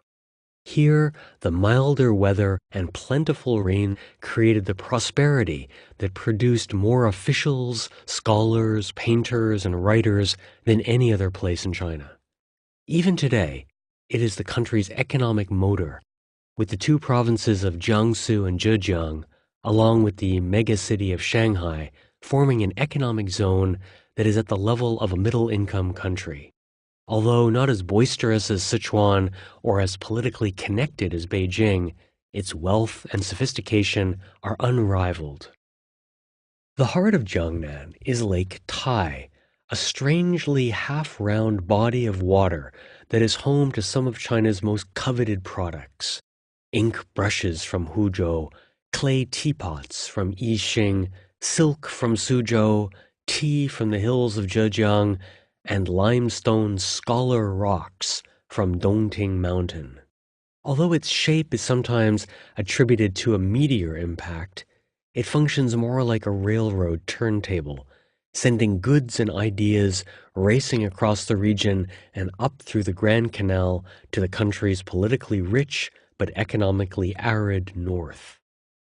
Lake Tai was also the home to China's most famous contemporary sage, 94-year-old Nan Huaijin. His life spanned most of modern Chinese history, taking him from being heir to a prosperous family on coastal China to the peaks of a holy mountain, a career in the military, political trouble that required him to flee to Taiwan, the United States, Hong Kong, and now, toward the end of his life, back to mainland China. It was a sojourn worthy of Confucius, who had bounced around the known world of his time, seeking a ruler who would accept his advice. Master Nan, though, had achieved recognition in his lifetime. On the mainland, he had become famous as a Zen Buddhist master and author of books explaining China's traditions in folksy, accessible language, something like Will and Ariel Durant's Story of Civilization, a multi-volume work of mostly Western ideas that was in the bookcase of every middle-class American family in the mid-20th century. Master Nan's books are more idiosyncratic and personal. He did not nod to scholarship or try to cover China's tradition in a systematic way, but he has sold over 60 million copies, and government-run bookstores feature his works prominently. Through a foundation, he has also helped revive classical education in public schools and started his own traditional-style school. Most interesting to me was that here, on the shores of Lake Tai, he had a close-knit coterie of followers, admirers, and rich donors who competed for his time every evening, hoping to get answers to the confusing reality around them. Up in Beijing, political leaders were just beginning to embrace traditional Chinese values and beliefs. But here, under Master Nan's tutelage, these ideas had been nurtured for over a decade. I was curious to find out how. So on the day of the start of the awakening of the insects solar term, I arrived on the shores of Lake Tai to meet Master Nan. His Lake Tai Great Hall of Learning was comfortable, made of several traditional-style buildings and flower gardens on the shores of the lake. But it also felt like a minimum security prison. Guards and dogs were stationed around the complex, and the grounds were often eerily empty. Visitors were carefully selected by a former central government employee. Master Nan published many books, but never gave media interviews. He forbade his speeches to be recorded and distributed. He didn't allow his students to teach his ideas, and he cultivated the role of an enigmatic recluse, keeping questioners at arm's length with stories and riddles. At the end of my first day there, I met him, short, slender, with combed-back hair that emphasized his bird-like features, wearing a dark blue Chinese gown with a hand-carved walking stick in one hand and a Panda brand cigarette in the other. He was a nonagenarian, but witty and funny, as solicitous as any good host should be. How did I like his hermitage? I said I liked it, but felt perplexed. The empty campus, the guards and the disciples, the strange combination of fame and obscurity. What did it all mean? He planted his cane between his legs like a sword, looked past me toward the lake, and laughed. Your story should be written like this. You came across this giant lake, one of the largest in China, and on the edge of it was an old guy who talked all kinds of nonsense. That should be how you tell your story. Master Nan was born in 1918, when ancient China had all but vanished. The last emperor had abdicated in 1911, and a new, modernizing government under the Nationalist Party, or Kuomintang, was about to unify the country. But like most people of his generation, he attended a traditional school, which meant learning the classics by heart. His teachers were old men who had come of age in the mid to late 19th century and imbued him with the traditional way of looking at Chinese culture as an unbroken string going back 2,500 years to Confucius. It wasn't a critical appraisal of traditional China, but a massive download of information, assumptions, and accepted ways of viewing the world that had shaped Chinese for centuries. And yet, Master Nan wasn't oblivious to the outside world. Angered by Japan's steady encroachment onto Chinese territory during the 1930s, he joined the military. At 21, he was commanding his own unit of several thousand men. He was short, but trim and powerful, with dark eyebrows and an ability to lead. Then came one of the odd, unexplained twists that have defined his life. Even though China faced invasion by Japan, Master Nan abandoned his military training to pursue a spiritual path. He eventually retreated to Mount Emei in southwest China's Sichuan province, living as a Buddhist hermit for 3 years. When he descended from the mountain in 1943, he found the unfamiliar smell of humans repulsive. He took up smoking to shield himself from their odor, and for the rest of his life still puffed on cigarettes, blowing the smoke out in front like a protective shield. When the Communists won China's civil war and took power in 1949, Master Nan was one of the more than 2 million Republic of China loyalists and soldiers who fled to the island of Taiwan. It remained under control of the tradition-oriented Nationalist Party government and became a refuge from the radical social experiments that Mao carried out on the mainland. A charismatic and forceful public speaker, he gathered around him some of Taiwan's most celebrated intellectuals and powerful figures. These connections proved dangerous. In the early 1980s, Taiwan was still under martial law, and some of his students angered the regime. Master Nan was warned that he was in danger. In 1985, he fled to Washington, D.C., where he lived in relative anonymity. He stayed for just 3 years, eventually moving to Hong Kong. In 2000, he finally returned to China to great fanfare. His books had already been printed in samizdat form and were popular among the country's growing middle class. Most of them discuss one great book, such as Confucius's Analects or Lao Tzu's Tao Te Ching. Academics often gripe that Nan gets his facts wrong, misidentifying poems or misstating references.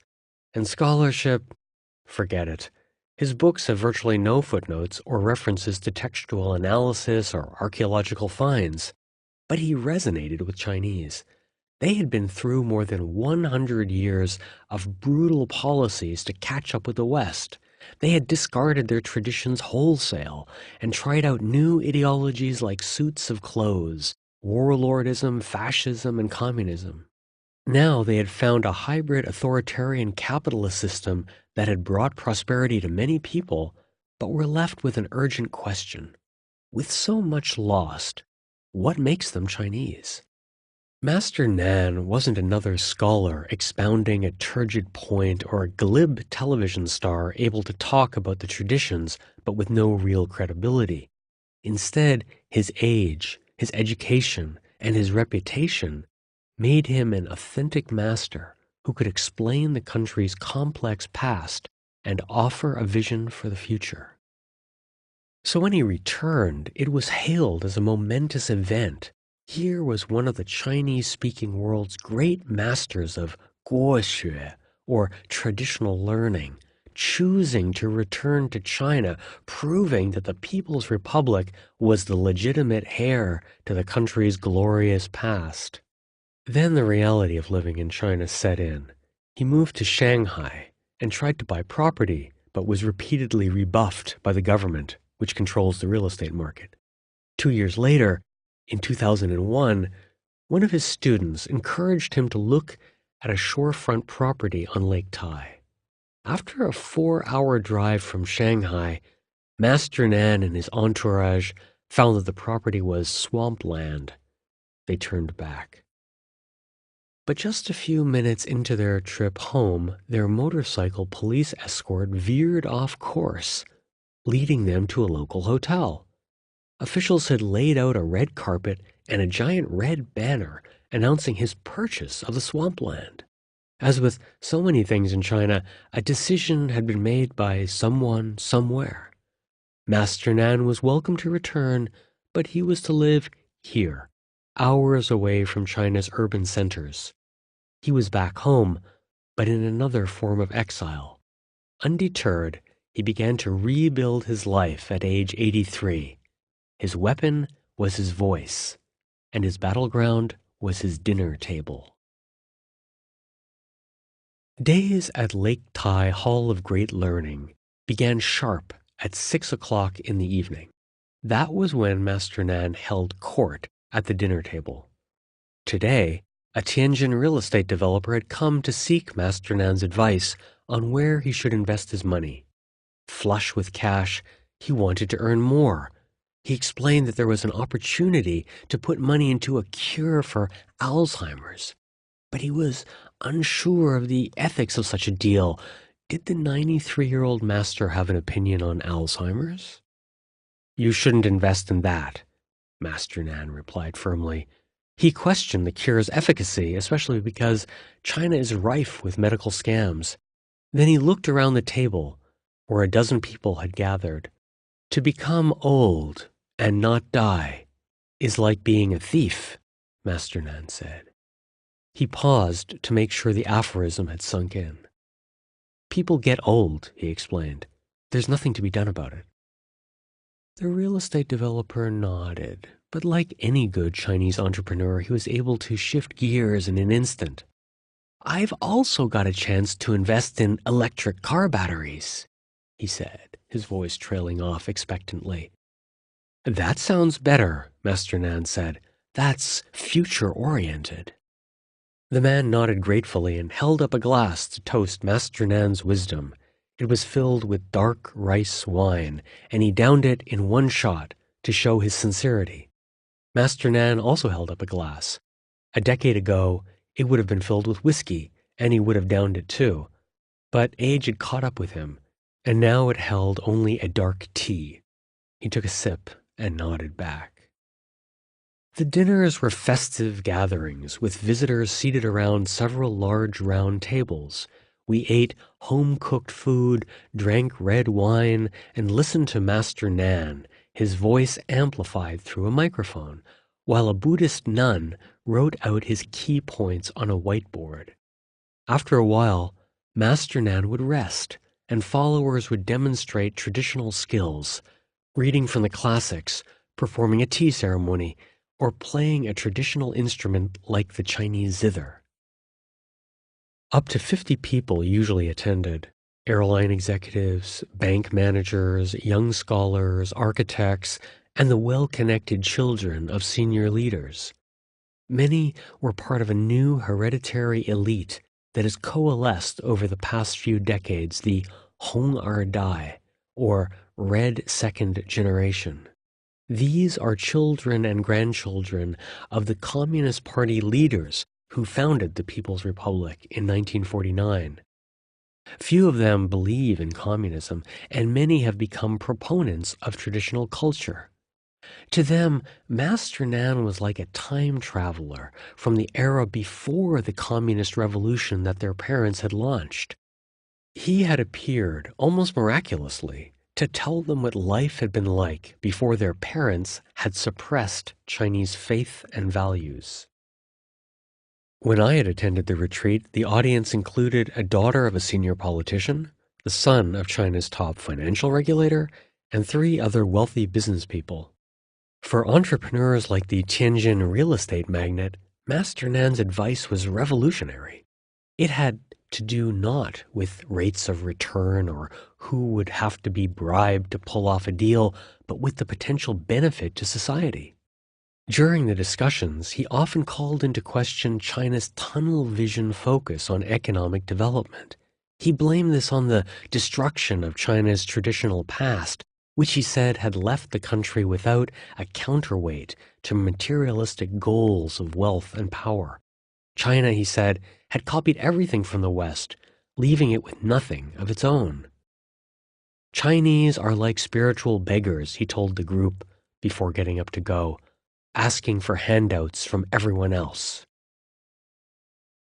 Part of Master Nan's appeal is that he is critical without being a dissident. He never speaks disparagingly of the government in public and is forceful in arguing that Taiwan and troubled regions like Xinjiang and Tibet are inalienable parts of China.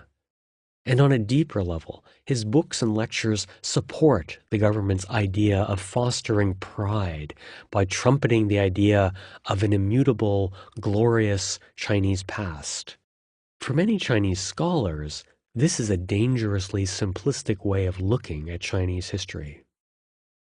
One skeptic was Zhu Weizheng, a famous scholar of classical texts at Shanghai's prestigious Fudan University. I met Zhu during an earlier stay at the Hall of Great Learning, driving over to spend the day with him and then returning for dinner with Master Nan. I met Professor Zhu at the Shanghai Tumor Hospital, where he had been a cancer patient for several months. He would die the following year, but on this day he was still alert and gracious, giving me one precious afternoon while his wife came and went, tending to his needs. I oppose some of these uses of guoxue, he told me. I don't think it should be used to promote Chinese nationalism. Zhu was born in 1936 in Wuxi, a city on Lake Tai. He attended Fudan University and had a meteoric rise up the academic ladder until the Cultural Revolution. Like most educated people, he was sent to labor and lost the next decade of his career. Rehabilitated in the late 1970s, he began publishing again on the Chinese classics in the 1980s. By the 1990s, China was gripped with guoxue fever. Classic texts were reprinted and studied on mainland China for the first time in 2 generations. The following decade saw the arrival of popularizers, notably the government-approved television lecturer Yu Dan, whose breezy discussions of Confucius's work glossed over historical controversies and gave a rosy view of the past. Major universities also set up lucrative guoxue centers that offered pricey weekend courses and a big frame certificate to business people and enthusiasts eager to prove their erudition. The government also used the idea to promote China abroad, setting up Confucius institutes around the world.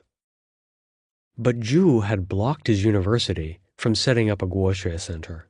China had such a long tradition that scholars should, he argued, be delving deeply into the past instead of pushing a simplified version of Confucianism to make money or curry favor with the government.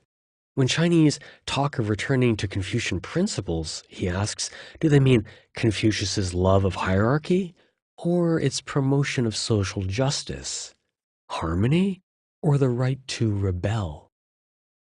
Zhu told me that the very idea of guoxue was foreign. Like the term for religion, it originated in Japan, which had already developed a vocabulary for these challenges. The idea was to save traditional culture and faith by separating it from the old political religious system that ruled the country.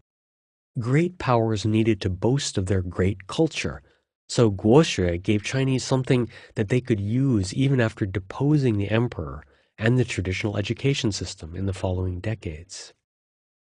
In the early guoxue movement in the early 20th century, Zhu said, people did original research that we still rely on. They were incredibly well educated. But in the following decades, we destroyed these old books so much that people here, even of my age, don't really understand them. It's like a foreign culture to most Chinese. He pointed to Confucius's Analects as a key example. People like Master Nan, he said, teach it simplistically, as a received text that Confucius had really written. Scholars, he said, widely accept that the work was heavily edited and is likely a compendium of sayings and anecdotes written down by various followers. I asked him what he thought of popularizers like Yu Dan. She talks about passages she doesn't understand, he said. She can't even put the punctuation in correctly. These are people who serve the government. And Master Nan? He is different. He isn't as overtly political. That old gentleman is interesting, but he's not a scholar. The problem with guoxue, he said, is that it has become a political project. The state sponsored a lavish film adaptation of the life of Confucius, and China's cabinet voted in 2012 to establish a national guoxue center in Beijing to coordinate and spread the tradition. Zhu said, however, that much of this is superficial. Despite embracing the past, the government doesn't allow the sort of academic freedom necessary to explore it with an open mind. It's almost impossible to have a neutral debate about issues in China. All the publishing houses are controlled by the government, the universities are controlled by the government, the foundations are controlled by the government increasingly wants to use guoxue for its own purposes. Whatever the merits of his books, Master Nan was still a magnetic force in the small group sessions at Lake Tai. This was when his charisma was strongest. And despite his advancing years, it was possible to see why he had been such a popular figure in the Chinese world for so long. The talks were always at night. Master Nan worked and meditated through the night, slept in the morning, and got up in the afternoon to handle correspondence. Dinner was when he made his first appearance, striding into the room with the lithe step of a former martial artist. His eyes had started to fail, so he was forced to read large print versions of the classics that his students had specially printed for him. But he still dominated a room. He invariably made straight for the control panel on the dining room wall and adjusted the lights and air conditioning like a director, making sure the stage was set just so. Most nights, Master Nan started out by quizzing us on what we had accomplished during the day. One man was an architect who spent his time at Master Nan's Hall of Great Learning fasting and hallucinating. Master, I have broken the barrier between waking and sleeping. Yes, you appear to have done so, Master Nan said dryly. Another meditated most of the day in a large Zen meditation hall that Master Nan had built just for that purpose. Don't spend so much time meditating, Master Nan admonished him. It's a tool, not a goal. Several other people had busy jobs and tried to perform email triage, breaking away from work to help Master Nan's staff figure out how to implement his charitable projects. One evening, Master Nan asked a question that has baffled Chinese thinkers for the past century. In the past 100 years, China used Western thinking, not Chinese thinking, Master Nan said. Communism is Western, not Chinese. Capitalism is also Western. Socialism is also Western. What is Chinese? His guests shifted uncomfortably in their chairs. Master Nan waited, watching carefully. This is why we have to read the classics, ventured a young man who had just spent a year as a hermit and was now opening a Buddhist temple. We don't know what is ours. Exactly, Master Nan said. Read the classics. Then he quickly lightened the mood. You can at least start with something concrete, your clothing. He segued into one of his favorite stories. Once, many years ago, he had been stopped in the San Francisco airport by U.S. customs agents who queried him on his need for an entire suitcase full of Chinese medicine. What won them over was that he was wearing his trademark blue gown, a sign that he respects his own culture and that they should respect him. It was the power of the gown, he said with a laugh. Everyone held up small glasses of liquor and toasted him. Then we took a break to listen to the mellifluous voice of one of Master Nan's disciples, a Shanghai television host who read classics to the group. The man had a warm, inflected reading style, but like most modern Chinese, he had a shaky grasp of the classical idiom. In the middle of the text, he made a string of errors that visibly irritated Master Nan, who had been following with his eyes closed. He opened them and looked around the room, annoyed at what he saw. Then he heard something that made him relax and lean back in his chair. It came from the other side of the main building, the location of a boarding school. The children were performing their nightly chanting of the classics, part of his traditional curriculum. I thought of something Master Nan had told me once. Children can memorize the silliest pop song or advertising jingle. Why not instead have them commit the Tao Te Ching or another classic to heart? True, they don't understand it, but in time they will. And when they sit down to write one day in the future, their brains will have been hardwired by the beauty of Lao Tzu's language, instead of the cliches of a Hong Kong songwriter. The children were chanting excerpts of Confucius's Great Learning. Some were just first graders, so small they could barely hold the book open to the right page. Teachers walked around patiently, making sure they weren't daydreaming and keeping them in sync. The young voices rose like a prayer, one that has been recited in China for thousands of years in hopes of a better future. Their thoughts sincere, their hearts were rectified. Their hearts rectified, their persons were cultivated. Their persons cultivated, their families were regulated. Their families regulated, their states were rightly governed. Their states rightly governed, the kingdom was tranquil. Toward the end of my stay, Master Nan invited me to his apartments to discuss what I had learned. Located in a spacious villa on one end of the campus, his residence included a 2-story personal library, as well as several studies decorated with original calligraphy by famous Chinese. I began asking him the usual questions about whether Chinese culture can really be revived. The Cultural Revolution dug out its roots, he said. How can anything recover without roots? There is an old root, but he's dying soon. But your students, I said, but he cut me off. They're just sprouts. We don't know whether they can grow. After another 15 minutes of this, he grew tired and closed his eyes. But he suddenly revived with a glint in his eye. In foreign countries, everything has to have a point. Your articles and books all have to have a point. I find it annoying. Well, I'm curious about, I said, but he cut me off.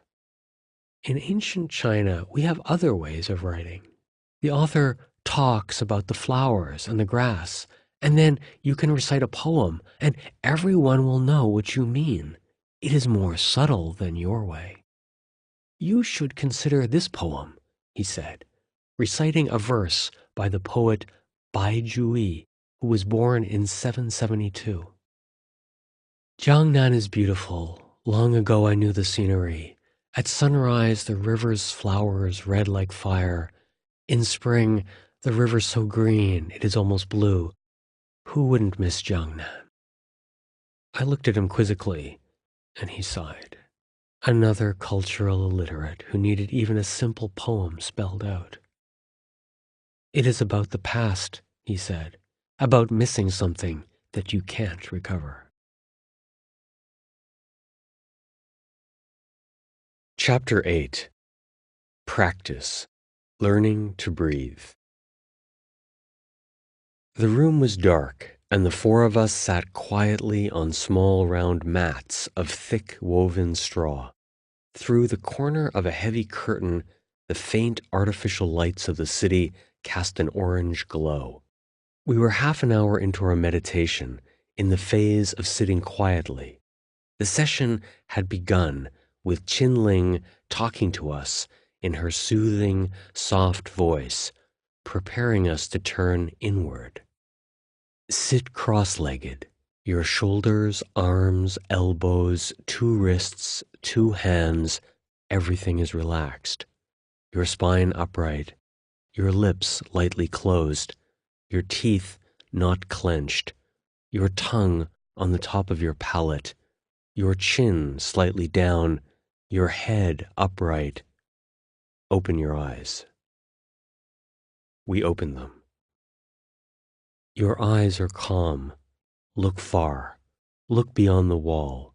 Look as far as you can. Your thoughts are there. Do you see a light? Is it bright? If you couldn't visualize a light, Qin Ling allowed us to scrunch our eyes so the blood and nerves made a burst of light appear, but that was usually not necessary. In a dark room, if you stare straight ahead, light always comes. Slowly pull the light back to you. Pull it back to a point between your 2 eyebrows. Very softly, close your eyes. Now you were inside your own body, floating in a space where you could get lost. So she made sure we were fixed in the here and now. Think, how big is this room? What's in it? How many people are in it? Where are they? We were in a small apartment facing south toward the White Cloud Temple, the center of Chinese Taoism. 12 stories below, a few car horns honked faintly. The west of Beijing, the center of government, the place with few foreigners, the ministries, the housing compounds, the military. Spring seeped in, the warm air, the insects stirring, the spring winds from the north, but all of that was outside, beyond a wall, beyond our bodies. We were breathing normally, in and out, our chests expanding when air flowed in and contracting when it left. But we needed to push the air, the qi, down into our lower abdomens. So Qin Ling had us start reverse breathing, a common meditation technique of expanding our abdomens when exhaling and contracting when inhaling. Inhale. Pull the qi from all directions into your body's expanding pores. Exhale. Push the qi from all your body's pores out in all directions. Inhale. Pull in your body. Exhale. Push out your body. Inhale. Make yourself small, smaller. Exhale. Make yourself big, bigger. Inhale. Pull the room into you. Exhale. Push the walls of this room. Expand it. Inhale. Make yourself small. Exhale. Make yourself big. Inhale. Exhale. Return to natural breathing. Relax your body. Sit quietly. That had taken about a quarter of an hour. Now was the roughly 30 minutes of quiet sitting, of emptying our minds. That was easier said than done. Chinling told us to let our thoughts run through our heads like a reel of film hurtling forward. Don't think of new things, but let what's there play itself out. At some point, the reel comes to an end, and the tape click, click, clicks into nothing. The screen goes blank. I thought back to an opening section of our textbook. The Tao has neither name nor force. It is the one essence, the one primordial spirit. Essence and life cannot be seen. It is contained in the light of heaven. The light of heaven cannot be seen. It is contained in the two eyes. This is where it started, in the eyes. They brought in the light and turned it inward to reveal our inner thoughts. If we purified our thoughts, we could achieve what so many religions seek, immortality. We sat and waited for our minds to empty, our thoughts and ideas still whirring forward toward plans unrealized and back to a past we couldn't change. I had met Chinling a year earlier through a young man I had gotten to know at one of Master Nan's dinners. The young man's family members were descendants of the first generation of communists who had founded the People's Republic, and he was a child of one of the great courtyards, the Dayuan of Western Beijing, where the children of Communist Party leaders had played together. Over dinner at Master Nan's retreat, he mentioned to me that one of the family's masters knew how to project energy out of his body, fa qi in Chinese. His power was so strong that he could cause people to bounce up and down on the floor, and his knowledge was so deep that students across China followed him. This master can fa qi? I asked. That sounded like qigong, a form of physical and moral cultivation similar to meditation, but sometimes involving extraordinary abilities.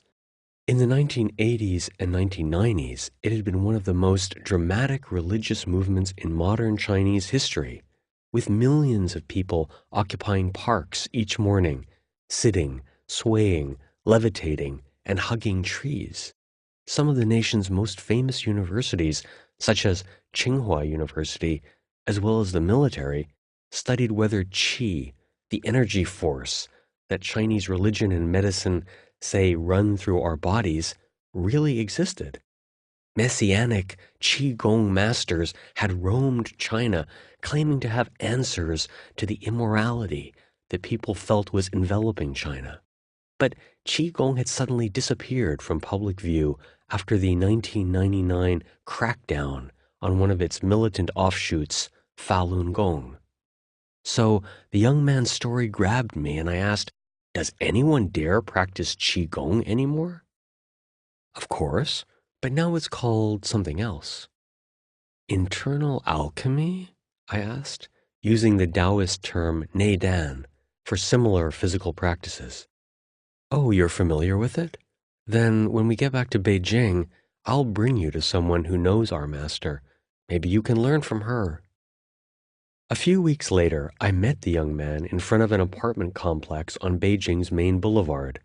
It was about 3 miles due west of Tiananmen Square, near an intersection called Muxidi.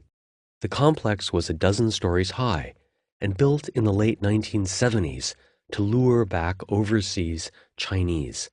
That was the end of the Mao era, and some of Mao's enemies were being released from jail. Some had been among the highest-ranking officials in China before their persecution, and the new leadership wanted to make a gesture for their suffering. So they got this complex, and the overseas Chinese were given apartments elsewhere. Its inhabitants included Li Rui, one of Mao's former personal secretaries, nearly 100 years old and still a vocal voice for liberal political reforms. Most of the other famous people were dead, like Wang Guangmei, the wife of Mao's former number two, Liu Shaoqi, who had died in prison.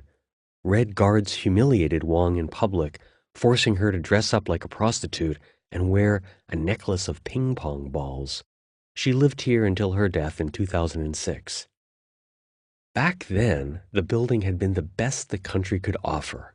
Modern, spacious apartments just down the street from the Communist Party's headquarters next to the Forbidden City. But it now looked like a low-security prison, crumbling concrete walls with outdoor walkways between the apartments. The building was long and had 6 entrances, each one about 50 yards apart. We wanted the second one, but to save money, only odd-numbered entrances had working elevators. So we walked down to the third entrance. Inside the elevator, a bored woman in her 40s was sitting on a little stool reading a tattered comic book. I smiled. A busybody elevator operator. I hadn't seen one of those in China in years. This was like a time warp. She asked whom we were visiting. Mr. Xiao, my friend said. The woman nodded and pushed the button for the top floor. The elevator banged the walls as it struggled up. The woman eyed me for a moment and then went back to her comics. During sensitive days on the government calendar, congresses, anniversaries, deaths, the building was off limits to people who did not look Chinese. But today was a normal day, and in any case, the Xiao family had always had foreign guests. At one time, before the Mao era had crushed them, they had been one of Communist China's most cosmopolitan couples, Xiao San, a rakish Communist Party poet and propagandist, and his beautiful wife, the German photographer Eva Sandberg. It now belonged to Xiao San's middle son, Xiao Weijia, who had been born in the party's mountain redoubt of Yan'an in 1941. We got out at the top floor and walked down the corridor that linked the apartments. The hallway was attached to the outside of the building like an afterthought, protected from Beijing's Mongolian winds only by cheap windows that barely shut. Below us were the blinking lights of Mushidi, where some of the worst killing had taken place on the night of June 3rd to the 4th, 1989. We passed several apartments, then the silent elevator that we should have taken. Finally, we reached the entrance, knocked, and waited for a minute. I was about to knock again when the young man stopped me. They might be meditating. She'll answer when she can. Sure enough, a few minutes later we were greeted by Weijia's wife, Qinling. She was in her 40s, self-assured and stocky in an athletic way, with bobbed hair and dark eyebrows. She spoke with a lilting accent of the South, direct and forthright, but playful, as if she knew she was teaching something so esoteric that humor was the only way to explain its unconventional ideas. She led us in through a hallway to the living room. A few people were rubbing their joints. They had obviously just come out of a meditation session. In front of the television was a whiteboard dominated by a diagram of a cross-legged torso overlaid with lines showing where qi flowed. As her students prepared to go home, Qinling told me that her master was Wang Li Ping. She handed me a small paperback with a turquoise cover showing a faint sun and moon over a hilly landscape. The Chinese title read, Walking the Great Tao, a visit with the reclusive layman Mr. Wang Li Ping. On the back was the price, 5.85 yuan, or about $1. The paper was cheap and the pages brittle. I held it gingerly and looked at its publication date, 1991. This had been translated into English as Opening the Dragon Gate and told the story of a lay Taoist who had traveled through the mountains with 3 elderly Taoist priests, evading red guards and learning how to meditate. Master Wang's teachings are based on a famous Taoist text, Qinling told me. Fortunately, it has been translated into foreign languages by Li Cha de Weilian. Who? Li Cha de Weilian. Then she said his name very slowly in English, mouthing the sounds awkwardly. Richard Wilhelm. Then you must be reading The Golden Flower, I said in amazement. This was one of the most famous and difficult works of Chinese meditation. She smiled faintly and raised her eyebrows in a question. Will you join us? I nodded, then left for home in a trance, wondering what I had gotten into. This was my introduction to traditional Chinese meditation techniques. It was not ideal. Something like a beginner in French being tossed a copy of Proust and given occasional lessons by a disorganized professor. But within a few months, I was hooked. Our textbook was one of China's oldest and most famous guides to meditation, the Taiyi Jinhua Zongzhi, widely known thanks to Wilhelm as The Secret of the Golden Flower. The book is part of a Taoist tradition called Nei Dan, or inner alchemy. It stems from an early Taoist goal of freeing people from illness and disease, not life after death, but life without death. The idea of respecting longevity isn't uniquely Taoist. Judaism, for example, makes much of patriarchs like Enoch and Methuselah, who lived for hundreds of years. What is unique about early Taoism is that followers initially tried to use drugs to increase their lifespans. This involved alchemical experiments, not to purify metals as many alchemists tried to do in the West, but to discover the elixir of life. Toxic metals such as arsenic, lead, and cinnabar, or mercury sulfide, were combined with edible natural products like honey to form a pill of immortality. Ingested, the concoction was supposed to purify the body and stave off death. Over time, and a few dead Taoists later, these ideas shifted. Some of the alchemical theories and experiments may have helped form the basis of Chinese medicine, whose practitioners experimented with minerals as well as plants and animal parts to cure disease. Immortality, meanwhile, became mainly a spiritual quest. Cinnabar, Dan in Chinese, turned into a synonym for life after death. The pill of immortality became something allegorical that people could develop internally, or nei in Chinese, by purifying themselves spiritually with the aid of meditation, hence the term Nei Dan. A common form of meditation involved channeling light or energy down into the body, into the cinnabar fields or the dantian of the lower abdomen. The light was cycled through the organs like an alchemist's purifying fire, helping to create the flower of immortality that would lead the soul to heaven when the body died. This was more than purely physical practice. Morality plays a key role, as the Golden Flower makes plain. Whoever has done mostly good has spirit energy that is pure and clear when death comes.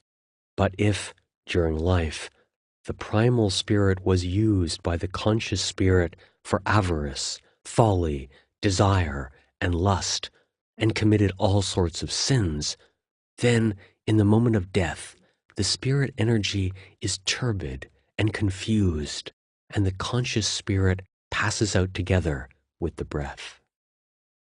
The Golden Flower's fame in the West is due to the 1929 translation by Wilhelm, who was a German sinologist living in China, as well as a commentary by the Swiss psychiatrist Carl Jung. The two had been close friends. When Wilhelm died in 1930, Jung delivered the chief eulogy, calling his contact with Wilhelm one of the most meaningful events in my life. The book was quickly translated into English and went through numerous print runs. It is now in the public domain and a classic in the New Age scene.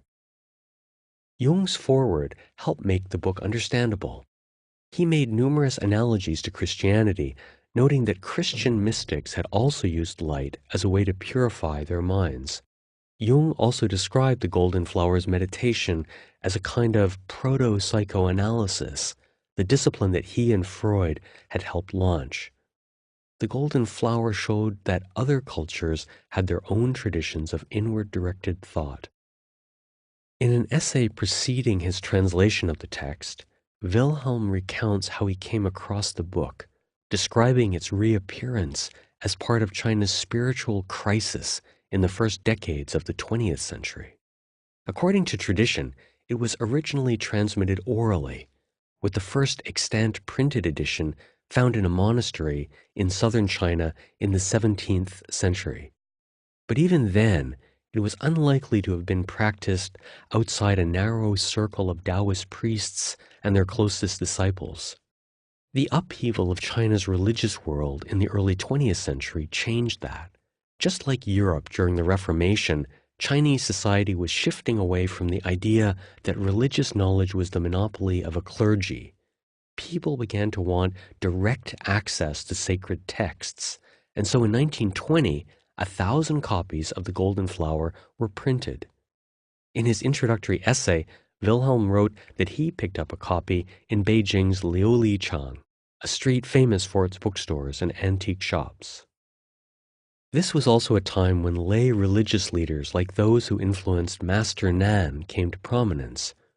Others rejected any established religions and promoted meditation for well-being, similar to movements around the same time in India, where people like the healer and yogi Tirumalai Krishnamacharya codified and partly secularized yoga.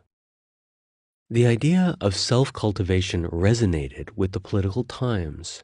Through building a self with integrity, many people believed they could also construct a strong modern nation able to withstand the depredations of warlords and foreign armies.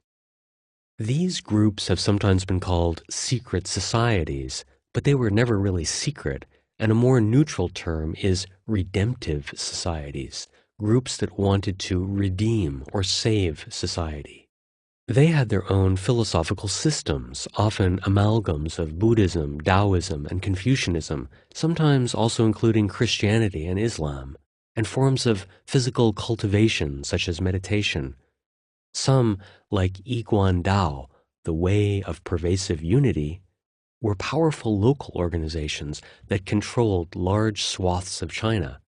One survey in 1950 showed that 18 million Chinese belonged to them. When the communists took over in 1949, they immediately attacked these newly formed traditions. The new state could tolerate no independent organizations, and so they were declared counter-revolutionary, a catch-all phrase for any group or individual that government wanted to eliminate. Tens of thousands of members were jailed in one of the first major crackdowns on religion in the new state. Initially, the communists were unsure what to call these meditative practices.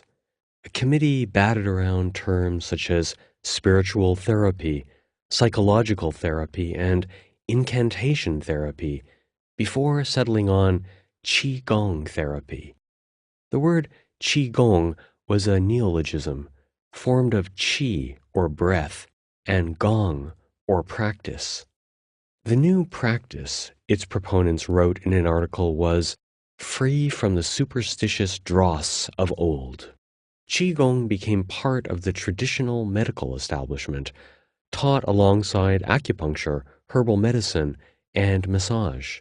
The relationship of master to disciple was replaced by classroom teaching, and practice was moved to clinics. Practitioners conducted experiments, published research, and held conferences. Qigong's acceptance ended in 1964 when it was banned in the run-up to the Cultural Revolution. In that way, anything with the slightest association with traditional culture was forbidden. Mao was the only deity allowed. But when the Cultural Revolution ended with Mao's death in 1976, Qigong returned in a strange new form as a public religion. It had been banned, so proponents began teaching it in parks. By the 1980s, self-proclaimed Qigong Grand Masters began to appear. They had similar tales of Chu Shan, or coming out of the mountains, Jesus-like stories of spending time in the wilderness to forge their resolve, and later returning to save humanity. This new movement dwarfed the popularizing programs of the pre-war era, which had largely been confined to intellectual and upper-class circles. The new Qigong masters reached hundreds of millions through state-run television, videotapes, and books. Qigong became a kind of gateway spiritual experience. Starting with the fulfillment and joy that accompanies good health, it led many practitioners to profound mystical experiences. People boasted supernatural powers, claims that were supported by much of China's scientific establishment. After a century of China's being seen as a second-rate scientific power, some officials believed that Qigong science would allow the country to leapfrog the West by harnessing extraordinary powers. This echoed similar movements earlier in the 20th century, such as the Boxers, a group of martial artists who claimed to be able to withstand Western bullets. Qigong also appealed to a strain of magical thinking from the Mao era, the desire to bypass the slow, tortuous path to modernity and prosperity that involves educating people, building infrastructure, and other dull steps that take much work and many decades to bear fruit. Instead, Mao embraced romantic shortcuts to national glory, such as the Great Leap Forward, whose backyard steel furnaces and scientific farming methods launched the catastrophic famine of the late 1950s and early 1960s. It wasn't coincidental that Qigong rose shortly after Mao's death. His passing away meant the ban on traditional practices was slowly lifted, but the underlying belief in supernatural powers was the same. At a high-level conference in 1979, government officials heard reports of how qi could be harnessed, not just for medical purposes, but to release supernatural abilities. One participant demonstrated how he could hold a book up to his ear and read it in a matter of seconds. The conference heard how qi left the body and accomplished these feats. Scientists were treated to performances of qi causing a television set to crackle and pop. At a follow-up meeting 5 days later, a member of the Chinese Academy of Sciences said all of this reminded him of the discoveries of Galileo. 2 years later, researchers from several leading universities presented findings on extraordinary power, 特异功能. The scientists left no doubt. Qigong could unlock extraordinary powers. Skeptics argue that this was bad science, but Qigong's proponents countered by recruiting one of China's most famous scientists, Qian Xuesen, or H.S. Qian, who had co-founded the Jet Propulsion Laboratory at the California Institute of Technology and returned to China in 1955 to lead China's rocket program. In 1986, Qian persuaded the China Association for Science and Technology to found the China Qigong Science Association. It agreed, with one advocate claiming, Qigong has left religion and folklore to enter the temple of science. This was part of a broader discussion that echoes today's. The 1990s were a period of debate within the Communist Party about how to move China forward. The 1989 demonstrations shocked many officials who had thought the government's commitment to economic reform was all that was required to cement the regime's legitimacy. The protests and subsequent crackdown left many party members scrambling for ideas with social appeal, had traditional roots, and which could be co-opted. Qigong seemed ideal. Typically for religion and many other things in China, Qigong was successful because it fell into a gray area that allowed it to escape much government control. Unlike the 5 official faiths, Buddhism, Taoism, Islam, Catholicism, and Protestantism, Qigong wasn't designated a religion.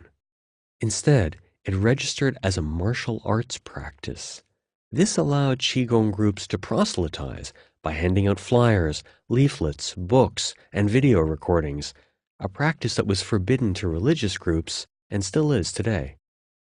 Soon, parks in Chinese cities were filled each morning with people meditating or moving spasmodically on the ground, crying, jumping, twitching, burping, sometimes even speaking in tongues.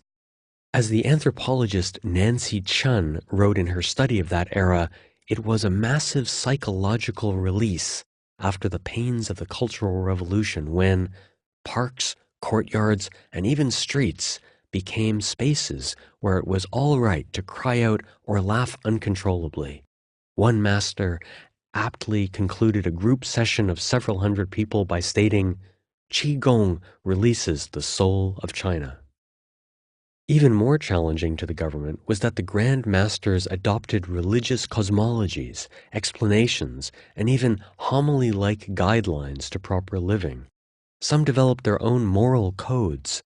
One, called Zhonggong, positioned itself as an educational, industrial, and political system with its own trademark, the Supreme Whirl, a modified yin-yang symbol. The most organized of these groups was Falun Gong. Its founder, Li Hongzhi, wrote 2 complex books with their own creation stories, heavens, and hell. He advocated clean living, no divorce, no premarital sex, and no lying. Over time, Falun Gong's exercise groups could be seen in almost every park in China, and its reach extended from its homeland in the Rust Belt of Manchuria to some of the best graduate schools in China's big cities. By the mid-1990s, Falun Gong's rise had led to increasingly polemical debates. In 1998, several Buddhist magazines attacked it as a heretical cult, or xiejiao, a formerly obscure term that in China had been resuscitated in the late 20th century to describe foreign groups like the Branch Davidians in the United States or the Aum Shinrikyo Doomsday Cult in Japan. In 1997, the Ministry of Public Security began an investigation into Falun Gong as an illegal religion, and the next year labeled it as a xiejiao. Slowly, criticisms of the group seeped into the Chinese media. When the group protested these media reports by organizing a sit-down strike in downtown Beijing in 1999, just 10 years after the Tiananmen massacre, its fate was sealed. Within days of the protest, the government established a nationwide network of 610 offices for the date on which they were created, June 10th, that led the crackdown. Falun Gong members argued that they were patriotic and wanted simply to be able to practice.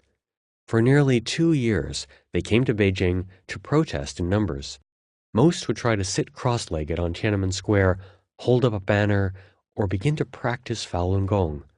Police would swoop in and threw many in illegal holding facilities, infamous black jails, where they were given a choice: renounce Falun Gong or be beaten. Many refused, and human rights organizations estimate that 100 people were beaten to death. Tens of thousands of others were detained, and thousands sent to re-education camps. It remains the biggest uprising since the Tiananmen protests. Although the government stated that the broader Qigong movement was not the problem, most of the large Qigong groups were rolled up along with Falun Gong. What had been one of the most distinctive features of Chinese cities in the 1980s and 90s, people practicing their odd assortment of exercises and meditations in public parks, vanished. In their place, the government used proceeds from a new sports lottery to erect cheap exercise machines, brightly painted yellow and blue, and often with a sign calling it scientific exercise. Falun Gong continued to exist abroad as a kind of dissident movement with its own newspapers and television station. But in China, it and the rest of Qigong seemed dead. It had now been over a year since my initial trip to visit Qinling with the young man. In the intervening months, I had come to this apartment regularly for classes with her and spent hours every week practicing on my own. For me, internal alchemy had two attractions. It was a window into the Qigong movement of the 1980s and 90s, but I also knew that for thousands of years, this sort of practice has been at the core of Chinese spiritual and religious belief. All traditions have some sort of physical practice, meditation in some Christian orders, for example, or yoga. But in China, it is absolutely central. Changing your body could change your soul. Across China, grand masters like Wang Liping and Master Nan were attracting millions of followers. The only way I knew how to understand this trend was to join in and observe. I first became aware of the centrality of physical practice in the 1990s when I met a U.S. businessman based in Beijing, Brock Silvers. He was a committed Taoist who had started a registered charity called the Taoist Restoration Society. The charity helped rebuild Taoist temples that had been destroyed in China's century of turmoil, and my role was to help him scout out temples. This was my first encounter with real Chinese believers, and I began to realize that for many people, physical cultivation was at the root of their experience. Brock himself meditated, and I had tried it, although not regularly. It seemed like something hard to figure out without a teacher. But back then, I didn't know how to find one.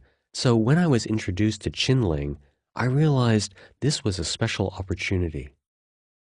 Besides learning this esoteric practice, I enjoyed talking with her about the days in the 1980s and 1990s when Master Wang had toured China, filling sports stadiums. One day, she pulled out a DVD to show us what it had been like in the not-too-distant past.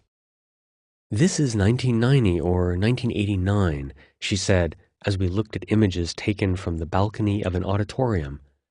Scores of adherents were sitting cross-legged on mats, much like ours. A much younger Wang walked between them, moving his arms as if in an incantation, his face smiling beatifically. Slowly, the people meditating began to fall backward, their legs still locked in the full lotus position, cross-legged but with the feet on top of their thighs. Several of Wang's assistants followed him and caught the people or eased them back onto the floor, sometimes placing a pillow under their heads. Occasionally, the camera panned the seats. Hundreds were watching intently. She fast-forwarded, and we saw people facing each other, some crouching and placing their hands on each other's faces and shoulders, moving their fingers as if massaging in a trance.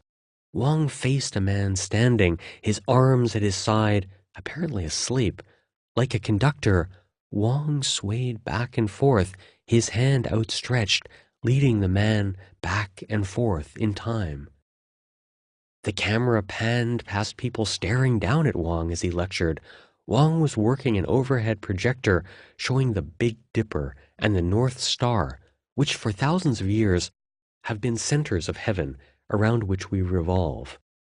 Suddenly I got it. Above are the cosmos. We recreate them down here. We are part of them. Man as a microcosm of the universe. The light cycling in our bodies. Pull the room into your body. As we were watching, her husband, Xiao Weijia, walked in. "You're watching the classics," he said with a laugh, and sat on the sofa with us. He was tall, with flowing gray hair, 70, an impressive man with a deep voice. Qinling brought him a cup of hot water, and we settled back to watch more. But Xiao's face began to cloud over. He looked at us, and then the movie. Suddenly, he seemed to feel that this was inappropriate. "Enough of that," he said sternly. Qinling fumbled with the remote, rushing to switch off the film. Xiao turned to us and almost apologetically tried to explain what we had just seen. It had been a glimpse into another China, one just a couple of decades ago, but somehow embarrassing. It was a more anarchic, freewheeling time when the country was less settled and the government less in control of spiritual life. Xiao spoke carefully. I asked Teacher Wang why he did this, why go so deep and show so many strange things. Most people in the group surely can't learn this very well, right? So why bother? Most will just learn a little and not get in on a deep level. He said this was true, but that he wanted to show people that it existed. People said it had been destroyed, but he wanted to show that it was still there and still powerful. Today it still is. It's just changed form again. Part 3. Clear and Bright. After the land awakens, but before the summer heat arrives, is an interlude when winds blow the skies clear and farmers await the spring rains. This solar term, the 5th of 24, is Qingming, literally clear and bright, or pure brightness. When trees begin to bloom, mice come out of their holes, and farmers prepare to plant their fields. Each season in China gets 6 solar terms, and of the half a dozen allotted to the spring, Qingming is the most important. It is best known as the Tomb Sweeping Festival, the first of the 3 commemorations for the dead. The others are the Hungry Ghost Festival on the 15th day of the 7th lunar month, and the Xiayuan, or the Lower Primordial Festival, on the 15th day of the 10th moon. Qingming is the most widely celebrated of the 3, perhaps because it coincides with the spring and a sense of rebirth. As the living prepare to plant the crops that will provide the food they need to survive, they dare not forget the dead. The departed are honored by burning paper money, offering food, and kowtowing in front of the tombstone or mound of earth that marks their graves. Qingming is so important that in 2008 it became a national holiday, with its date fixed on the modern calendar as April 5. Like Easter, which also falls around this time, Qingming raises confusing emotions. We might thank those who went before us, but we also sense a darker mood of mourning and of only remote hope. These conflicting feelings are reflected in poems about the holiday, such as this one, simply titled Qingming, by the 9th century Tang Dynasty poet Du Mu. Tomb sweeping day, rains shrouding the land. People trudge the roads, hearts breaking from sorrow. May I ask where the nearest tavern lies? Peach Blossom Village, the shepherd boy says, pointing to the far horizon.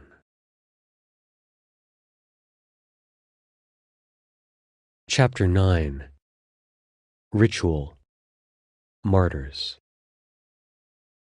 It was a blustery day, the sky covered by a film of dust whipped up by the Mongolian winds. When the air calmed, it felt like spring. But then a sharp gust would rip through the streets, filling my eyes with cold, runny tears. I searched the road for a black Audi, but saw nothing. So I chatted with a few men selling flowers at the side of the road. They asked me what I was doing at the cemetery so early. Qingming was still a week away. I said I was waiting for a friend who couldn't make it on the holiday. They nodded and suggested I buy a wreath. I declined. Shujue had the flowers picked out, and they never varied. Every year the ritual was the same: 40 flowers, 4 police officers, 2 cars, and 1 old lady. Shujue lived in the western suburbs of Beijing, next to the Yongding River, one of the last legs of the Grand Canal, the waterway that starts in her hometown of Hangzhou, 1,000 miles to the south. Her home in the capital was comfortable: 2 bedrooms, a kitchen, and a sunny living room, the perks of a good government job. The Geological Bureau where she had worked gave it to her in 2000, 11 years after her son was killed in the 1989 Tiananmen massacre, and 7 years after her husband died of grief. She lived there alone, her home silent except for Saturday nights when she pulled the dust cover off her upright piano, played church hymns, and drew closer to God. Xu was a short and vivacious 73-year-old with dyed black hair, black trousers, a bright flower-patterned blouse, and a cardigan. She spoke in a high, almost girlish voice, in short, simple sentences, as a teacher might to a child. When I went to visit her a few days before Qingming, she happily busied herself making tea and fussing that she did not have biscuits. But for her, normal life ended in 1989. Her son, Wu Xiangdong, had been 20 when the student protest started. Initially, he had not participated. He had been a good high school student, but outspoken. School administrators said they could not recommend that he sit for the college entrance examinations and suggested he look for a job. He found one at the Eastwind Electrical Machinery Company and took night classes at the Beijing Institute of Technology. That classified him as a blue-collar worker, while the protests were led by the nation's elite, the university students. But when the government threatened to use force in late May, he and many other ordinary Beijingers went down to argue with the soldiers. At first they were successful, and the soldiers beat a retreat. But on the night of June 3rd, new units came in, determined to clean the square with force. The young man decided to go again. We told him, "Don't go. It's really dangerous." But he wanted to go and stop the tanks. Xu told the story mechanically and didn't cry. She narrated the tale as a series of mysteries. Why her son went, where he died, where his corpse was, where to bury him, how to commemorate him, and how to get to his grave each Qingming. When it got to midnight on the 3rd, my husband and I got really nervous. We went out on bicycles. There were no cell phones then, so you didn't know what was going on. We rode down to Xidan. Many people were dead, a lot of them students. Some had been shot. Others had been crushed. Our hearts were oppressed. We were riding and hoping to find him. That night, June 3rd, there were a lot of people out looking at the excitement. The moment the guns started firing, they ran into the hutongs. The soldiers chased some into the hutongs, and when they were cornered, some felt they had no choice and killed the soldiers. They told us that. We rode and rode everywhere, looking for our son. We went to Mushidi, and the people there knew him. They said, what a good boy he was, so nice, and trying to stop the army from killing the students. He didn't want the tanks to get in, but the tanks were so big. He was so small. It was too terrible. The couple rode home. The next day, they set out to solve the next riddle. We didn't know where his body was. We went from hospital to hospital. They had lists out. We said, "Are those the people staying in the hospital?"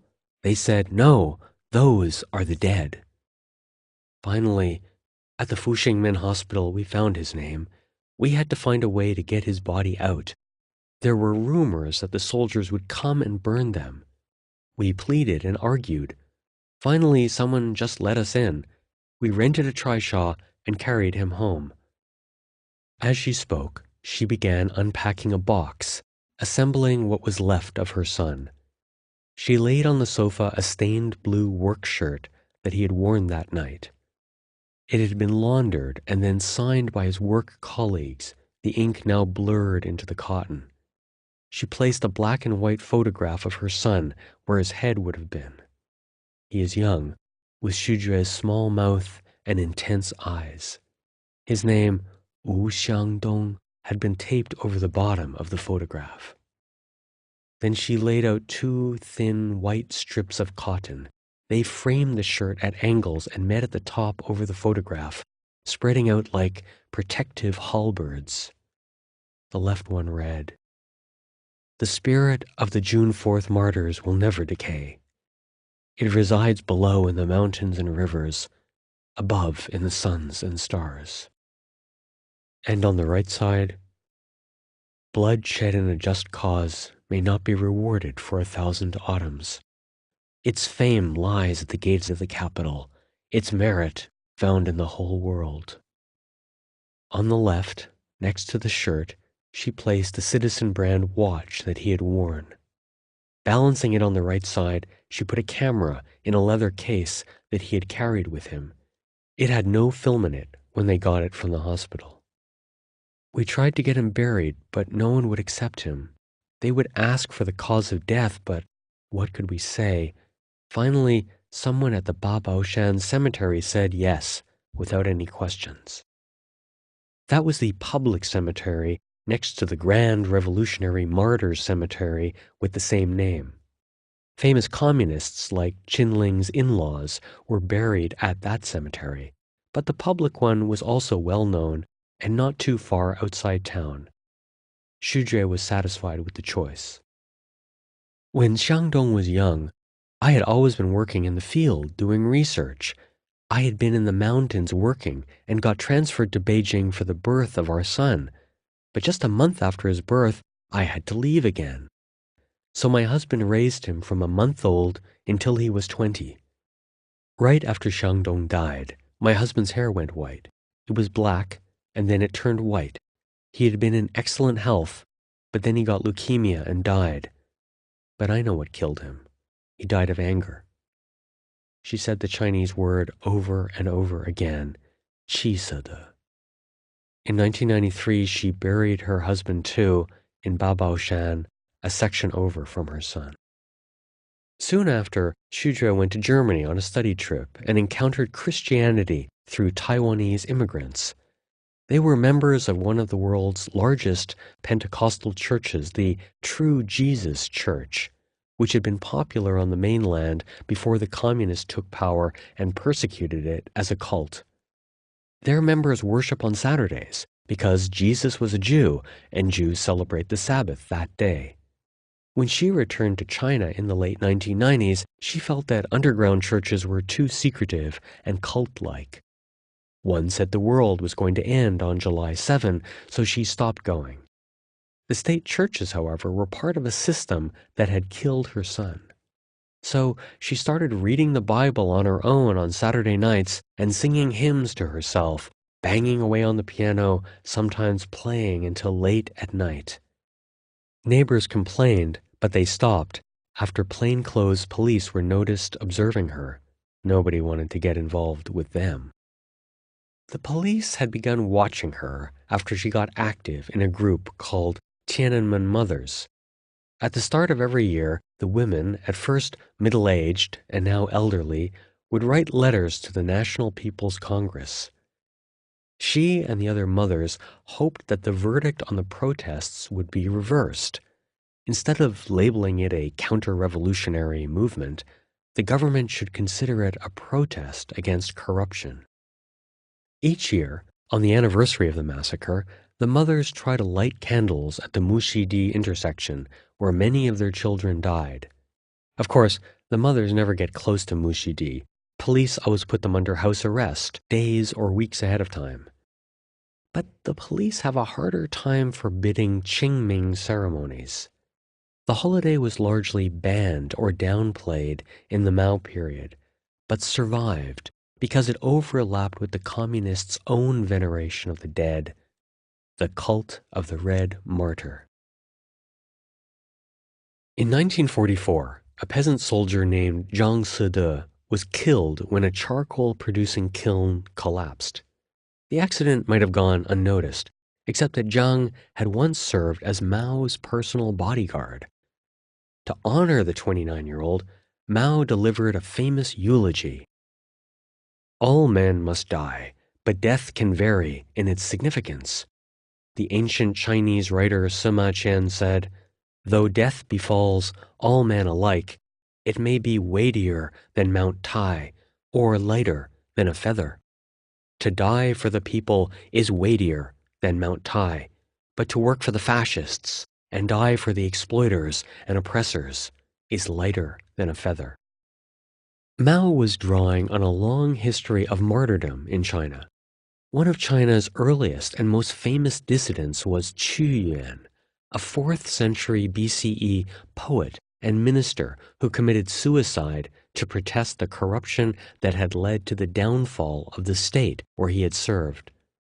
People like him were revered over the centuries as examples of integrity and loyalty. Unlike Chu, however, most communist martyrs have strangely uninspiring stories. Like Zhang Sede, they seem to have died randomly. The most famous was Lei Feng, the hero who so annoyed Ran Yunfei. Lei Feng also died in an accident when a telephone pole fell over and smashed him on the head. As Ran noted, his story is doubly uninspiring because the party clearly made up many of his selfless accomplishments, miraculously having documented them with photographers and turning what was probably the harmless life of a good young man into an epic story of sacrifice and heroism. In the 1950s, Qingming was renamed Martyrs Memorial Day, centered on Lei Feng. All public memory is influenced by the state. But in China, the government's role is overwhelming. In addition to erecting the usual war memorials, Beijing publishes biographies of martyrs. It features them on television. It posts their faces on billboards or bus stop advertisements. In years past, it even conducted public show trials of those allegedly responsible for their deaths. After the party took over in 1949, it began searching for a location for a martyrs' cemetery in Beijing. It settled on the nation-protecting temple Huguose in the Babaoshan Hills west of Beijing. This was a Buddhist temple where old eunuchs went to spend their last days and also where they stored their severed genitalia. In 1956, the temple was seized and demolished. The dozens of eunuchs still living there were each handed a pouch containing their dried genitalia so they would not be buried without them when they died, and sent off to live elsewhere. Some ended up in other temples, while others lived out their days in poverty. The party named the new cemetery after the nearby hills, Babaoshan Revolutionary Martyrs Cemetery. Later, it dropped the word martyrs because it wanted to include anyone who had made exceptional contributions to the revolution. This included many senior political leaders, as well as foreigners, such as the pro-communist American journalists Anna Louise Strong and Agnes Smedley. Next to it is the Babaoshan Public Cemetery, where Wu Shangdong lies. After Mao died, Qingming reverted to its old name. By 2008, it had become a national holiday, and major political leaders began participating openly. The clearest link between politics and worship of the dead is a ceremony held on Qingming in Shanxi province to honor the Yellow Emperor, a mythical ur-ancestor of the Han Chinese. The enormous event takes place at the emperor's tomb, a vast complex of nearly 10 square miles that was rebuilt in several phases during the 1990s and the first decade of the 21st century for $40 million. The event usually involves an army honor guard, attendance by senior officials, and thousands of onlookers. But the dead don't always rest peacefully. In 1976, commemorations for Zhou Enlai, the popular premier who was seen as a check on Mao's radical policies, turned into protests against political extremism. And in 1989, mass public commemorations of another moderate leader, Hu Yaobang, expanded into the Tiananmen protests. The simple thing would be for the government not to allow Xu Jue to sweep her son's tomb. After all, she is under 24-hour surveillance. I only entered her apartment once because I mistakenly took the wrong entrance into her compound, inadvertently avoiding the secret police. But the government has not banned her from honoring her dead son and husband on Qingming, perhaps because the taboo against not commemorating the dead is too great. So every year, police visit her a month ahead of Qingming. They discuss the upcoming festival and make an offer that she has no choice but to accept. On a quiet morning, roughly a week before the holiday, they will escort her to the Babaoshan cemetery and let her tend her husband's and her son's graves. That way, the government cannot be accused of preventing her from doing her duty. And so it was this year, as I waited outside the cemetery gates. Shujue arrived in a black Audi, followed by a second one. 4 plainclothes policemen got out. 2 of the officers stood by their cars while she walked up to the cemetery entrance with the other 2. I was standing off to the side by the flower stalls and watched them pass by, then followed them in. She turned right to her husband's grave. She always goes there first, she says, because they had been married for over 30 years. She also felt that his grave was less problematic. If something went wrong at her son's grave, at least she would have already swept her husband's. She said to herself as she looked at the tomb, angered to death. The front of the tombstone was engraved with the 3 characters that make up his name, Wu Xue Han. On the back was a poem written by a friend with the line, Xue Han's grievance caused his early demise. The explanation came a few lines further down. They listed the flowers to be laid out in front of the man's grave. 8 calla lilies, 9 yellow chrysanthemums, 6 white tulips, 4 red roses. 8, 9, 6, 4, or June 4, 1989. The police officer stood at a respectful distance as she laid down the 27 flowers. Then she walked back to the main path and over to the section where her son's grave lay, the 2 officers trailing discreetly. Between every 5th or 6th tombstone, pine trees had grown in, giving the area a quiet, shady feel. She stepped into the grove and found his tombstone, row 3, number 13. The stone was small and simple, indistinguishable from the other graves. One of the rituals many Chinese perform every year is to touch up the tombstone with red paint, filling in the engraved characters so they stand out. She pulled a jar of red paint and a brush out of her bag and stooped over to freshen up the 3 characters of her son's name, Wu Sheng Dong. Then she went to fill in the smaller lines next to his name, which give his dates of birth and death. But as she bent over, she grimaced. Her back was sore, and she put a hand on her hip, blowing out a sign of pain and weariness. One of the officers stepped forward and reached out for the jar and the brush. She did not resist. He crouched down and carefully painted in the lines on the upper right. Born, year, 1968, August 13. Died, year, 1989, June 4. And then in the bottom left, father, Wu Xuehan, mother, Shujue. Shujue said something, and the police officer nodded. He painted the top and the sides of the tombstone red. Many people do this to brighten their relatives' headstones, and she wanted it done too. If the symbolism of dark red paint was a little obvious, the officer did not argue. Maybe he wanted to get home, or maybe he was willing to grant her this bit of dignity, or maybe he had a son. He liberally slathered red paint over the top and the sides, making it pop out of the row of whitish stones. Some paint splashed on the plinth, but it was a good job. No one spoke. In a week, all the tombstones would look like this, but for now, her son's stood out, just as he had in life. The 2 men stepped back, leaving Shujue alone in front of her son's tombstone.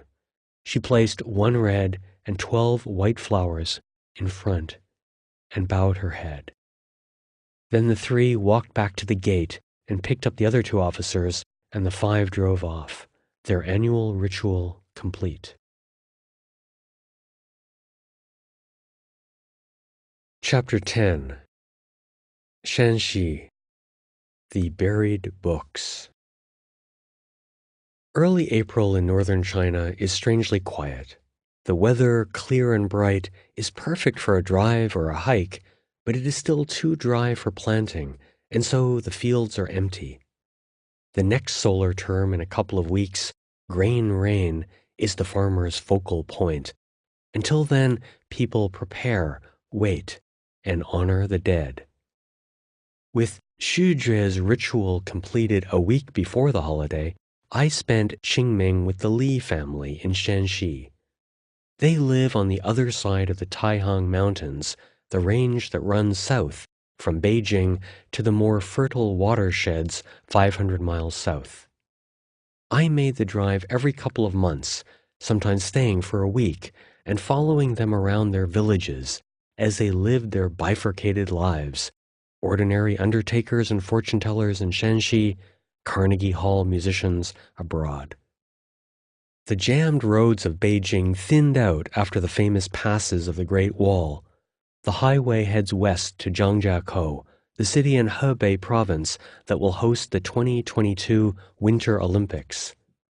The area is sparsely populated and arid, mostly rocks and dry fields waiting for the rains that rarely come. This region was being united into one megacity of 130 million people called Jing-Jin-Ji. Jing for Beijing, Jin for the port city of Tianjin, and Ji the traditional name for Hebei province, which surrounds the two cities. This conglomeration was being accomplished through amazing infrastructure projects that were drawing the cities closer. Everything was an engineer's dream, smooth, flat, and fast. But it reduced the countryside to a blur, an afterthought, to be abandoned or bypassed by hyperlinks of steel and concrete. The land looked bleak, barren, and empty. That changed 5 hours and 300 miles later when I turned off the highway and pulled onto State Road 202, a 2-lane thoroughfare lined with willows and poplars. As I turned the first bend and entered a long straightaway, spring arrived. The trees were suddenly all around me, rows of them, one behind the other, lining the road toward the horizon. The perspective allowed their faint colors to layer on top of each other like washes of watercolor. The road was haloed with green light, a color-touched photograph from the past. I wanted to spend Qingming with Li Bin's father. Old Mr. Li had refused to move to the county seat, preferring the homestead in the village. There he kept the family archives, and I heard he had set up a new training center for traditional music right next to his farmhouse. So I made straight for Upper Liangyuan village, located 10 miles outside of Yanggao town where Li Bin lived. The village's 500 homes, mostly brick bungalows with tiled roofs, were hidden behind high brick walls arrayed along narrow lanes. This was typical for northern China, where the villages formed a closed-off front against the outside world, a reaction to the featureless geography and a contrast to the more anarchic settlements in China's south. The main street had been paved recently, but open ditches were filled with water and trash. The town center was a general store that sold the bare necessities: cooking oil, cigarettes, grain alcohol, and Oreo cookies. It was housed in a whitewashed brick building whose only decoration was a stone star that had once been red but was now gray and faded, a relic of the Mao era. It seemed the only trace of that period in the village, an impression I later realized was completely wrong. The family homestead was at the end of a lane, next to an orchard of almond trees. I pushed open the red door and walked through a yard of fruit trees and vegetables to the bungalow. It was new, made of concrete covered with white tile and capped with a traditional-style roof of yellow tile. The main door led into a hallway. To the left was the bedroom, and to the right was the kitchen and living room, where old Mr. Li sat on an elevated platform called a kang, which doubles as a bed and couch in northern China. He was sitting cross-legged, but leaning to one side on an elbow, carefully copying strange symbols from a worn notebook to a new one. With his blue railroad engineer's cap pulled down tightly and a narrow striped shirt, he looked like an old-fashioned manager of a train station preparing for a busy day. He lifted his head slowly, gave a big crackly smile, and made his best effort at Mandarin Chinese. Old Mr. Li's wife came out. Yao Shulian was warm and friendly, but her accent was so thick that we had trouble communicating beyond the barest of phrases. She kept laughing and took leave to prepare food in the kitchen. Old Mr. Li motioned for me to get up on the kang. It was his day off, although, like anyone from the countryside, he never really stopped working. He had set aside today to prepare fortune-telling books. These are small notebooks filled with dates and tables that list the 60-year cycle of years, cross-referenced with other materials. Cycles of the moon, charts showing the interaction of the 5 elements, an almost infinitely complicated amount of information. He carried these around in his breast pocket all year. Eventually, the cheap paper would wear out and have to be recopied by hand. He carefully put the books in a faded leather satchel and poured me a cup of tea. "You have visited Li Bin in the county seat," old Mr. Li stated. I nodded. He nodded. He drank his tea thoughtfully, then said nothing. We both said nothing for a while. But old Mr. Li never said something for no reason. I decided to see what he was thinking. "Do you go to the town very often?" "Me?" he replied with feigned surprise. "The town is bustling," I said. Yangao town had 130,000 people, which wasn't a lot by Chinese standards, but was nearly half the county's population of 300,000. And it was growing rapidly, with a new district being built to the south. Construction cranes were erecting about 30 new housing towers, each one 20 stories high. Soon, most people in the county would live there. "There's a lot going on there." "A lot," he said, looking over his teacup carefully, as if visualizing the town for the first time. "Have you thought of moving there too?" "Me? I bet Li Bin has new customers because he has moved to town." "You don't get new customers by going to a new place," he said firmly, as if citing a well-known line from the Analects.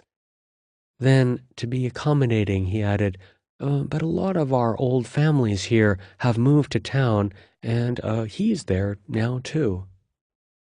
When old Mr. Li was a child, Upper Liangyuan village had about 750 residents.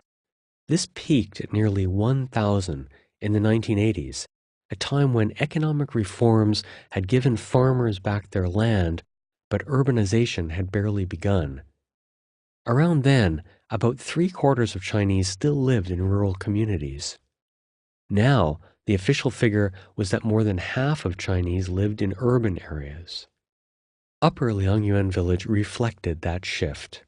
It now officially reported 500 families, but many no longer lived in the village. Only old people and their grandchildren were left. The rest had departed for the city. Li Bin was part of this migration. He had left the village to find a better school in town for his son, Li Bin Chang. That school had gone bankrupt after 2 years, but no matter. Li Bin had found a boarding school in another town. The boy was almost invisible in the family's life, coming home just every other weekend, but any sacrifice seemed worth it if it meant escaping rural life.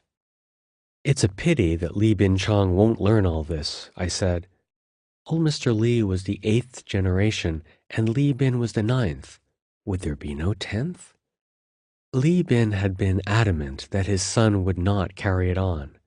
When I had seen the boy playing computer games and dreaming of living in a big city, I was sure Li Bin was right.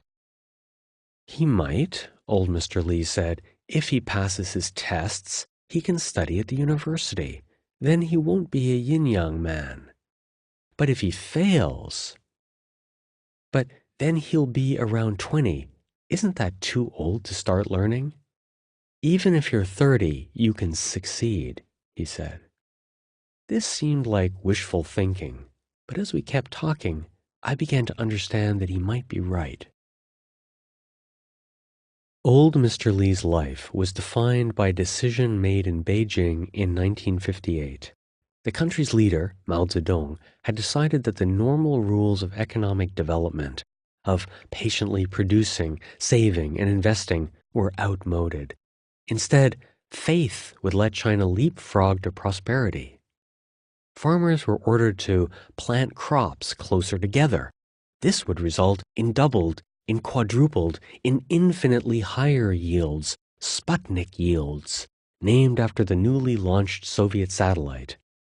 In industry, farmers were told to set up primitive brick kilns to produce more and better quality steel than the developed country's modern steelworks. These delusions led to catastrophe. Planting seedlings closer together caused crop failures, not bumper yields, while the kilns only made the crudest of steel.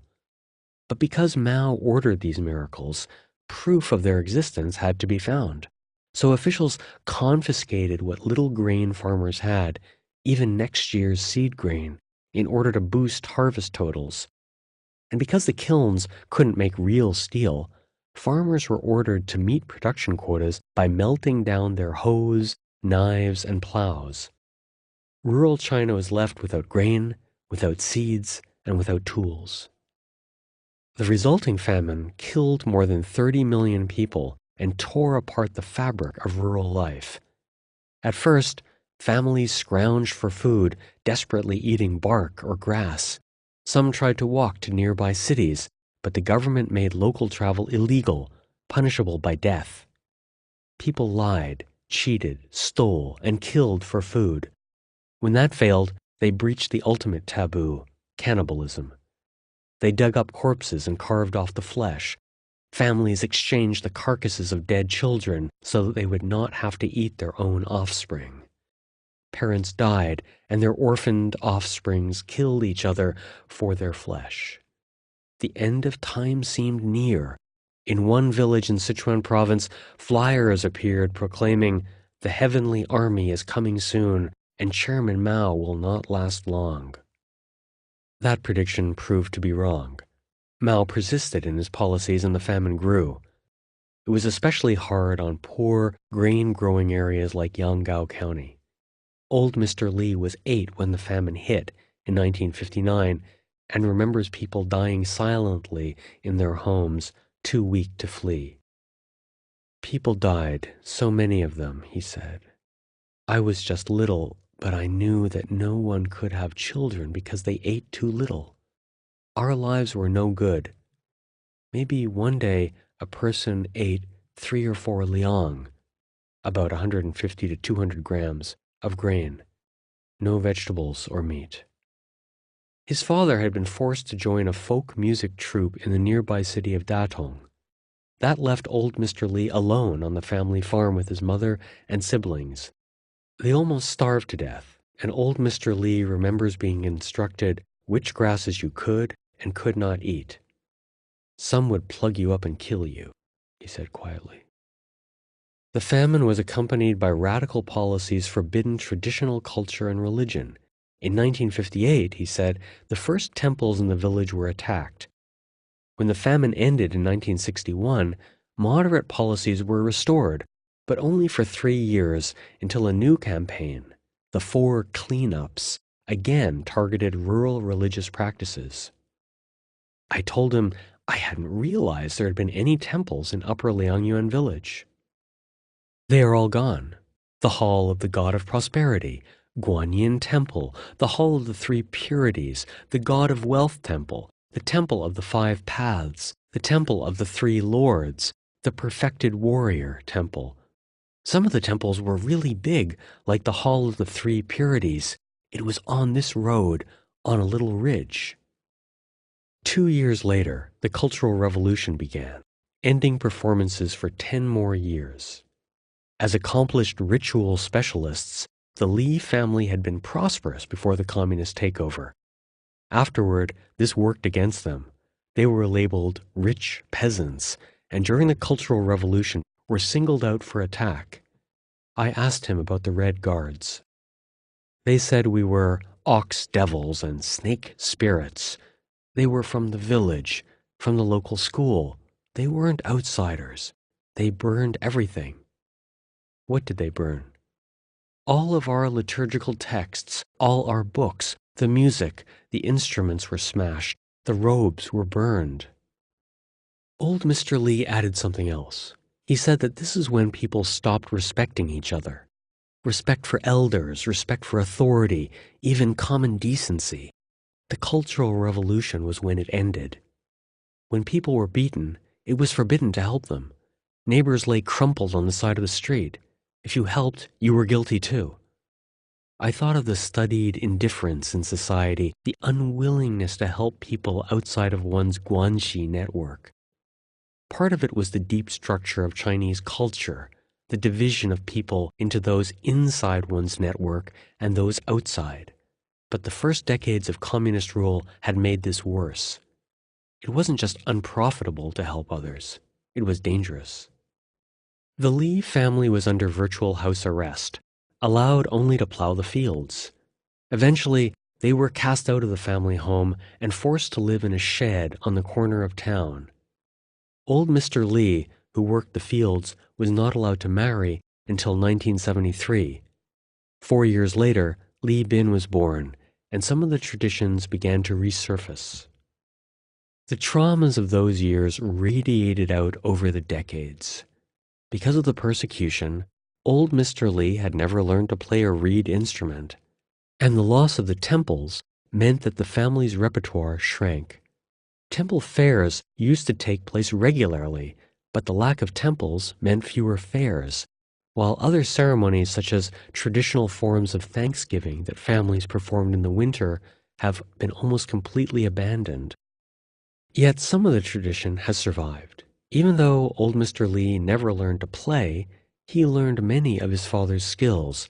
He joined the band and kept time by beating a small drum. He recited the scriptures. He learned fortune-telling and acquired a reputation as a quietly reliable person who would be a good successor to his father.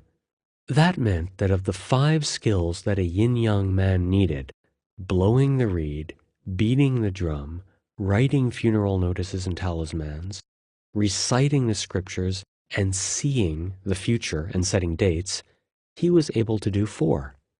It wasn't ideal, but it was enough.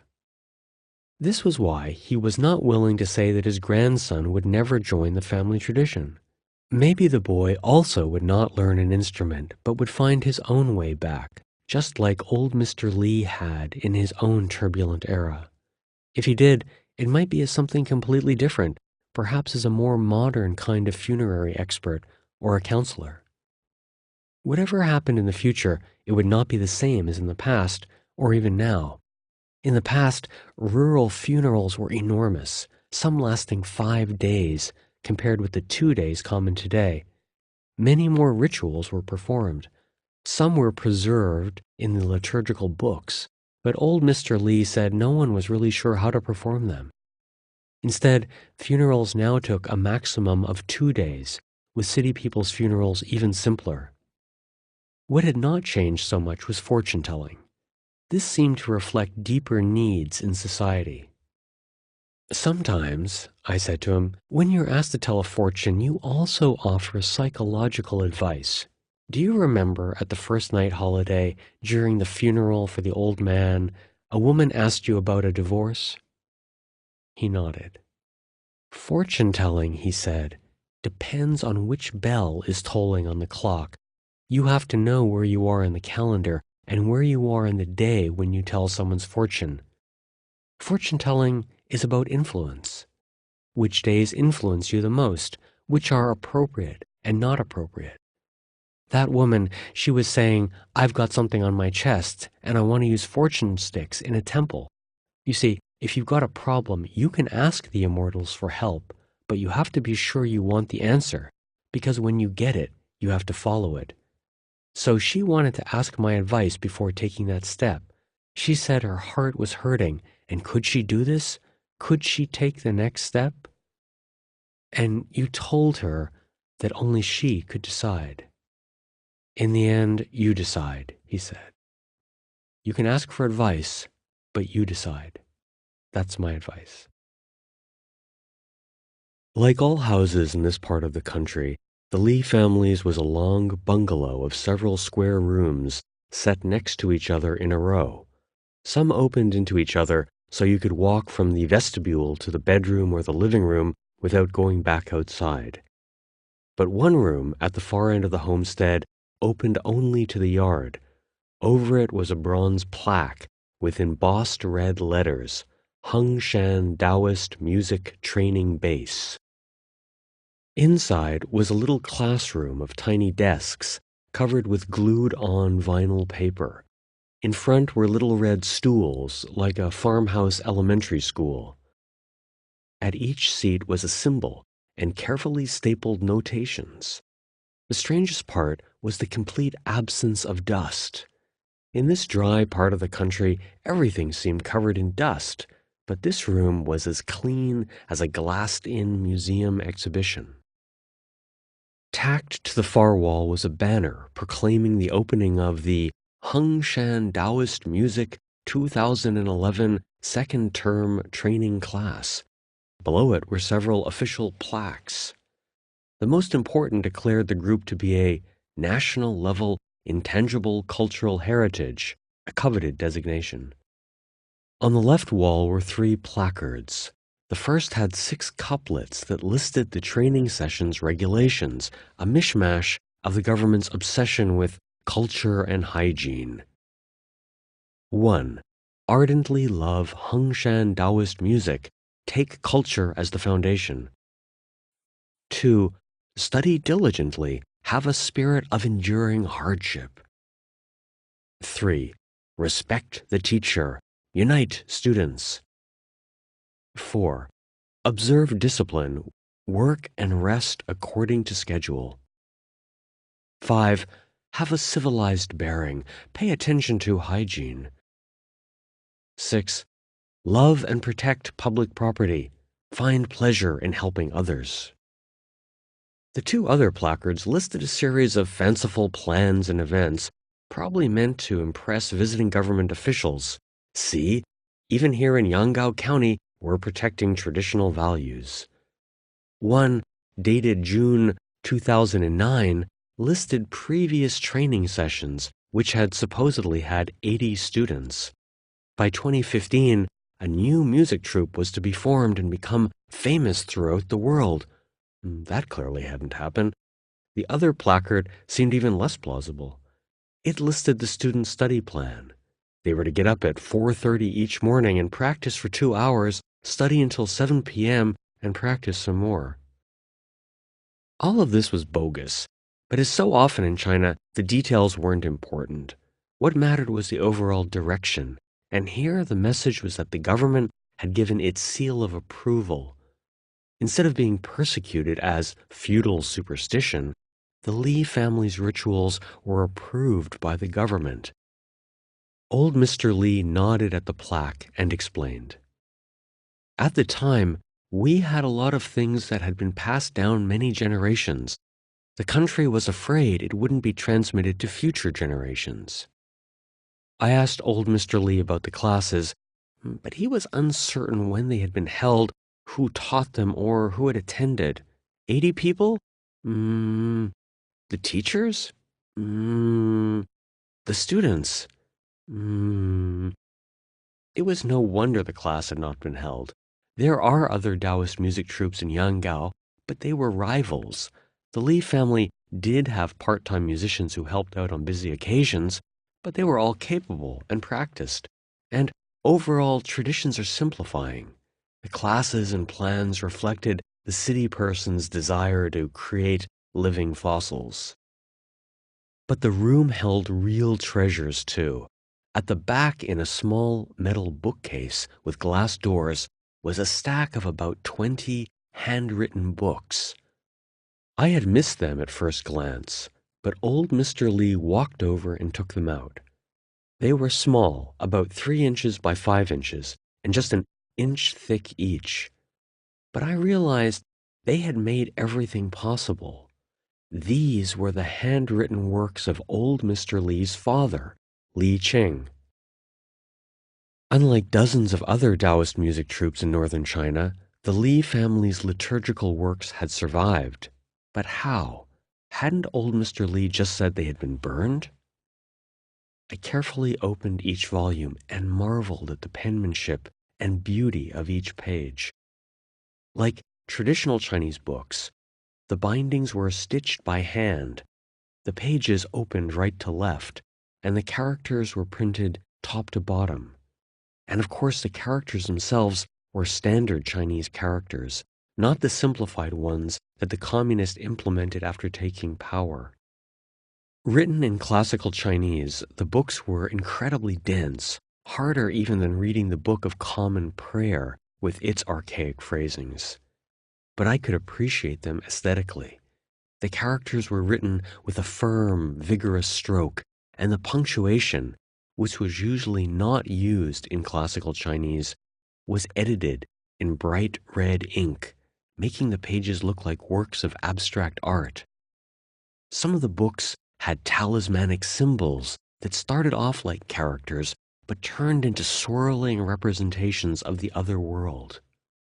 Other books had characters written with large spaces in between and eddying smoke-like lines linking them, as if incense were burning on the pages or mist were carrying them up to heaven.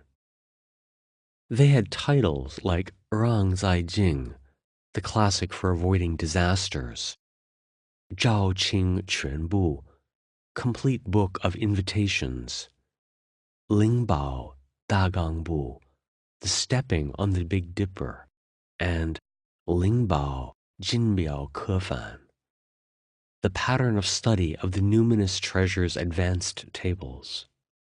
All classic works used by Taoist priests. If anyone thought that folk religion was superstition devoid of advanced ritual content, this was proof that it wasn't always the case.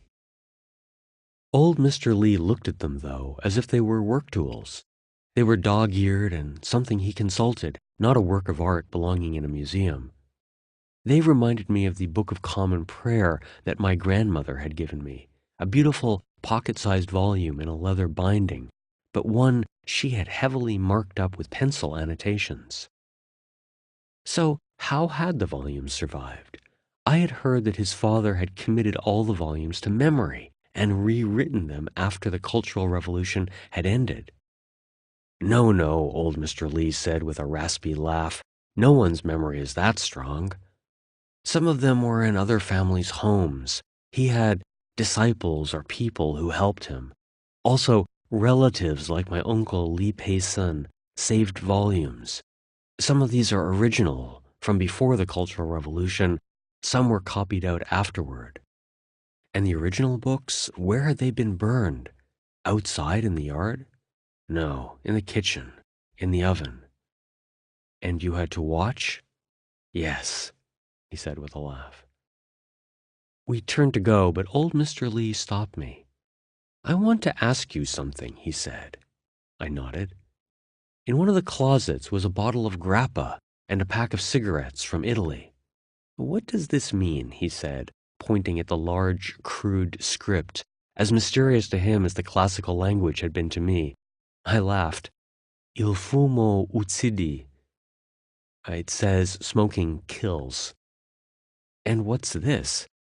It's a picture of a lung after smoking. Old Mr. Li puffed on a cigarette and eyed the package. I asked him about the grappa. We have plans for that. We sat in the classroom for a while longer. Old Mr. Li peppered me with questions about Italy. They had just gotten back a few weeks ago, and that strange land was fresh in his mind. He had been impressed by the cathedral in Florence and its enormous dome from the Ming Dynasty. He asked me about the wolf that suckled two men, which launched us into a conversation on Chinese mythology. We talked about Western funerals, and I explained the concept of a wake, which he immediately understood. Watching over the dead before burial was a Chinese tradition, too. As we talked, I noticed that he focused on the specifics of our cultures, the microscopic similarities and differences. But I wanted him to generalize. What was it like, I asked, to take all this, the gods, the music, the liturgy abroad. It was strange, he answered, because in China they are performing rites that a family commissions, but that few people really listen to carefully. In the West, they are in auditoriums and everyone is quiet, listening intently, but it doesn't mean anything to them. There's no funeral, no coffin up on stage. Then he was silent for a moment, gathering his thoughts. I don't have any feelings about travel, but in our hearts, it's our honor to be able to take Taoism out to the world. It's our glory. But you can't say one place is better than another. There, it's not like here, where with one gust of wind, there's dust everywhere. Venice was a water city, and we rowed boats all day long. We went to an island, and there were birds everywhere. We sat on the shore and ate and watched the birds. It was beautiful. It was really beautiful, Ian. A really beautiful day, a day I will never forget. But I read that this year, in the winter, people died because the lagoon froze over. Some people were out drinking and froze to death. They froze to death because no one let them into their homes. Maybe it's the same anytime you leave your home. You don't belong, and then people don't care about you. Like all proper Chinese homes, old Mr. Li's faced south for maximum exposure to the sun. Through a big window over his kang, we watched the sun setting. The wind had blasted clouds into faint streaks that dusted the sky. On the left side of the horizon, the moon was already rising, so bright that the outline of its unlit section was visible. In 2 days it would be full. Mrs. Yao had been making us dinner for hours, and I felt guilty. They were an old and slow couple, both 61, but less limber than my 83-year-old father. The two of them lived traditionally. Exercise was work, not enjoyment. Taoism was a family trade, not a form of wellness. Ilfumo was a luxury, not a way to utsidi. We sat quietly, old Mr. Li smoking, thinking, looking out the window, contemplating. He told me he liked to watch television. She hates how I watch television. I disapprove of it, she yelled from the kitchen. To prove her right, he turned on the television. We watched a local news program, and his wife cackled in the kitchen. Mrs. Yao brought in a small feast just in time for the 7 p.m. news. We ate in silence, watching the show unfold. A friend of mine in Beijing liked to joke that the national news always has 3 themes. China is prosperous, the leaders are busy, and foreign countries are chaotic. Tonight's program focused on the first 2. The show started off, as it did every Qingming, with Politburo members visiting the countryside to plant trees. The announcer, a stern woman with permed hair and severely plucked eyebrows, said the men had performed their work conscientiously. All the leaders wore the same uniform. Black dress shoes, black dress slacks, and black windbreakers zipped all the way up, as if they were a gathering of nerdy engineers from the 1950s. The jacket had a rounded collar like military men have in China, giving them the prescribed official look. All the men had jet black hair, almost certainly dyed, and the pallid, sallow complexion of aging men who rarely plant trees. The only contrast was provided by the military men who wore green dress uniforms adorned with colorful ribbons. After a while, I noticed I was the only person watching, like an idiot savant, searching for clues about something that no one else cared about. Mrs. Yao was washing up, while old Mr. Li copied the ancient formulas into a new book. The sun was up before 6, truly a clear and bright day. I walked down to the orchard at the end of the street. It had a few pear trees, but mostly almond trees, about 50 of them, on a mini plateau of loess soil that was about 5 feet above the Li family homestead. This is where the Hall of the 3 Purities had stood. I clambered up and walked around the trees, which had tiny red buds. Out in the fields, people were already turning the earth, waiting for the next solar term, grain rain. Around me was nothing but houses.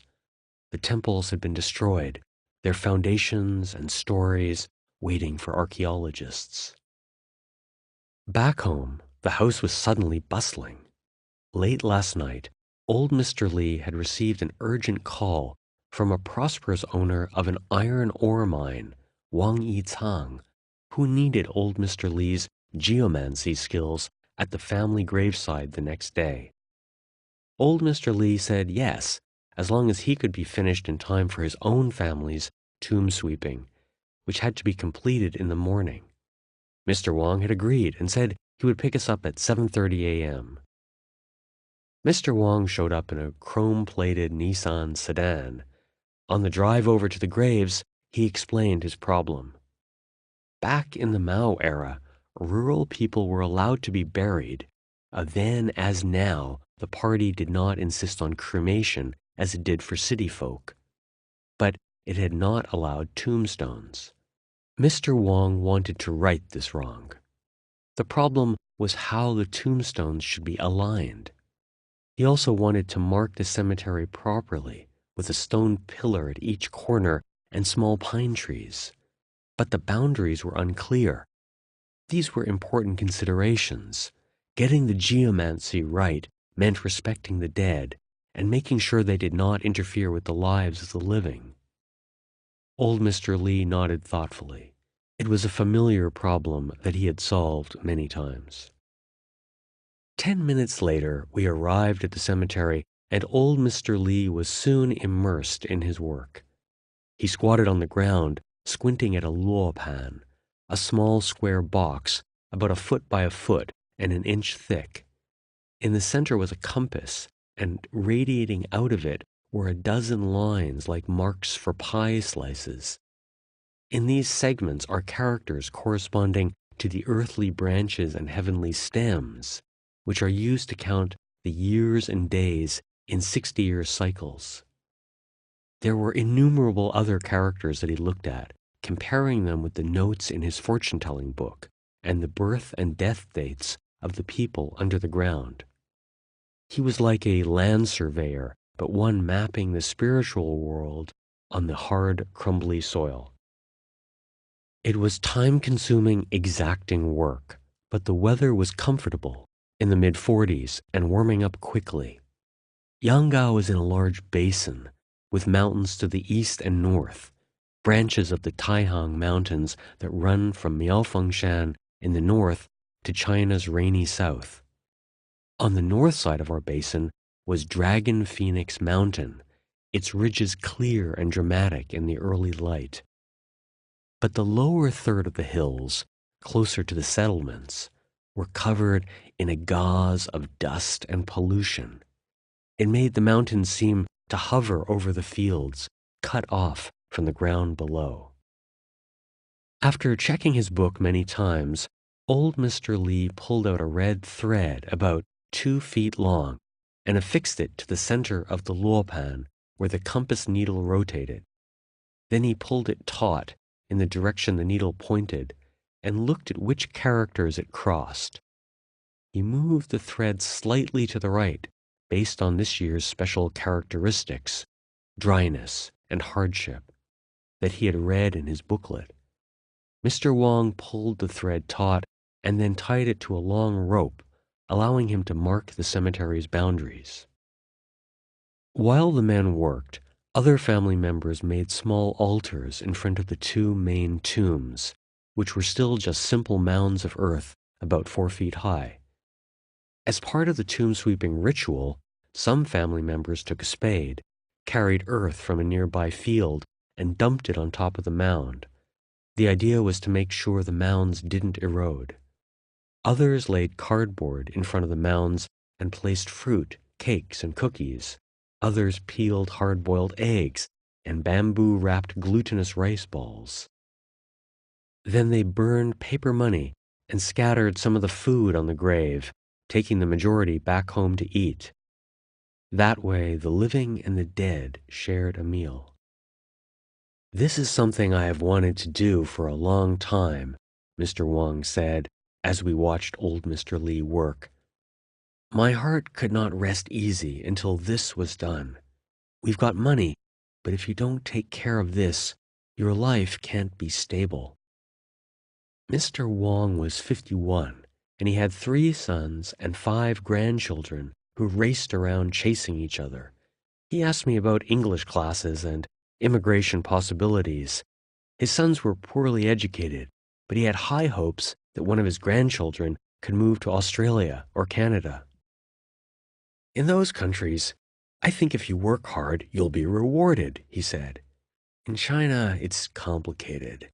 I've got the mine, but in a few years, someone else might have control of it. In China, you don't really own a business like this," he said, and I guessed at the bribes and banqueting that underlay his fortune.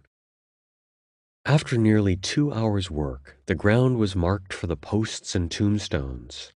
The Wang family men began digging holes for the posts and the small trees. It would take most of the morning, but they could do that on their own. Mr. Wang said goodbye, and a colleague drove us back to the Li family homestead. He slipped old Mr. Li 200 yuan for his troubles and drove off.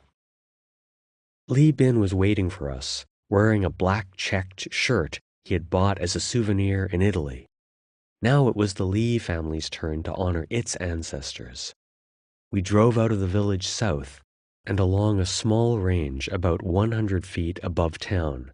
The road was really just a dirt path with enormous grooves caused by the loess soil's endless erosion. At times it was perilous because the ruts were so deep that the ridge in the middle bumped into the car's chassis. Li Bin steered to the left so the wheels of his little car were on the middle ridge and the right wheels on the right side of the road. We slipped and slid down the road, sometimes scraping bottom. After 15 minutes, we arrived at fields that sloped gently up from the village. Directly below the road was a huge mound, Li Qing's grave.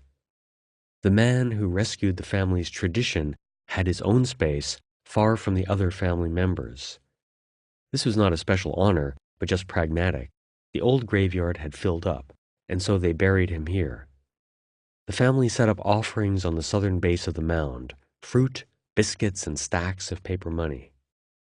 Then old Mr. Li brought out the pièce de résistance, the bottle of Italian grappa. So this was how it would be used. "Ha ha, now he'll get some," he said, and poured a cup for his father. Li Bin joined him and helped set up the rest of the offerings.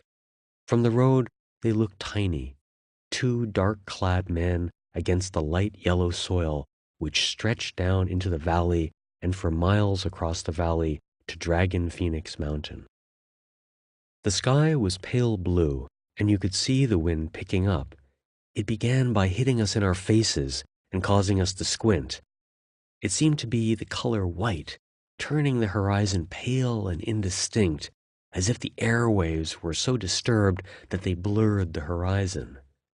The men lit the stacks of paper money, but gusts started to come in waves, blowing the offerings over the scrub-covered hill.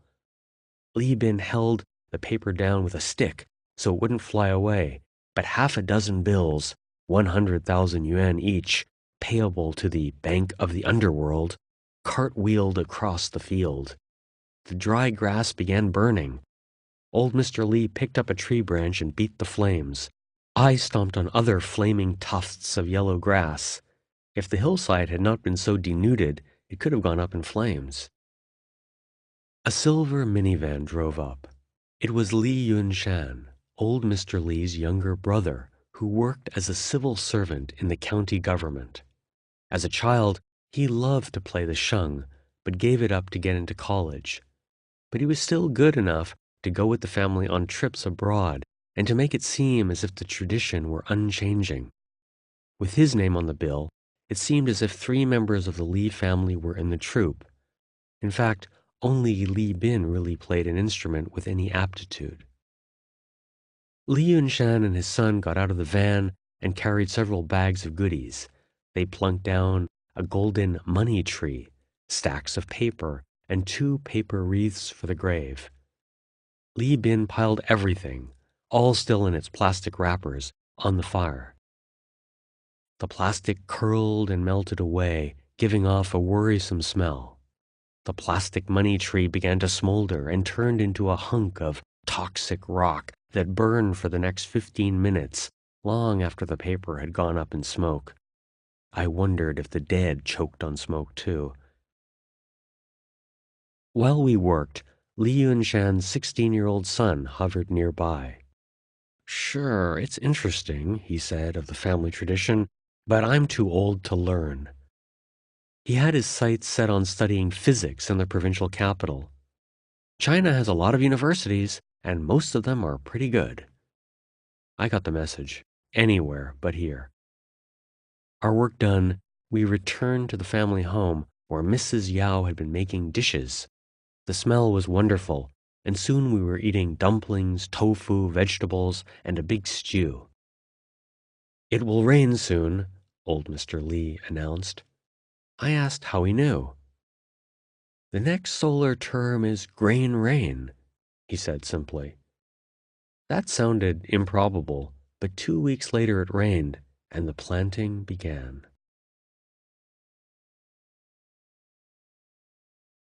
Chapter 11. Chengdu, Good Friday.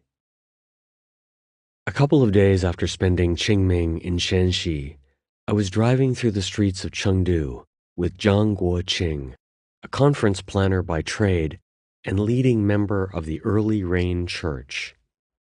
In China, many companies organize outings in the springtime for their staff, and Guoqing's job was to arrange their meals, concerts, and team-building exercises.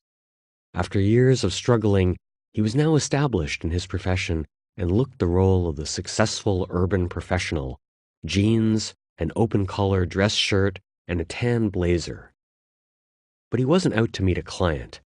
Today was Good Friday, the day Jesus was crucified, and Guoqing was up early, visiting some of the unluckiest people in Chengdu.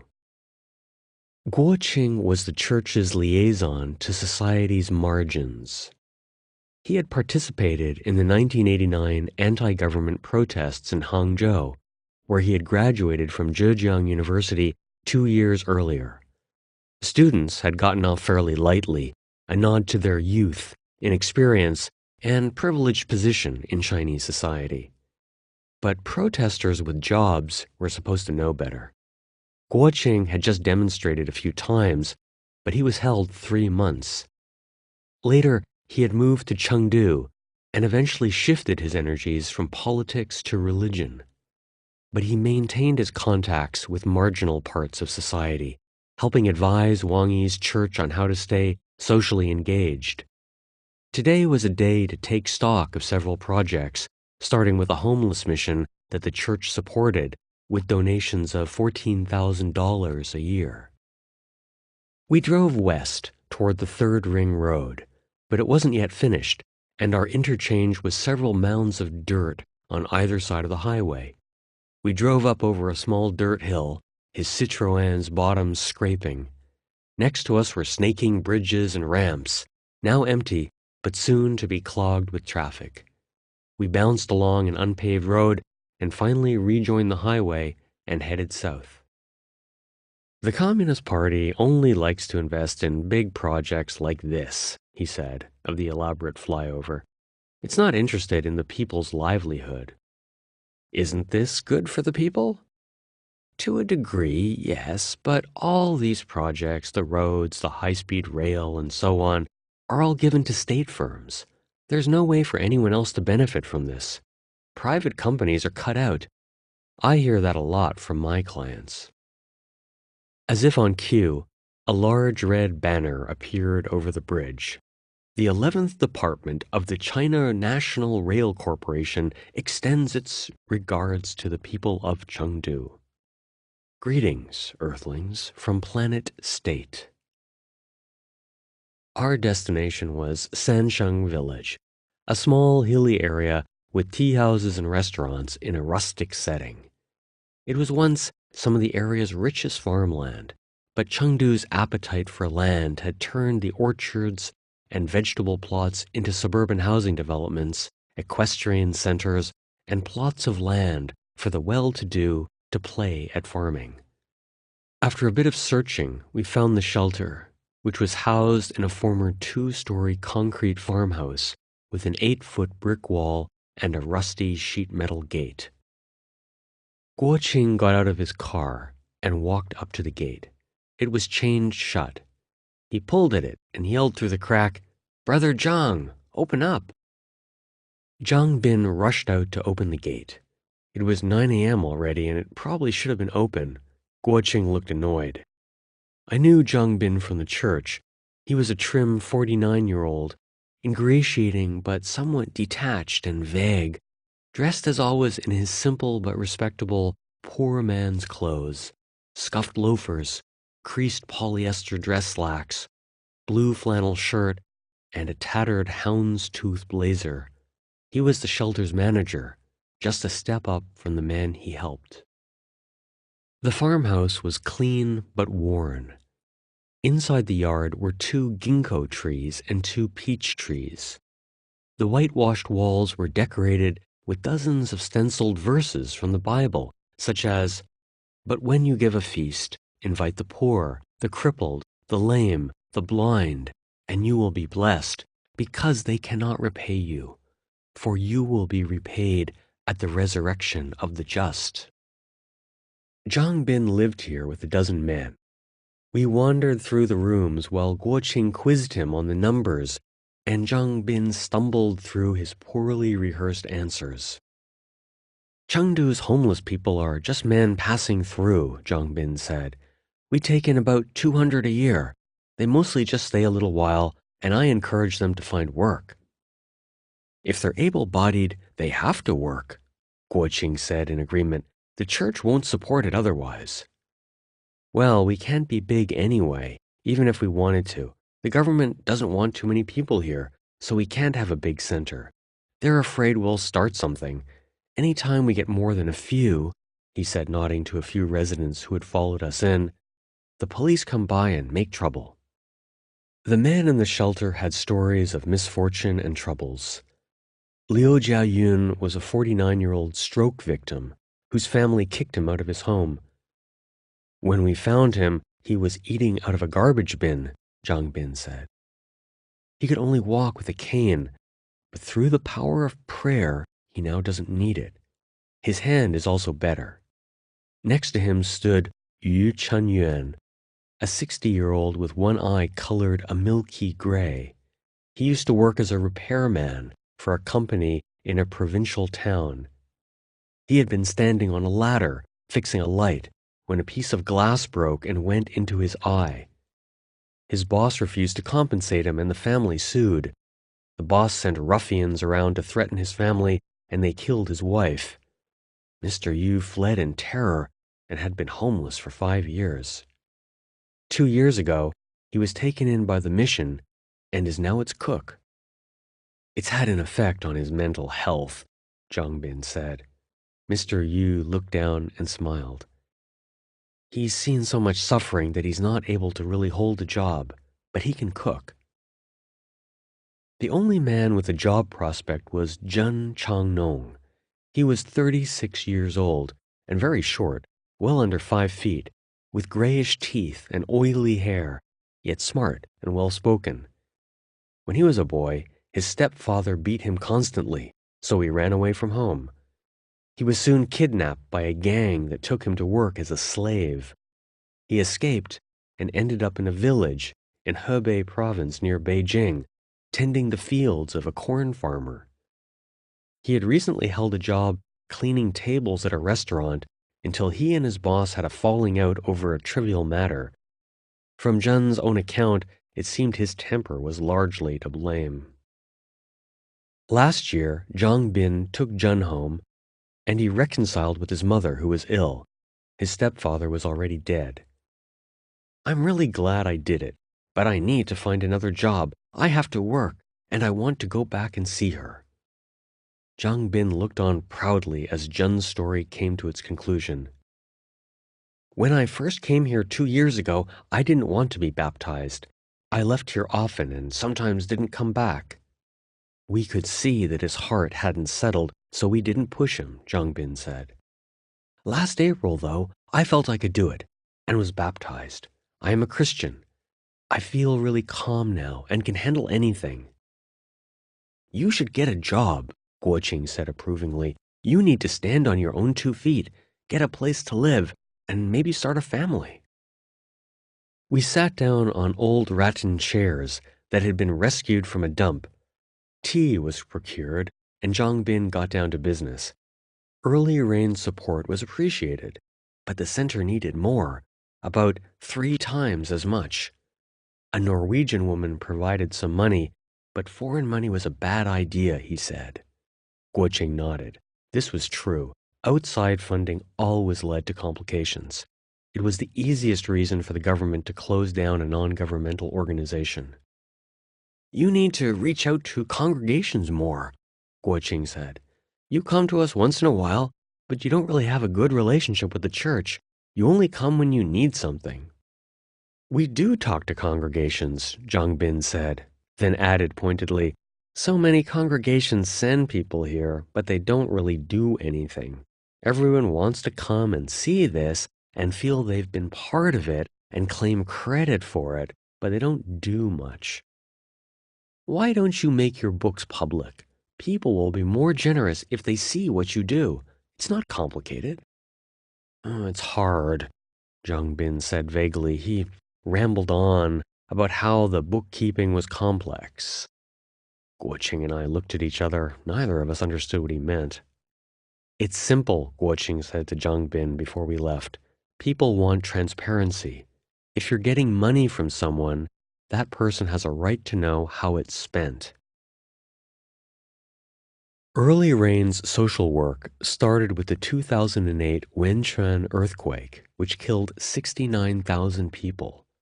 For many activists and Christians, the earthquake was a turning point, as important as the 1989 Tiananmen protests had been to an earlier generation.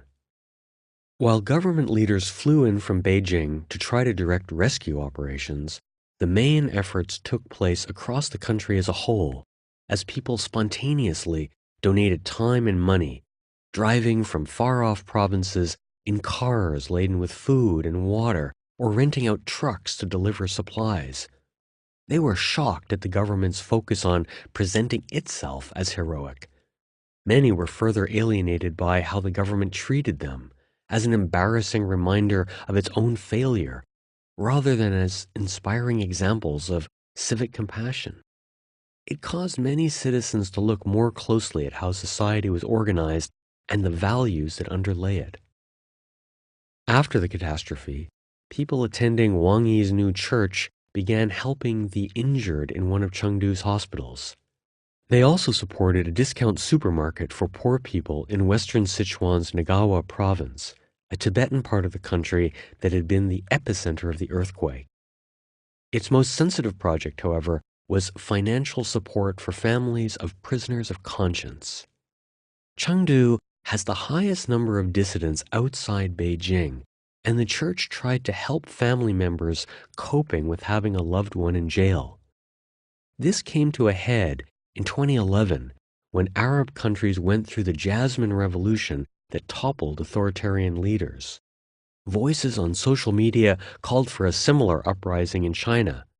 The call was ignored, but the government reacted nervously. It rounded up dozens of dissidents, like Ran Yunfei, the strong-minded writer who was close to the church. His prominence led to his quick release, but others were still stuck in prison. Speaking of the families of the prisoners, Wang Yi once put it to me like this. In China, the families are like untouchables in India. Often the wife or spouse loses work. The family has little to fall back on. In Chinese society, there's no social force that's independent and organized enough to help those people except the congregations.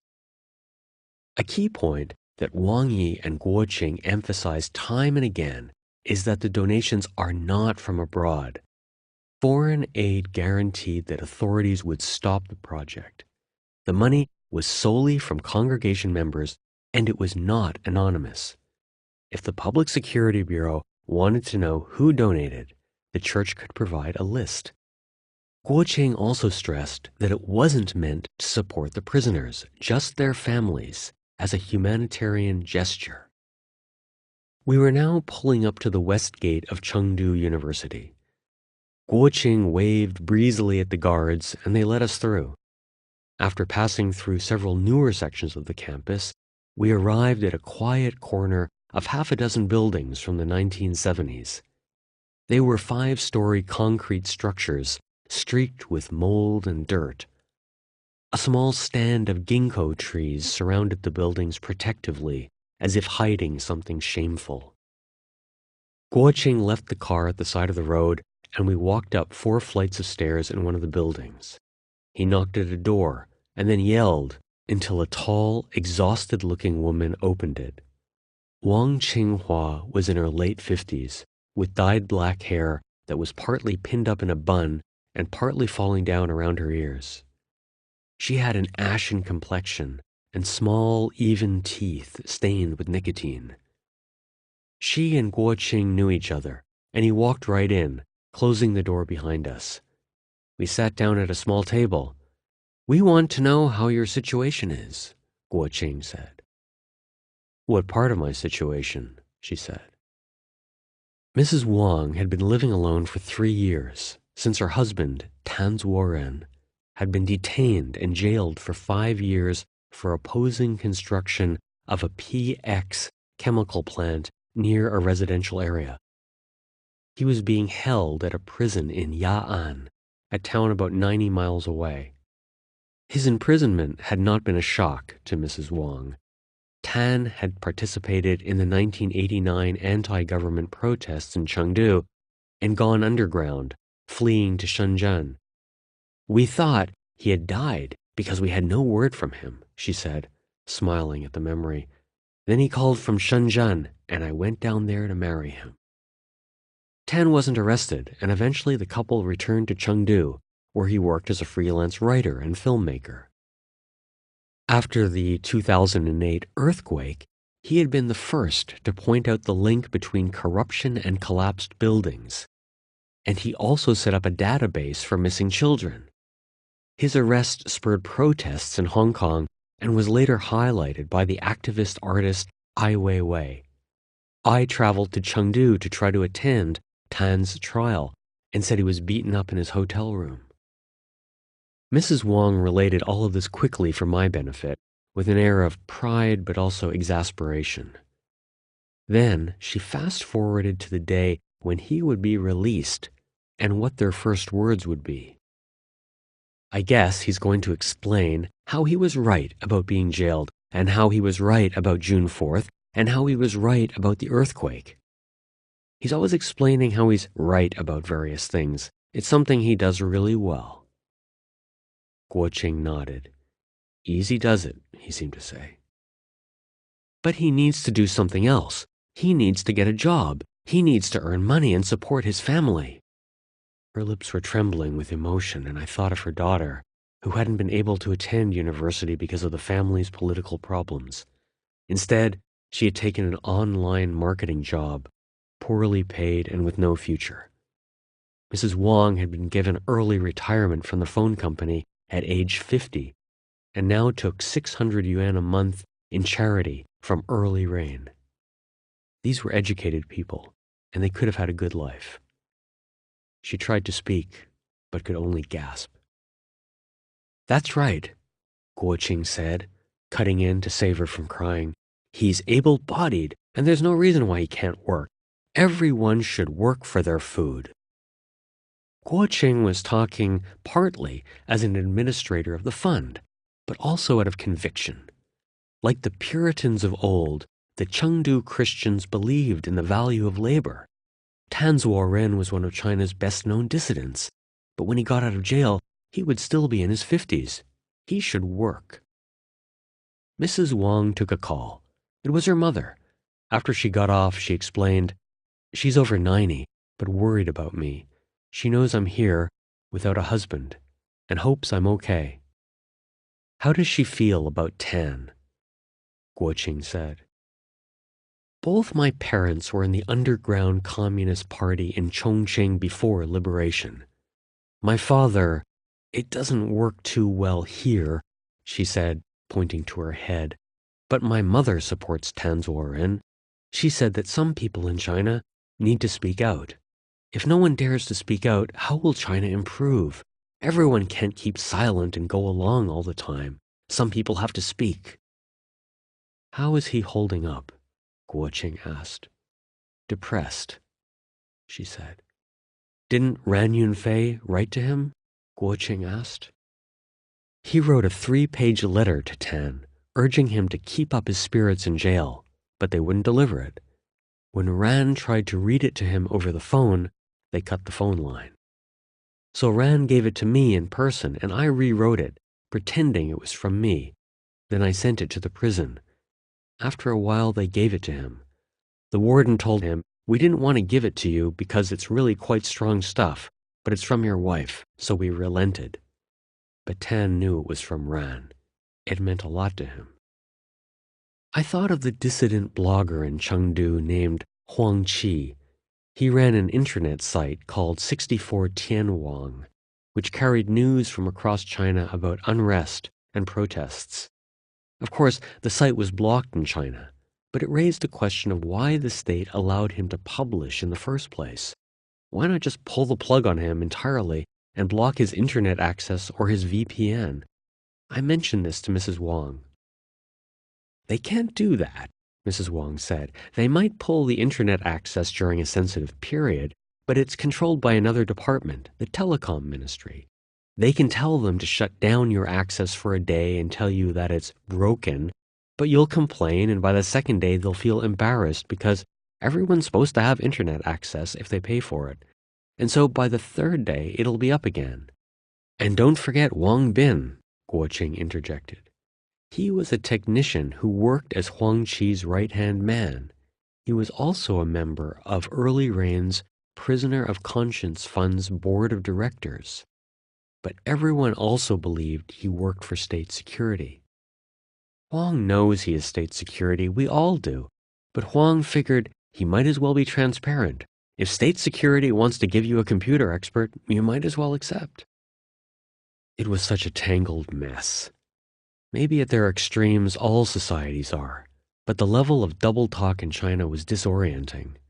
Compared with places like East Germany, where an estimated 3% of the population were official secret police informants, China's system was more refined and subtle. It was easy to dismiss or write off as an exceptional part of society, but it underpinned everything else. It was society's rotten core. A government that relies on fear cannot instill morality. It can only enforce behavior. This was why Wang Yi's church stood with people like Mrs. Wang. The 600 yuan is a huge amount of money for us, she said, pulling out a fresh packet of cigarettes. She unwrapped the cellophane, crumpled it, and put it on the desk, where it slowly uncoiled. But it's not only the money, it's knowing that people care about us and that we're not forgotten. Living here, she said, her voice trailing off. I looked around the concrete apartment and out the windows at the ginkgo trees sprouting big flat leaves. It's not what I expected. I wonder why. What am I doing? Why are we here? The way I see it, Guoqing said quietly, we're all working for the same thing, for a more open and better China. Some are on the inside, others are on the outside. I could be there, and he be here. For the first 3 decades of his life, Wang Yi hadn't thought too much about religion. He had studied law at Sichuan University and began teaching at 23. He quickly became known as an idealistic legal rights advocate, especially through 2 popular online discussion groups, Gate to Heaven Tea House and Century Salon. By 2001, He had set up another online forum for constitutional law and a fourth to cover personal interests, like film. Soon he was a nationally known commentator, writing columns in some of China's most influential publications, such as Orient, Readers, Southern Weekend, and 21st Century Economic Herald. A national magazine called him one of China's 50 most prominent public intellectuals, and his effort at promoting constitutionalism seemed in line with the new policies of the incoming government of Hu Jintao, who had taken over from Jiang Zemin in the early 21st century. In 2002, a friend gave him a copy of a multi-part documentary called The Cross. It had been made by Yuan Zhiming, who in the late 1980s had helped make a documentary called River Elegy. That film had aired on national television in 1988, arguing that China was too inward-looking, its culture too insular, and its political path too narrow. The series had a strong effect on students who participated in the 1989 Tiananmen protests. Many credited it as a key to opening their eyes to the need for wide-ranging reforms, not just economic changes, but social transformation. After the crackdown, Yuan had been labeled one of the black hands behind the student protests, and he had fled abroad. Like many involved in the protests, he began to wonder if China could have political reform without spiritual change. He converted to Christianity and turned his filmmaking skills to the story of Christianity in China. Before that film, I didn't realize that China had a Christian history, Wang Yi told me.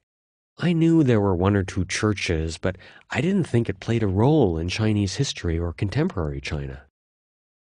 We were sitting together with his wife, Jiang Rong, in their home, a small but cozy apartment in a complex near one of Chengdu's biggest temples.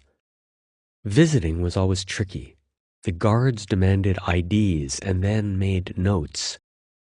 But inside, all of that was far away. Their home was decorated with drawings by their young son, and one wall had shelves overflowing with hundreds of DVDs, a reminder of Wang Yi's long-standing interest in film. No wonder that a documentary had awoken his interest in Christianity. Yuan's series started with the Nestorians, a Christian sect that came to China with Persian traders during the 7th century. Although they faded, others tried to bring the religion to China, culminating in the Jesuits, who arrived in the 16th century and established a permanent Christian presence in China. Foreign missionaries came next, after Western gunboats forced China open to the outside world in the 19th century. Although this period is uniformly portrayed in Chinese history textbooks, museums, and movies as a period of humiliation, the cross took a different tack. It showed a dynamic time when Christianity spread widely and missionaries helped found many of China's first modern schools and hospitals. The film's most riveting segments covered the 20th century, telling the lives of heroic Chinese Christians like Wang Mingdao, a fierce evangelizer who spent nearly 3 decades in communist labor camps for refusing to join the government-run church. Others, such as Watchman Nee, died in prison for their faith. Abroad, websites and books tell their stories, but in China, they are excluded from the historical record. Wang Yi recalls being shocked when he saw those segments. For me, this was a complete blank. I'm a public intellectual and pay a lot of attention to Chinese society, but I didn't know anything about this. Equally unsettling was how it was Christian faith, not belief in abstract ideas like human rights or democracy, that held out strongest against Mao's totalitarianism. In fact, some liken the persecution to a crucible. When the Maoist era ended in the late 1970s, Christianity, especially Protestantism, took off in popularity. From 1 million adherents in 1949, when the communists took over, Protestantism began to count its followers in the tens of millions. They were just very simple people from the countryside without education, and yet in the Cultural Revolution, they refused to sing Chairman Mao songs or to pray toward his statue. They were sentenced or bullied or beaten. They were much more courageous than the intellectuals. They were the toughest, the strongest. They succeeded. The intellectuals failed. Another event in 2002 got Wang Yi thinking more about the link between religion and China's future. The township of Buyun, east of Chengdu, was the scene of an intriguing experiment in local democracy. For several decades, villages in China had been allowed to hold elections for village councils, with varying degrees of fairness depending on the open-mindedness of local officials.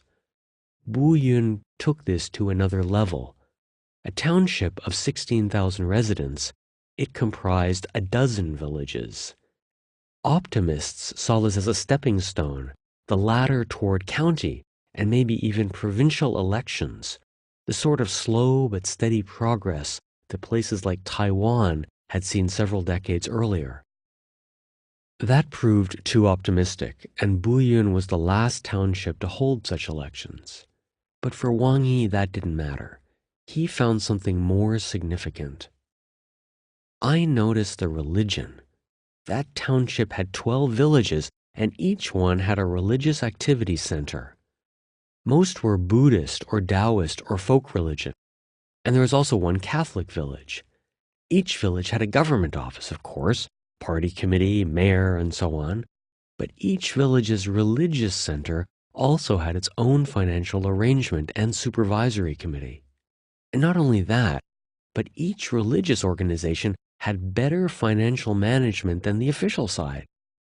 Each of the 12 villages had a debt of 200,000 to 300,000 yuan, but each of the 12 religious groups had a surplus.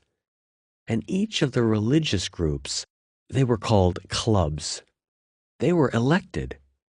So the best-run organization in the village wasn't the Communist Party, but the local religious association. This might seem far-fetched, but it reflects what some political scientists have documented in China, that in places where religious groups have status, they can act as a check on government power, holding officials accountable for their action. Wang Yi began to wonder if political progress required the support of a higher authority, not an ideal or a constitution, but a God who endows all people with the same rights, something that could not be taken away by a political leader. As he talked, his wife, Jiang Rong, sat next to him on the sofa. The two had known each other since childhood and began courting in college. They married shortly after graduating in 1995. Short and petite, with a pageboy haircut and a determined jaw, Jiang Rong had a sharp mind and followed conversations closely. She was reserved, but when she spoke, she often seemed a step or two ahead of the discussion. Without being asked, she told how Wang Yi's political and religious awakening strained their relationship. When Wang Yi had started his legal rights work, she was working at a company that staged concerts. Worried that her husband's activism would cause him to lose his teaching job, she put in overtime to bolster their savings. One day, she went to the office and opened a letter. The letter laid out all of her personal details, her job, her husband's job, and said her husband was evil. If she stayed with him, the letter said, her company would collapse. The anonymous writer suggested she get divorced. She was dumbfounded. It felt like something out of the Cultural Revolution. Soon after, the government audited the company where she worked. Jiang Rong showed the letter to her boss. He was really an upright man, she said. He said this wasn't fair. He said, don't leave this job. You have a job here. I've always admired Teacher Wang. Show me his latest writings. Show me what is causing the problems. Zhang Rong did so, and then read Wang Yi's writings herself. She discovered that she actually hadn't paid too much attention to her husband's work. I began to read carefully. I began to know him. I thought I knew him, but I didn't really. I found that our views were different. It was like we were in two different worlds. Understanding did not lead to agreement. She was especially upset at his new friends. He was spending more time with rights defenders or Weiquan lawyers. They were a serious legal movement that lasted for about a decade in the early 2000s, giving widespread hope in China and abroad that rule of law might be permitted. They represented farmers with polluted soil, people illegally arrested, and others who had run afoul of the system. They didn't challenge Communist Party rule, but they tried to hold the government accountable to its own laws. About a quarter were Christians, including many of the movement's most famous members, inspired by the faith's emphasis on social justice. I thought they were doing good work, but I didn't really think it had to do with me. I really thought, why are they doing this stuff the government doesn't want? They've all got good educations. They're ruining their lives. What's the point? It's not worth it. The harassment picked up. She got calls at 3 a.m, with the caller using the intimate, diminutive form of her name, Xiaorong, which would be like saying, my little Betty. The caller would hang up. Other times, the caller detailed her exact movements during the day to show he knew everything. She also got letters saying her husband was having an affair. She asked Wang Yi, and he said he had been receiving similar letters. Then the SARS epidemic struck China in 2003. It was a respiratory ailment that swept the country, canceling any sort of public events. Her company lost business, and employees were given leave. One day, while she was at home, her husband brought home Yu Jie, an outspoken Chengdu writer who was living in Beijing. He had just converted to Christianity and was eager to share his story. He gave her a book by a Chinese-American woman whose marriage was saved through Christianity. The woman was visiting Chengdu, and Zhang Rong called her up. They began meeting regularly and were joined by Huang Weicai, a woman a few years older who was also interested in Christianity and who today is a key member of the Early Rain Governing Committee. By now, it was the spring of 2005, and they met outside in parks, their numbers gradually increasing. One day, Zhang Rong said, Wang Yi told me, "You're always meeting outside. Why don't you start meeting here at home?" It was April, and that's how it started. More and more people started coming on Sunday afternoons. It was only after she learned about Christianity that she began to understand her husband. She had resented him for his impracticality. As a university professor, for example, he had been offered campus housing, but had rejected it. She had thought this foolish. Now she realized it was because he did not want to owe anything to anyone. Slowly, her frustration turned to admiration. I realized that this was work that really had to be done. There needs to be people who work for the public benefit. In August 2005, a visiting Chinese-American pastor from the United States baptized Zhang Rong, Huang Weicai, and several others at an outdoor ceremony in a river. Like the Christians of old, they were dunked completely in water. Wang Yi, though, wasn't quite ready. "I thought," he said, "philosophically that Christianity was good, but my heart wasn't opened yet." They all joked that they had brought an extra set of clothes in case I wanted to be baptized, but, I didn't know. Wang Yi asked Yu Jie endless questions, such as where good Chinese from earlier generations went. What about his favorite poet, Su Dongpo? He was one of the great figures in Chinese history, a man of letters and an upright administrator. Had he gone to hell? Yu Jie talked him through his concerns, the two men spending long days together whenever Yujie came to Chengdu or Wang Yi traveled to Beijing. Eventually, it happened. On Christmas Day, 2005, Yujie came home to Chengdu for Christmas. They held a service at Wang Yi's apartment. 9 people converted, including Wang Yi. By then, over 20 people were meeting regularly in the couple's apartment.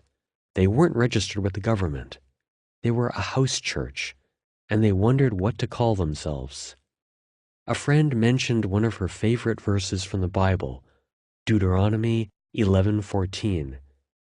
They read it and named themselves after one of its phrases.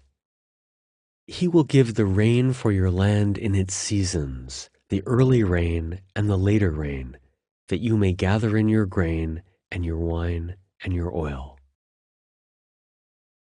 A few hours after our visit to Wang Qinghua, the committee that ran the Prisoners of Conscience program met to discuss the best way to help people like her.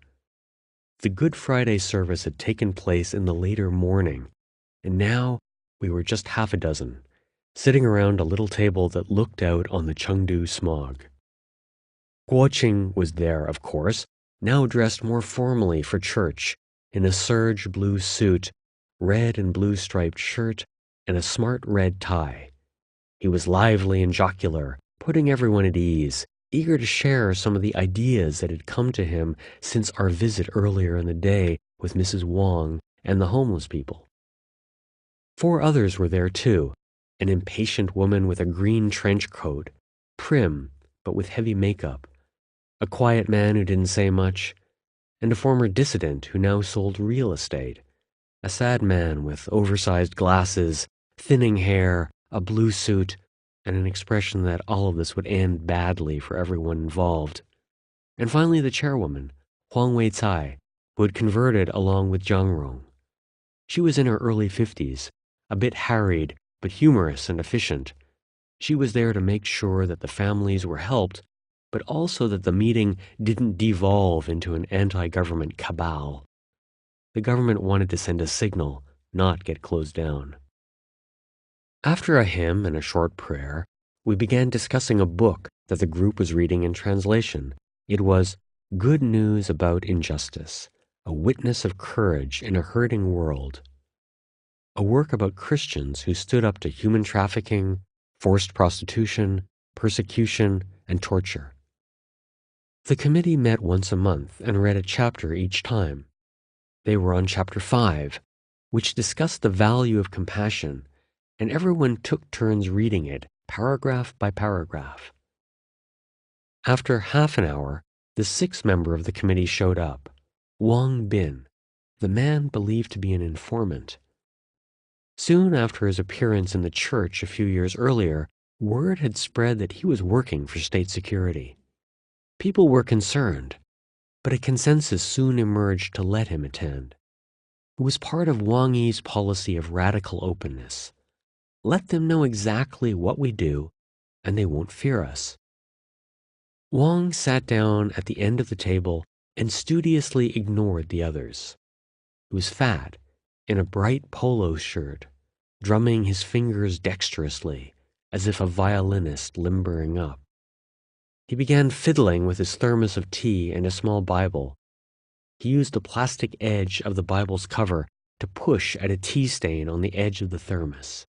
He scraped and scraped, oblivious to the others, who cast quick glances at him before turning back to the book. Mrs. Huang asked us what we thought the chapter meant, and then offered her view. How do we deal with injustice? In the past, people didn't talk about individual responsibility as much.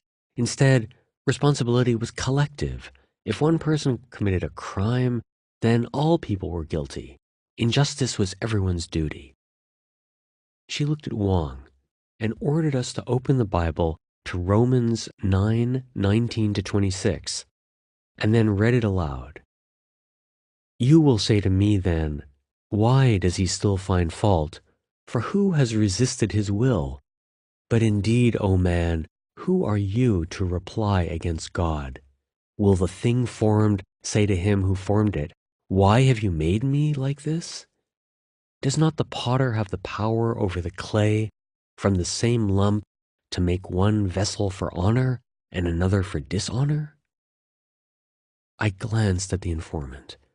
The verse seemed aimed at him in a message of forgiveness. The potter made you too. We shouldn't judge your dishonor. But Wang Bin wasn't reading. Instead, he kept scraping, using the Bible like a scalpel on the stainless steel. What if God, wanting to show his wrath and to make his power known, endured with much long suffering the vessels of wrath prepared for destruction, and that he might make known the riches of his glory on the vessels of mercy which he had prepared beforehand for glory, even us, whom he called, not of the Jews only, but also of the Gentiles? I mulled this over. Was mercy possible? Doomed for destruction, could the informant, the police, the state be a vehicle for glory? Then we read the final lines of the verse, a message of forgiveness. As he says also in Hosea, I will call them my people who are not my people, and her beloved who was not beloved. And it shall come to pass in the place where it was said to them, you are not my people, there they shall be called sons of the living God. Guo Qing spoke up. He said the readings made him think of China. God permits disasters such as the earthquakes or political persecution. One way to honor God was to use these troubles to show goodness through charity. During this time, he said, we support the political prisoners' family members. In a way, we can say that when the whole world is going backward, we are going forward. Through disaster, we get to know ourselves. Through disaster, we get to know God, and we improve ourselves. He said he had recently talked about this with Wang Yi, who had told him that democracy was not the only solution. In the beginning, he said, we counted on our leaders, but later we worshipped democracy. But democracy can't solve all problems. In this world, nothing can be relied on. The group began speaking quickly in a jumble of voices. Right now, prisoners of conscience, including those who have left prison, are in a very bad state. Some are mentally disordered after getting out of jail. One prisoner told me, we don't really need the money, we need love. Wang Bin kept silent. His fingernails were already bitten to nubs. He began using the pen to poke at the end of his left index finger. Soon it was covered with little dots. He jabbed while the people spoke around him. One of them is a gambler. He's playing mahjong. We need to tell him that gambling isn't good. I know he's not a Christian, but it's not good for anyone. But you can't cut him off because he's a gambler. It's a sickness. But look at it this way. We're paying welfare to one of our members. She gets 600 yuan a month from us, but we're giving a non-Christian gambler 1,200 a month. Some people in the congregation might ask why we're doing that. But these are people in a difficult situation. They're under incredible pressures. It's a question of love, like what we just read. The last sentence was spoken by Guo Qing, who then started to talk about his favorite topic, how Chinese politics was about to enter an era of reform. A party congress was coming later this year. The government was easing off. He was sure of it. Finally, the informant spoke. Wang Bin's face was pockmarked and jowly, but his voice was cold, clear, precise, logical, the most rational in the room. This is not reasonable. Yesterday, more than 1,000 police from Mianyang captured petitioners in Beichuan.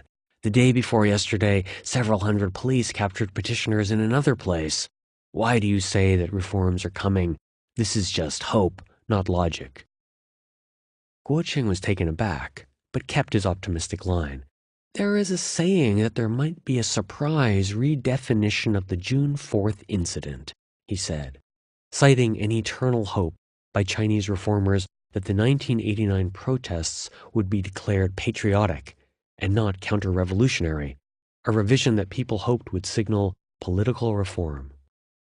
Overall, the political atmosphere in China is better. The informant snickered. There are more prisoners of conscience. That is an objective fact. The group grew quiet. And then Mrs. Huang adjourned the session for another month. Everyone got up and cast quick glances at Wang Bin. He remained seated, cleaning his fingernails with the edge of the Bible and shaking his head in disgust. Chapter 12. Beijing. Ascending the Mountain. People often say that Chinese look backward, dragged into the past by their thousands of years of history. But in daily life, people are impatient, arriving early at events as if to force the future to arrive sooner. Today was the 30th day of the 3rd lunar month, which made tomorrow the 1st day of the 4th lunar month, the start of the Miaofengshan pilgrimage. But the truly pious never arrive then. They know that the best time to make the pilgrimage is tonight, the first night, the eve of the event. Today they could savor the moment until the clock struck midnight, the month turned, and the moon was at its darkest. Only then would the ceremony make the most sense, as a progress from dark to light, ending 15 days later with a full moon and life renewed. Jin Cheng had told me this from his hospital room. Arrive early, he commanded. But I made the mistake of thinking that 4 p.m. was early for a midnight event. It wasn't. The parking lots were already full. Cars that had come later were parked haphazardly on both sides of the road, strewn like spent rocket boosters floating in Beijing's powerful orbit. Men with security armbands ordered people to ditch their cars, but I pointed to a back seat full of supplies and said I was with the Whole Heart Philanthropic Salvation Tea Association. The words had a talismanic effect. The guards let me through, and I soared up to the accordion gate at the main entrance. The temple complex was small, perched on a tiny plateau like an observatory up to the heavens, or down to the city below. I walked along a path that widened about 100 yards to a small square with a large pine tree in the middle and a giant stone with the words "Origin of Fate" inscribed on it. Beyond it was the final small rise holding the temple to Our Lady of the Azure Clouds. Off to the left was a row of one-story buildings, the home of the pilgrimage associations that would spend the entire 15 days up here, offering tea, rice porridge, beans, and steamed buns. In front of the first building, a group of men sat around a card table, drinking tea and making boisterous jokes. As I walked over, I was intercepted by a short, stout woman in a bright red down jacket and a helmet of permed hair. "My name is Chi. Jin Cheng gave me a call. He can't make it because of his back. If you need anything, I'm to take care of you. That's the way it'll be. Got it?" I nodded meekly. I had met Chi Hui-min before at the Ni family household. She had been sitting in a back room with the women when I arrived to see old Mr. Ni, but she was hardly a retiring female of the inner chambers. She smoked the same great Chenman cigarettes as the men, and she took nonsense from no one. I quickly figured out she ran the place. She instructed me to put my bags in the shrine. It was housed in a 20-foot-long building, built in the traditional Chinese style of gray brick walls on the side and back, and a front made of red wooden bay doors. The roof was of curved tiles that jutted out into the air. Out front was a huge oak tree, and beyond that the final rise in the mountain that led up to the goddess's shrine.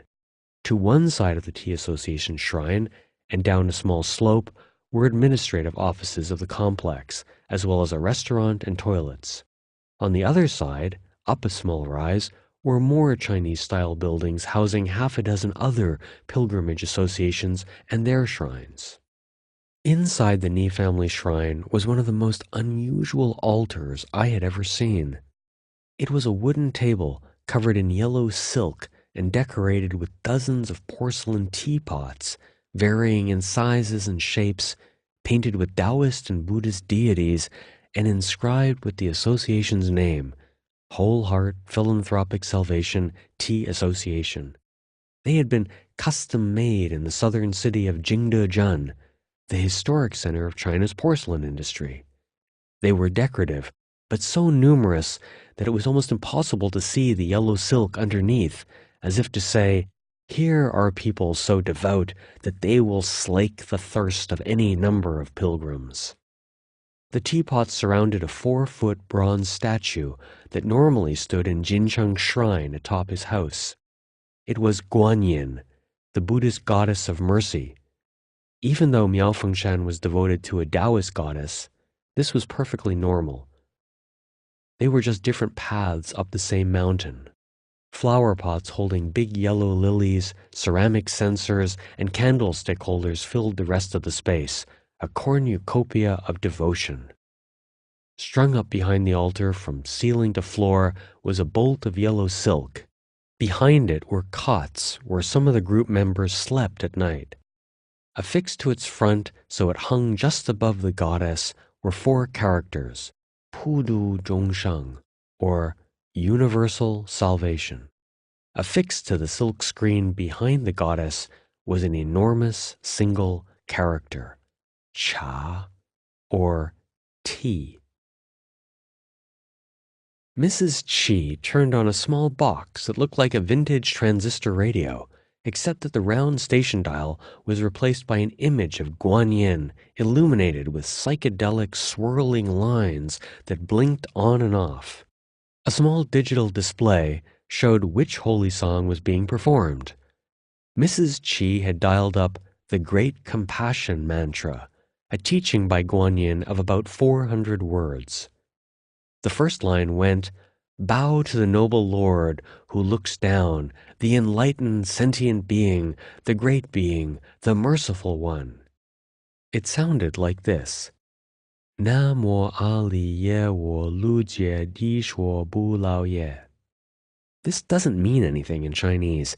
It was transliterated phonetically from the Sanskrit and meant to be used as a mantra, to sing or listen to as a way to calm oneself or meditate. It would be as if Jesus' Sermon on the Mount were transliterated phonetically from ancient Greek into English and chanted in order to become compassionate, or perhaps similar to how Catholics and some Protestants sing Kyrie eleison, Greek for Lord have mercy, sometimes without knowing what it means.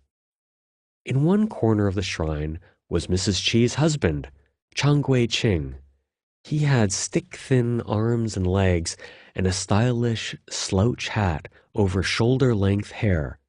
Next to him was a supply of tinned Yanjing beer. As always, one was open in his right hand, which he hoisted to me in greeting. Sa wo da suo na wo sa duo na wo mo jia mo fa te du. The mantra ended, and Mrs. Chi turned it back on. An shi dian du man duo la duo tuo ye suo wo ha. This is good for your health, she said. It also helps your family. You can repeat it over and over. I asked her how long she'd been a believer. Since January 1990, I believe in Buddhism. I really believe. I believe in all this, she said, motioning to the altar and the shrine. But I'm also superstitious. I stifled a laugh. She had used the taboo word, mi xin, the one that Chinese governments had used to discredit much religious belief over the past century. But she had used it unassumingly, as if it were just another system of belief. I do all that stuff. I can read fortunes and tell people how to set up their rooms. You mean feng shui? Yes, I can do all that. I pick the days when people get married and buried. I can do that, absolutely. Yes, people say I'm good at superstition. Do you think it's superstition? Is it more superstitious than Buddhism? Ah, she looked down the pilgrim's road, her face back to its usual scowl. That's what they call it, superstition. I don't know what it is. It's just what we believe in. I thought of their little courtyard, the mahjong tiles, the teapots in offering to the goddess, the thick dust, and the musty smell. Was that superstitious? It was inseparable from their beliefs. It was their life. The key, she said, is prayer. You can't skimp on it. I'm up at 6 a.m. and I pray. I have sutras, I say. You can pray in bed or sitting in a chair. It's up to you. Everyone has their own way. Then in the evening, maybe for another couple of hours, sometimes just listening while cleaning up. That's what works. And your children? My son didn't believe, but he's starting. He's coming up this year for the first time. He's had some problems and wants to start doing this. We'll see if he's suitable for it. The shrine was filling up with relatives, friends, and colleagues who supported the tea shrine and donated money. Many had brought along newcomers curious about the pilgrimage. I asked one woman if she believed. I guess so, she said slowly. I don't know. I'm still working things out. I know there's something bigger than us that guides us. I heard about Miao Fengshan from my husband's friends, and we thought it would be interesting to come here. I want to learn about this. Mrs. Chi sat next to her, nodding and puffing on a great Qianmen cigarette. It was now 10 p.m., and the midnight ceremony was drawing near. Easter and Qingming were 2 weeks past, so we were now on the first day of a new solar term, grain rain. As if on cue, a rain cloud had enveloped the mountain in a cozy mantle. The Tea Association shrine was lit up by small halogen lamps mounted on the eaves of the building. In front of us was an open area, and beyond it, the road leading up to the main temple and down to the parking lot. The path was marked by more lights, but the mist turned them into blurry halos. Our world seemed to shrink to this one peak, this one evening. Slowly, ordinary pilgrims arrived. They were not members of the associations that performed or set up shrines like the Ni families, but in terms of numbers, they were in the majority. Thousands of them would arrive tonight to pay respect to the goddess. The better connected drove cars up through the main entrance, using their guanxi to get past the guards. Most arrived by car or bus in the village below and walked up. People piled into the temple, holding long sticks of incense. Many made their way straight up to the temple to get their prayer in before the midnight crowd, and eventually found their way down to the shrines, donating free food and drink, like the Ni families. One of the family members sat next to the censer and hit the bronze bowl with a small wooden mallet. It rang out constantly, punctuating the rain and the music, tolling across the small square. A let-up in the rain allowed Mrs. Chi to make her own offering. She lit a dozen foot-long sticks of incense, pressing them tightly together so they flamed up and formed a small torch. She clasped the bundle in her two hands and planted it on her forehead, the burning ends pointing outward and flaming like a holy fire. She bowed 3 times. The sticks burned quickly and glowing embers began breaking off. She paid no heed. Suddenly she twirled with surprising dexterity, stopping at each of the 4 cardinal directions to bow, before dunking the fiery offering in the censer. Others from the family now began to do their duty too, and light incense, but none were as imposing as Mrs. Chi. Her obeisance seemed to mark the real start of the pilgrimage. Around 11, we were joined by Wang Defeng, the stocky manager of the temple. He had a powerful, ruddy look of a local farmer, but he had a detailed and sophisticated understanding of Miao Fengshan's history that was the match of any scholars. Toward the pilgrims, he cultivated a fatherly attitude, often admonishing them for not cooperating better as they shared this small outcrop overlooking Beijing. Wang had been a local Communist Party official sent to help rebuild the temple in 1986 as part of the effort to roll back some of the destruction caused in the Cultural Revolution. When pilgrimage associations heard the news, they quickly began to form again, and in 1990 made the first ascent in decades. In 1993, the local government created a state-owned tourism company and listed it on the stock market. Its revenues came from gate receipts of all the temples in western Beijing, including Miaofengshan. It charged 40 yuan, or about $7 for entry. Many of the pilgrimage associations might have rejected Miaofengshan at this point. People like old Mr. Ni, for example, forbade worshipping at commercialized temples. But it was a tribute to Mr. Wang that he kept the pilgrimage going. He cultivated ties with all the groups, visiting old Mr. Ni on the second day of the Lunar New Year, for example, and he understood their prickly pride. He invited them to the temple and waived the entrance fee. Counterintuitively, he also won them over by not offering them money. Pilgrimages are also called temple fairs, and over time, the commercial connotation of that term has come to dominate. Some give performing groups money to appear, hoping to attract more visitors who pay entrance fees and buy concessions. Not Mr. Wang. The performing groups did not have to pay to enter the temple grounds, but that was it. They got no money to perform and nothing to offset their transportation costs. Instead, he offered something better, the honor of participating in Beijing's most famous pilgrimage.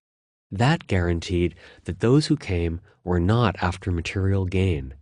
At the end of their journey, the associations took home a pennant, and that was all. But it became a coveted sign of being a real, respected pilgrimage association.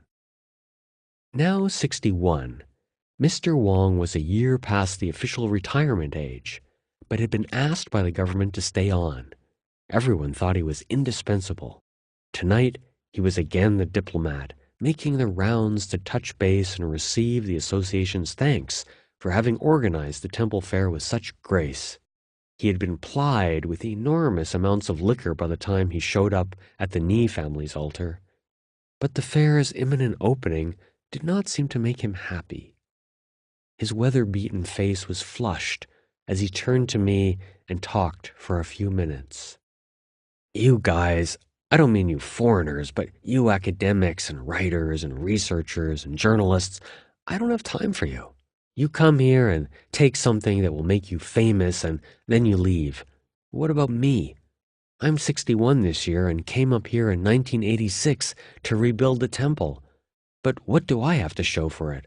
I'm not corrupt, so I don't have money. I don't have a car, and I don't even have an apartment. What has this brought me?" "Well," I said, "everyone respects you and says it's the best temple fair in Beijing. It's true that when they talk about Miaofengshan, they say this," he said, sticking his thumb up in the air, "and they don't say this," sticking out his little finger. "I do it for Our Lady. That's my service, to make sure she is respected properly." "You're a Communist Party official," I said delicately. "That's right, I'm a materialist," he said. Then he tried to explain. "My faith is here," he said, touching the center of his chest, symbolizing the Confucian ideal of the golden mean. "It's not here," he said, touching his heart. He meant that his job was to make sure that the pilgrimage in honor of Our Lady of the Azure Clouds was run properly. That was his duty. And yet, of course, this form of righteousness has been a Chinese ideal since at least Confucius's time 25 centuries ago. The amount of effort far exceeded what any person would normally put into a job. At the very least, this was his passion, his life's calling. Others might call it faith. "It's hard to explain all this to higher up," he said. "They don't get it. They ask, how many are showing up? And I say, with folk believers, you can't be so exact. They come or they don't come. It's not so clear why or when. Everyone wants exact numbers, but it's not like that. Wang Defeng moved on to another pilgrimage association to complete the evening of toasts. Our small hall was getting crowded. The men looked like sports fans dressed up for a big game, each cultivating an eccentricity. Mr. Chang had his shoulder-length hair and slouch hat. At one stage, a man came in with a bag full of fedoras and handed them out. It was just an idea he had. Let's wear fedoras. And so, for this evening, we all did. I wandered around the grounds, stopping at one pilgrimage association that offered free mantou, steamed buns. A red sign announced plans for how many buns would be donated each day. Tomorrow, the first day, would be the busiest, with 6,000 pounds of buns donated. The group had been founded by Beijingers more than 100 years ago, but was now being run by business people from Taizhou, a coastal city south of Shanghai, about 1,000 miles away from Beijing. "We've been doing business in Beijing for a while and heard about this association," said Mr. Bai, one of the partners. The person who had founded it had died, and it was going to close because his children weren't interested. We thought, what a pity to allow this tradition to die, so we banded together to keep it going. As he spoke, a minivan pulled up, and people began unloading huge bags of mantou, which were stored behind an altar similar to the Ni family's. In the past, pilgrims were hungry, so the associations offered food, but now everyone has enough to eat, Mr. Bai said. So we do it for health and happiness. The mantou are blessed by the prayer and makes you blessed if you eat them. Back in the Ni family shrine, a tall, striking man was sitting at a folding table, writing names on a 5-foot-long sheet of bright red paper. He was in his early 50s, with a shaved head and long, graying mutton chops that met under his chin, making him look a bit like a bald Amish man. His clothes, though, were working-class hipster, a wicker driving cap with swirly zebra stripes, jeans, and a black leather jacket. 2 thick stone signet rings adorned his hands, and his right wrist was encircled with a bracelet of camphor beads. It was Ni Jin Tang, the younger brother of my friend Jin Cheng. He looked and acted very much like his brother, strong, gruff, and prone to outrageous comments. But he was more at ease in social situations. People gravitated to him, and even before his father's incapacitation, he and Mrs. Chi had been quietly assuming a bigger role in the Pilgrimage Association. Jin Cheng might have felt that as the older brother, he was responsible for keeping it running, but he was happiest in his private shrine on the roof of his house. Organizing the chaos of the first night of a pilgrimage was not for him. For Jintang, it was something he eagerly awaited. He had spent most of the past hour on one of the association's most important tasks, writing the names of all the group's members, friends, donors, and pious individuals on the paper. He wielded a traditional writing brush expertly, calling out to Mrs. Chi occasionally to confirm a name. He was almost finished. He had affixed the seal of the Tea Association at the bottom, but needed another chop, that of a steamed bun association run by Zhang Baojing. He was an old family friend who every year donated several thousand mantou. Mr. Zhang did not have the money to run his own shrine like the wealthy Taizhou business owners, but old Mr. Ni had taken him under his wing and allowed him to set up a card table outside the family shrine and hand out buns on the first day of the temple fair. The old man had also always made sure that Mr. Zhang's seal was affixed to the paper that would be burned at midnight to make sure the goddess knew of his charity. But with an hour to go, Mr. Zhang was missing in action. Jintang rolled up a sheet of paper and stuffed it in his pocket, muttering to himself. He headed for a small building in a back corner of the temple grounds.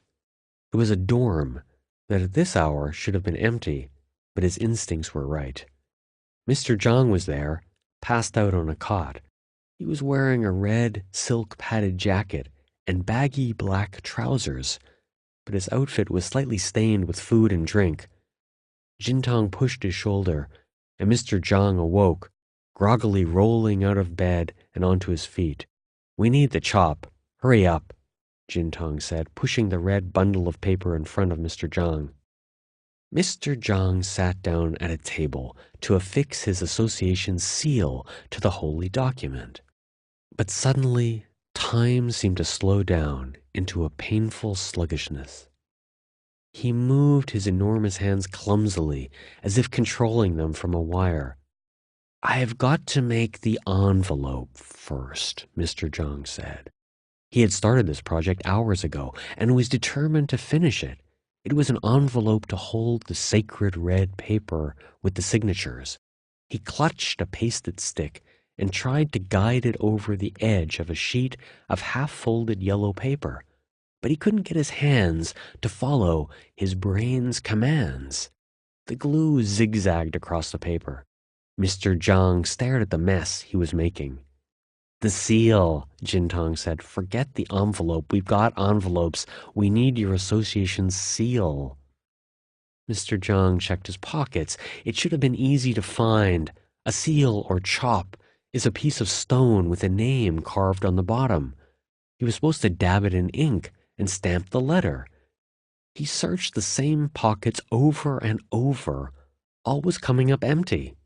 It was infuriating. Finally, Jintang exploded. "What the fuck is wrong with you? Are you out of your mind? You don't have the chop? Where is the chop? We've always had your damn chop on the paper." Mr. Zhang mumbled something about having misplaced it or that it was in a bag, but he wasn't sure where. "Find it!" Jintang roared, his eyes bulging like a door god's. "You good-for-nothing nincompoop. It's just this one task you have to do and you can't do it? That's enough. That's fine. Stop. I can't watch this. You people from Daxing. Shit, what's wrong with you? You're good for nothing. You lost the seal. You can't find this. You misplaced that. I can't believe our families were neighbors." He rumbled on, his anger like a straw fire that everyone knew would soon be out. "You're going too far," Mr. Zhang said in his slur. You. But he couldn't really get angry with Jintang and went back to folding the envelope. Jintang got up to take a walk. Another man came in and sat down. He stared at me with mock hilarity. A foreigner. He wanted to make sure I understood what was going on tonight. "This is culture," he said, drawing out the word. "Culture. This is not religion. This is not politics. Got it?" Mr. Zhang looked up and mumbled something, then put his head down on the desk to take a nap. "Okay," I said. "This is culture. It's also not politics. You get this? We aren't doing politics here. I'm not Bo Xilai, and you're not Ude."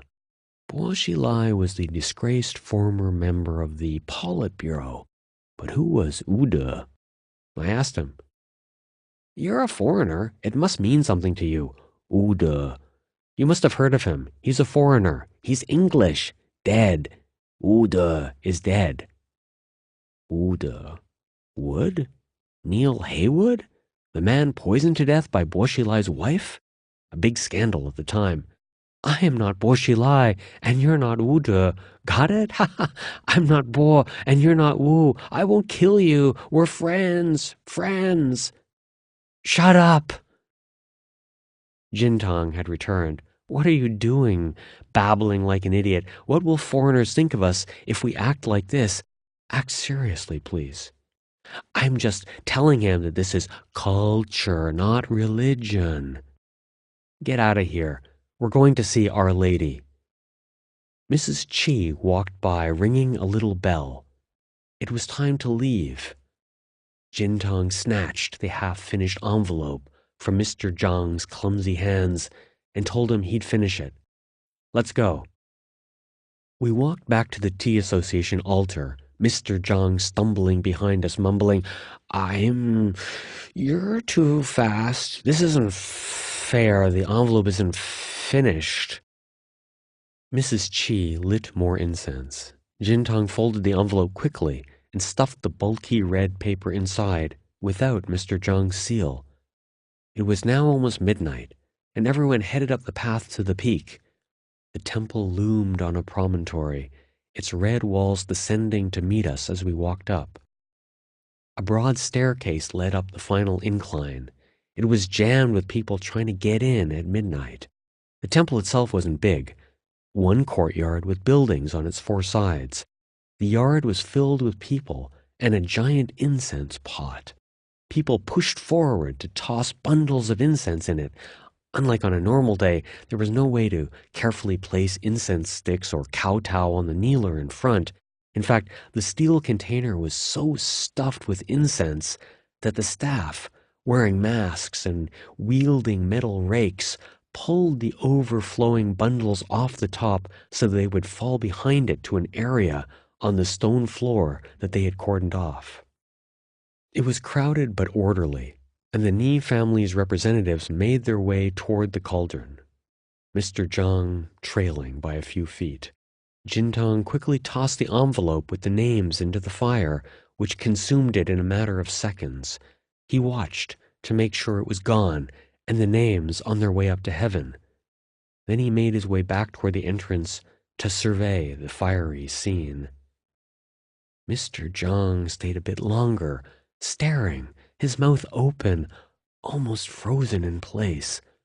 The paper didn't have his chop on it. Would the goddess know that he was here again and had donated a few thousand steamed buns? Then he thought, but she knows everything. But then he thought, what she cares about most is sincerity. That was the important question. Was he sincere? It was now well after midnight, and a long night stretched ahead. Back down at our shrine, some of the Ni family friends were sitting half asleep on chairs, while others played cards doggedly, hoping that time would go faster until dawn. People would arrive all night, although the real crowds would pick up again at 6 a.m. I looked inside and saw Mr. Chang seemingly bound to his chair. He croaked a greeting and raised his tin of Yanjing beer. "What are you doing up?" I asked him. "The old man couldn't make it," Mr. Chang said, referring to old Mr. Ni, ill in bed, back in Beijing. "It's my vow. I'm keeping watch through the night." For millennia, Chinese have revered mountains as intersections of heaven and earth. The kings of China's first recorded dynasty, the Shang, offered sacrifices to Yue, a mountain, probably Mount Song in central China. The Rites of the Zhou, a classic from the 3rd century BCE, lists 5 holy mountains that match the 5 cardinal directions in Chinese geomancy. Mount Tai to the east, the birthplace of the goddess worshipped on Miaofengshan. Mount Hua to the west, Mount Song in the center, Mount Heng to the south, and another Mount Heng in the north, the mountain that the Li family took as their name for their Taoist music group.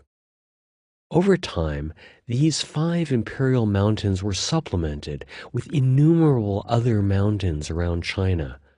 From places that themselves deserved worship, the mountains became abodes of the immortals or the sites of Buddhist and Taoist temples. They were places of serious contemplation.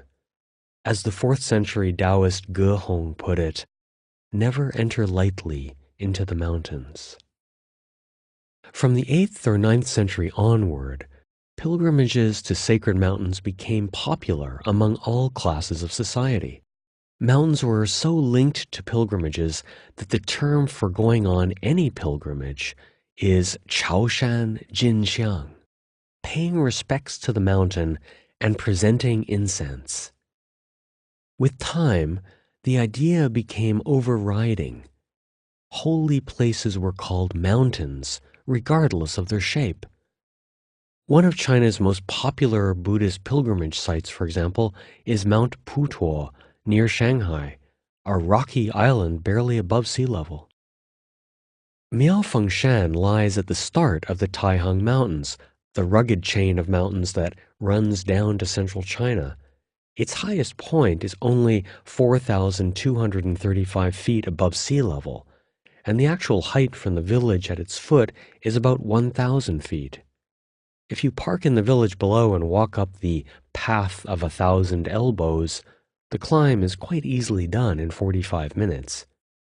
Miaofengshan's history is equally short, but since its first recorded pilgrimage in 1689, the mountain has become one of China's most famous.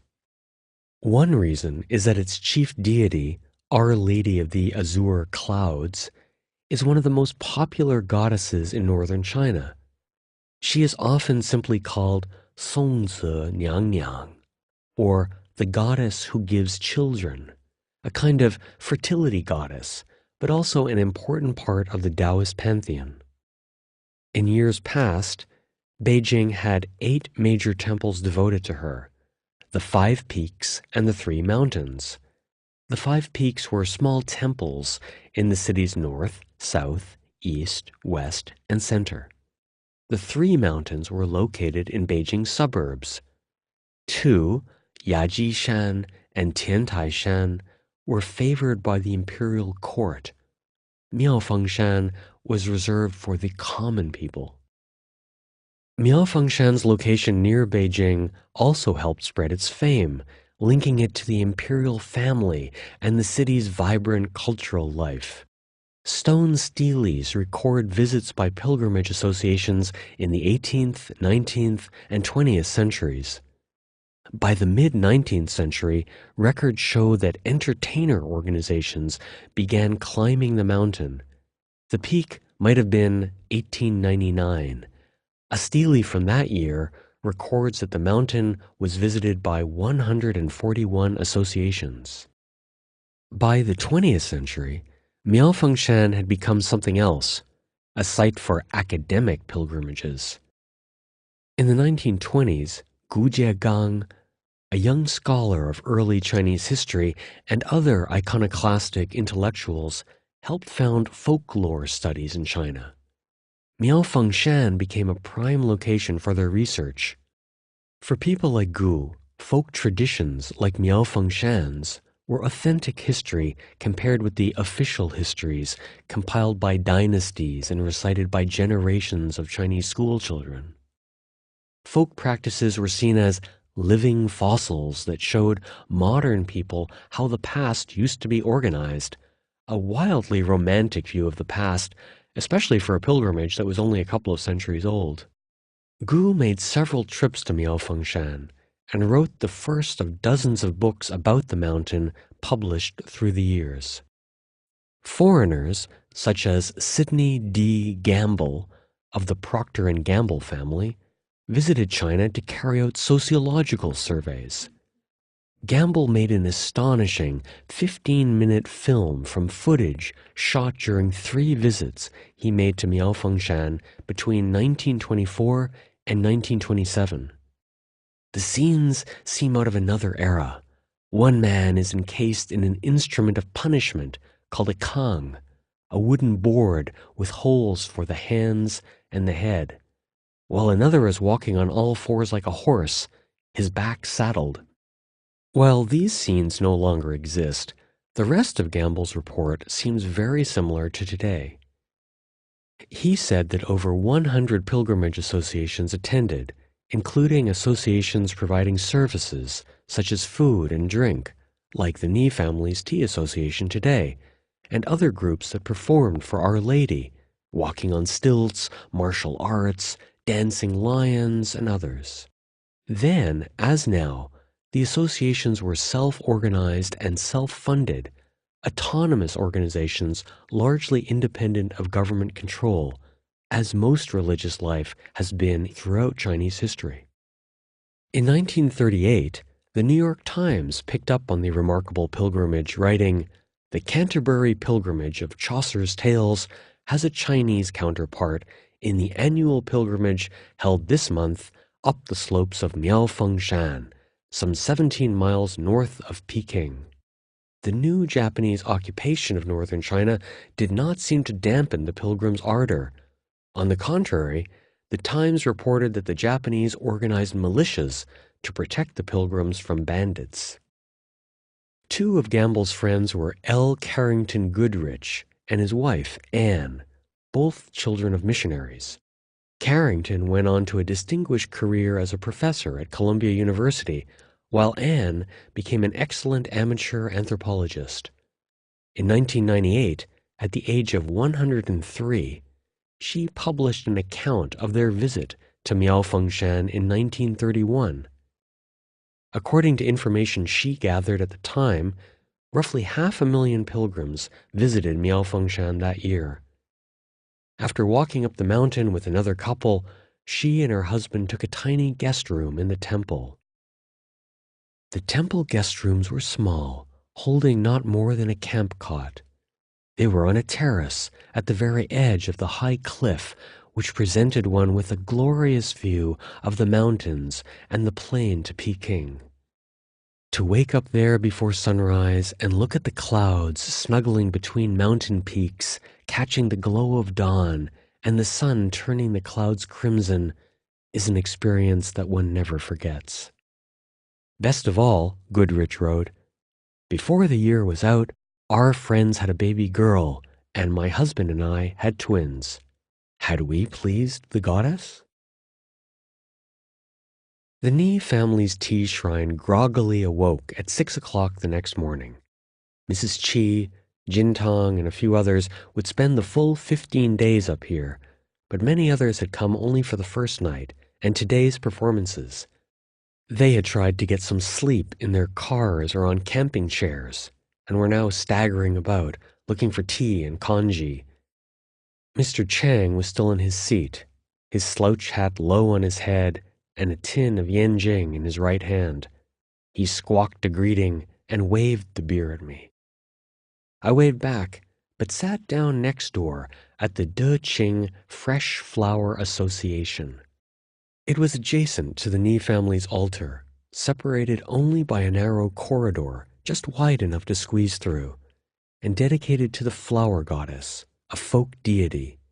It was a smaller shrine, with plates holding stacks of biscuits and fruits, as well as 20 potted poinsettias, hyacinths, and tulips. Instead of a bronze statue, the altar held a small wooden tableau of dark lacquered wood. Inside was a photograph of a woman dressed in traditional costume with flowers in her hair. Out front was the association's namesake, Chen Deqing, an 86-year-old friend of the Ni family's. She sat on a folding chair, the picture of beauty in old age, a full head of thick silver hair combed back to her shoulders, a red cardigan over a smart blue blouse, and a permanent smile highlighting a full set of white teeth. This was the high point of her year, the culmination of countless hours spent organizing and saving for the pilgrimage. "You're back," she said to me, and motioned for me to sit next to her and drink a cup of tea. In the 1980s, when she was already in her 50s, old Mrs. Chen rode her pedal-powered trishaw all the way here from Beijing to deliver flowers to the goddess. The 40-mile ride from her home took her 2 days, including the last 15 miles of steep dirt roads when she had to push the cart. This year, she and her family had spent several $1,000s on the flowers, the food, and the expense of spending 15 days on the mountain. She slept on a cot behind the altar, waking at dawn and keeping watch out front. Every time a pilgrim kowtowed to the flower deity, she struck a bronze bowl with a mallet. This was her service to the community. For this period, she was like a priestess, a mediator between heaven and earth. As is usual in most Chinese religion, she had no formal credentials. Instead, she was legitimized by her commitment. This is what gave her the credibility in the worshippers' eyes to carry out this sacred function. Many simply called her a huofo, a living Buddha, a person whose piety and devotion were worthy of veneration. Like many of the people who ran these benevolent associations, Mrs. Chun was a person of few words. I thought of Wang Yi and the self-reflective Christians who produced reams of articles, essays, and books explaining, almost justifying, why they were Christians. Mrs. Chun just did it. She believed in the goddess and made this offering. It reminded me of Stephen Jones, the British academic who publishes books on the folk music of northern Shanxi, including the Li family's rituals. He titled one accompanying DVD, Doing Things, a perfect description of folk religion. Theory and history were for other people, the academics and writers who loitered and took notes. For real practitioners, actions were what mattered. There were two kinds of pilgrimage associations, civilian and martial. We were the civilians, sitting in our shrines and offering services for the entire 2 weeks. The martial groups got their names from the activities they practiced: staff fighting, tossing huge poles with military insignia, sword fighting, and feats of strength. Others danced or offered absurd skits, cross-dressers, mock smokers of opium, or silly monks swinging enormous prayer beads around their necks like hula hoops. No matter, they were all classified as martial groups. Each group had about 30 to 40 members, including performers, musicians, and family members. Their arrival was staggered so that at least 2 or 3 came each day, with up to a dozen arriving on big days like today, the first day. They arrived early, marshalling in front of the Origin of Fate stone.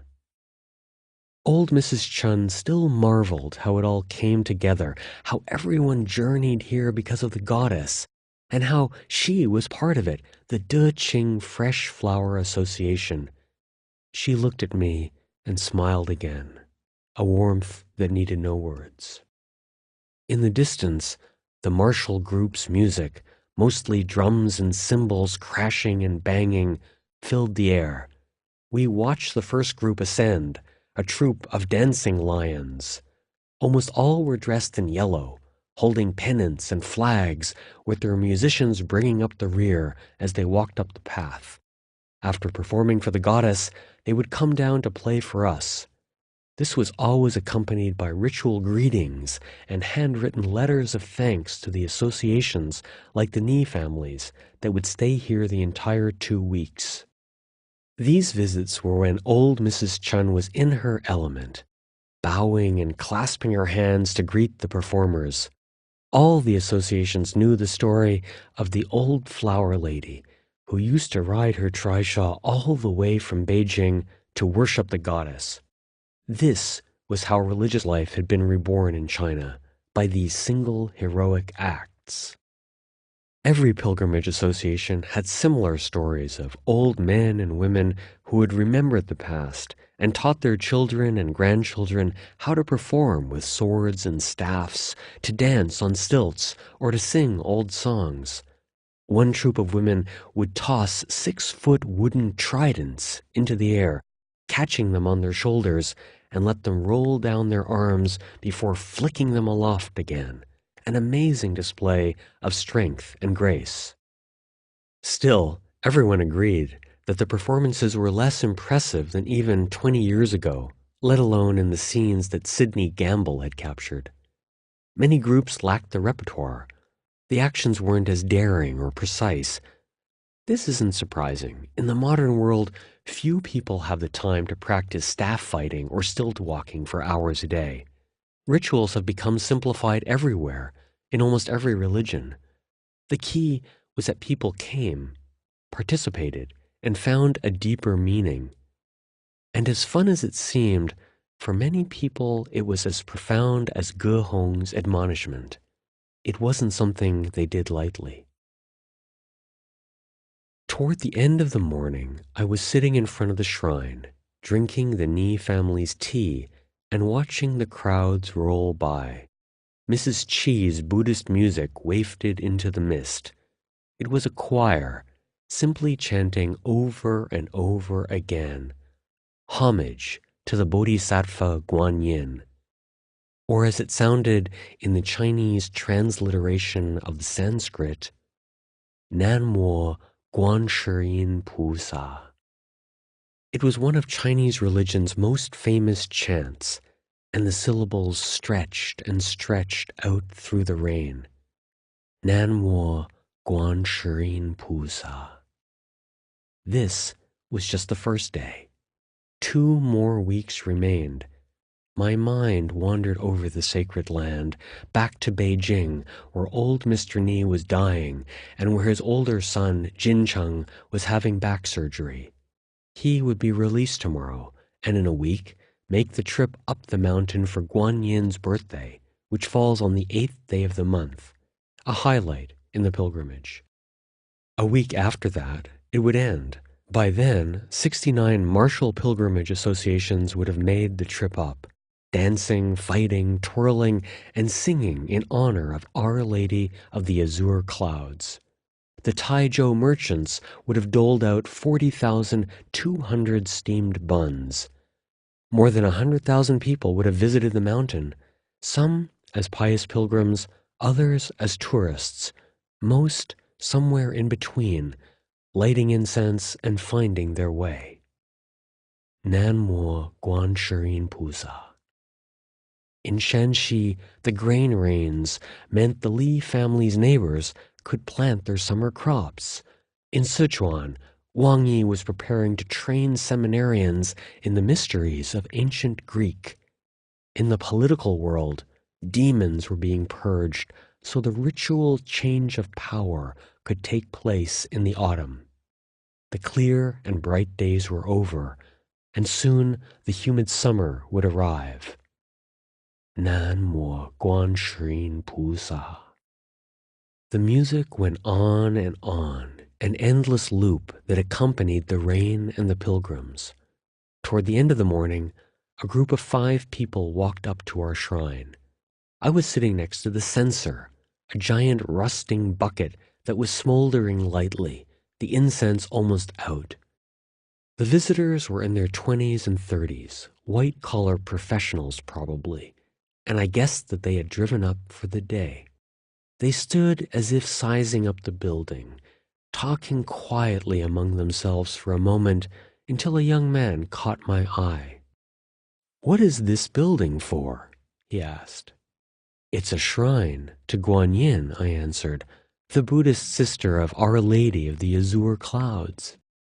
They laughed, and I asked if they weren't going to offer incense. "We didn't bring any," said a bored-looking young woman in an expensive outdoor jacket, dressed for a hike in the mountains.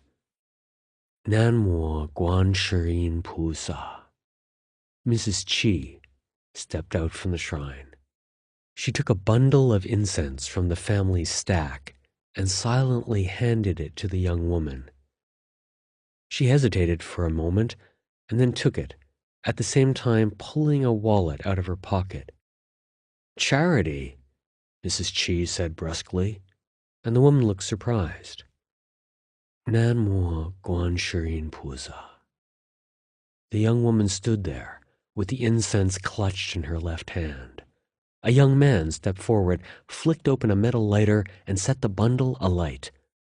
The 2 of them walked to the giant metal pot and tossed the burning sticks in. The smoke poured out, and the couple stood there, uncertain what to do. "Kowtow," Mrs. Chi said, 3 times, "and pray." "How?" the woman said. "To kowtow?" "To pray. What should I say?" "Say something that's in your heart. Isn't that why you're here? Just say it silently." The young woman strode up to the kneeler, but when she stood there alone, facing the goddess, her face lost its fixed expression and became softer, as if she were searching for words. Mrs. Chi picked up the mallet. The young woman gingerly lowered herself to her knees and then prostrated herself for the first kowtow. Mrs. Chi flicked her wrist, the bronze bowl reverberated, and a clear note sounded. Part 4. Summer Harvest. The 6 mini-seasons that make up China's summer are about heat and passion, growth and harvest. This duality is symbolized by one of the most important of the summer solar terms, Mangzhong, a compound word meaning harvest and planting. Mang means the ear, or grain-bearing tip of a plant, the period when grains like wheat, barley, and peas already have grain in the ear and must be harvested. Zhong means planting, because this is also when autumn crops like maize, sorghum, millet, and soybeans must be put in the ground. Any later, and they won't be ripe before the autumn frosts. This time in early June is so important that until recently, even city people could ask for time off work to go back to their homes in the countryside to help out. Now the Earth is 75 degrees on the plane around the sun, and the next solar terms mark the height of summer, Xiazhi, or summer solstice in late June, when the days are the longest, and then little heat and big heat in July. By then, the hottest days are already past, and even if it does seem early, the next solar term is autumn commences in early August. The summer is home to 2 of the year's most colorful festivals. One is the lunar calendar's second festival of the dead, the Hungry Ghosts Festival, which falls on the 15th day of the 7th month, usually in August, when people who died unhappily have to be placated so they do not wander the world and bother the living. The other big festival is Duanwu, or the Dragon Boat Festival, the second festival of the living. The others are the Lunar New Year and the Mid-Autumn Festival. Duanwu celebrates the life of the 4th century BCE poet and statesman Qu Yuan. But like most holidays in China, death is part of his story. Qu was disgusted with his government, spoke up against misrule, and eventually committed suicide. The dragon boats are often said to be searching for his corpse. Qu Yuan also left one of the most important bodies of poetry in China, especially on encountering trouble, an autobiographical poem that tells of his frustrations with politics and describes shamanistic encounters with mythic beings. In this excerpt, he invokes the lush vegetation south of the Yangtze as an allegory for his disappointment and concern for his country's future. I had tended many an acre of orchids and planted 100 rods of melillots. I had raised sweet lichens and the cart-halting flower, and azarum mingled with fragrant angelica, and hoped that when leaf and stem were in fullest bloom, when the time had come, I could reap a fine harvest. Though famine should pinch me, it is small matter. But I grieve that all my blossoms should waste in rank weeds. Chapter 13. Chengdu. Recitation. Early one Friday morning in July, Wang Yi was leading a prayer group of 20 men and women. We sat in a circle in the open area in front of his office, rubber mats cushioning us from the tiled floor. Some squatted, others knelt, a few crouched on all fours. It felt like a team meeting before a football game, with the players psyching themselves up by forming a primordial circle, heads pointing toward the center.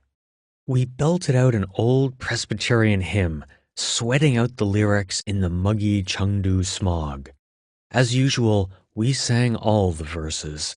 There were never any shortcuts in Wang Yi's church. Then we repeated the first verse, which in English reads, "Beneath the cross of Jesus, I fain would take my stand, the shadow of a mighty rock within a weary land, a home within the wilderness, a rest upon the way, from the burning of the noontide heat and the burden of the day." This was a time before air conditioning and before electric fans, but this was a way to keep cool. Wang Yi joked as we wiped our brows and sat down on the mats. Then we read aloud an excerpt from Matthew, explaining how to pray. "And when thou prayest, thou shalt not be as the hypocrites are, for they love to pray standing in the synagogues and in the corners of the streets, that they may be seen of men." Wang Yi noted that the message was not to pray in a showy fashion. This was common in many Chinese churches where people prayed aloud as if they wanted their neighbors to hear their sins and hopes. Wang Yi didn't like this. To him, it wasn't proper, certainly not the way it was done in the overseas churches he took as a model. "Small children pray aloud, but as we mature, we pray silently," he said as everyone nodded. "It's also less boastful. It's between you and God." We sang another hymn and prayed again, and despite Matthew's admonition, everyone spoke out their prayers in turn. It was as if they needed to make their own views clear, biao tai in Chinese, a way to show that you were part of the group. Some wished that today would be successful, others that we would be diligent. All hoped that the Bible would enter their hearts. Then more public prayer, this time everyone speaking together like a swarm of bees. "I have been unfaithful, make me more faithful. Open my heart, make me a better person. Stop me from sinning." The group was mostly men, clean-cut professionals in their 40s. We focused on Wang Yi, his charisma and logical arguments holding us, despite the heat and discomfort. After all, we were here because of his latest, most daring move, opening a seminary to train house church pastors. It was an audacious step. China's state administration for religious affairs runs not only the country's churches, temples, and mosques, but also its seminaries. It determines who gets to be a priest, monk, nun, or imam. It sets the curriculum. It decides what version of a religion's history is taught, which ceremonies are acceptable, and which are superstitious. That vague, almost meaningless word used over the past century in China to discredit other people's beliefs. And of course, the government also inserts political courses in the training programs so the clergy of all faiths know the latest slogans. In some ways, it was useful for religious professionals to know the party's latest policy lines, but the training often turned them into government parrots. This was especially true in churches, where sermons are so important. In government-run churches, pastors and priests studiously avoid problems in society, delivering at best bland homilies. Churches like Early Rain offered an alternative, a mighty rock offering shade from the noontide heat. Friday's classes in the seminary were given over to Biblical Greek. The students were using an up-to-date Western primer, Basics of Biblical Greek, translated into Chinese and published in Hong Kong. The goal was to read the Gospels in the original Greek, but the room was full of doubting Thomases. Some still hadn't really mastered the Greek alphabet, while most seemed flummoxed by the endings attached to the nouns. We understand the idea, but we can't memorize all of this, one of the students called out to much laughter. You've been learning a lot of practical things, like how to form a church or a council, but this is important too, the teacher said. This is your chance to read the Gospels in their original language. That reminder silenced the students, and they focused on the grammar.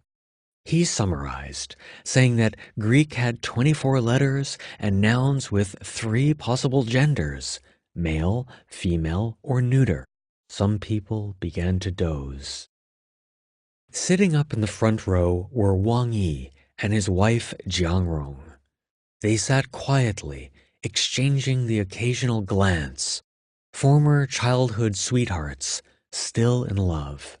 Later that year, Wang Yi would write, 20 years ago, I had a dream. I hoped that in class, the teacher would suddenly say, Wang Yi, go over and sit together with Jiang Rong. God is so great. He has allowed my wife to become my desk mate in his own time, making the hope for my first love come true. Love was the center of today's class. The teacher wrote the word for unconditional love, agape. The students wrote out the root, agap, and the endings. Then the teacher did the same for word, or logos, as in the Word of God. The 24 students wrote out the declensions, faces pressed close to their notebooks as they struggled with the foreign letters. About half of the students were from Chengdu, including early Rain church members who wanted to improve their knowledge of Christianity. The rest came from other parts of China, some as far away as the East Coast. Over the next year, they would attend courses that lasted 4 to 6 weeks and teach them theology, history, and organizational skills. Most were in their 40s or 50s, about 3/4 men, almost all sent by their congregations. Today's class might seem impossibly difficult, but at least they wanted to be able to use the word agape in a sermon. And I recognized the same sense of wonder I had when I had picked my way through my first classical Chinese poem. But to them, this was much more important. It wasn't just a window to a different culture, but the language used to record God's word. During a break, I talked to a student from Fuyang, a city in a poorer part of China's otherwise affluent East Coast. 45 years old, he had converted 20 years earlier and become active in his local church. His skin was still darkened by years in the field, even though he had moved to the town a decade ago, along with many able-bodied men and women, to look for work. He was dressed in a polo shirt and jeans, and everything about him was unremarkable. A man one might see hundreds of times each day in a Chinese city. The countryside is emptying out, he said, as we sat in Early Rain's main hall of worship, a converted conference room with a big cross on the far wall. There's just old people and kids left, so the church's work is in the city. But people are changing now. It used to be charismatics who ran the churches in the villages, but people are not so satisfied with that. They want more content. That led his congregation of about 60 to sponsor his 3-year study. Costs were minimal. He took an old, slow train to get here, and a local Christian family provided room and board. Tuition and books cost about $1,000 a semester, and he survived on about $100 a month in spending money, enough for buses and maybe the occasional bowl of noodles when studying late. Next month, he would head back to Fuyang and spend 2 months there on self-study and helping in the congregation as an assistant to the pastor. It seems a long way off, he said with a laugh, but in a few years, I'll probably have my own congregation, and hopefully I can teach some of these ideas. Earlier this week, the seminary had offered a class that seemed more practical: church planting. It was taught by two teachers from New York who used a dozen books translated from English, including Church Planter's Toolkit, Indigenous Church Planting, Planting Churches Cross-Culturally, Starting a New Church, Church Planting Landmines, Planting Missional Churches, and Churches That Multiply. Church planting was one of the hottest topics among Christians in China, and one that directly affected early reign. The church was already overflowing, and its leaders were beginning to discuss planting a new church elsewhere in Chengdu. The technique had been tried around the world. Find a part of town that needs a church, and send a core group of reliable members there to start services. People coming to the old church from that part of town would begin to go there too, and possibly start bringing friends. If done properly, a new church would take root. I wondered what the seasons are for planting a new church. How does it take root? Right now, the soil did not feel fertile. A party congress was coming up, and the government was putting its resources behind China's traditional religions, not Christianity, as well as tightening social control. But as Wang Yi had said to me at Easter, the Chinese political calendar was always full of sensitive dates and anniversaries. Here at the grassroots, these events faded, and life unfolded according to more lasting rhythms.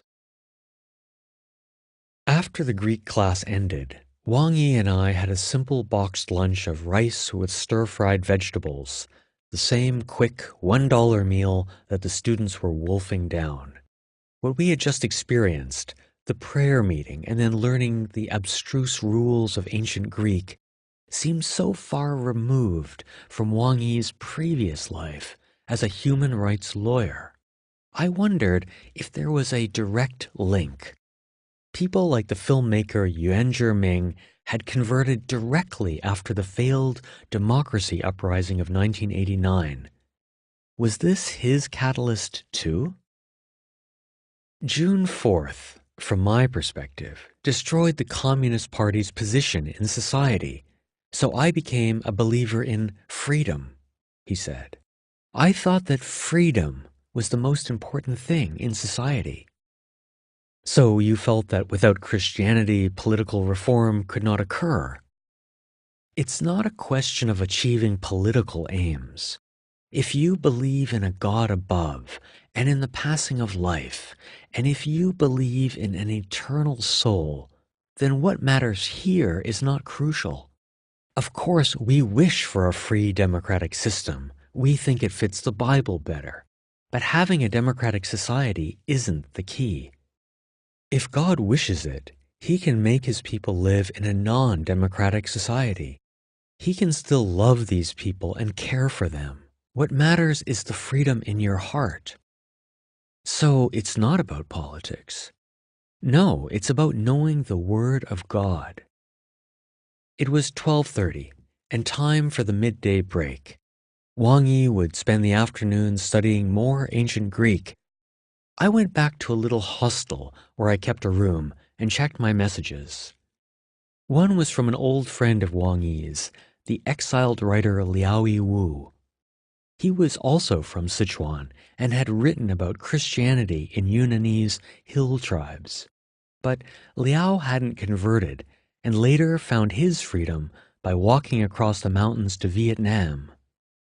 He now lived in Germany with his new wife and young daughter, but he was still involved in the daily battles for political freedom that concerned Ran Yunfei and other activists, and that were once the center of Wang Yi's life.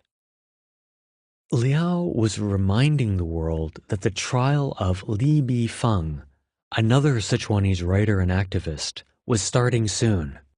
In years past, Wang Yi might have championed Li Bifeng, perhaps even defending him in court.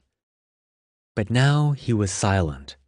In fact, he rarely met his political friends like Ran Yunfei, focusing instead on early rain. One day, during a trip to Washington, I had met another one of Wang Yi's old friends, Yu Jie. He had converted Wang Yi in 2005 and now lived in the United States. Unlike Wang Yi, Yu had not founded a congregation. Instead, he remained closely attuned to politics, authoring a biography of the jailed Nobel laureate Liu Xiaobo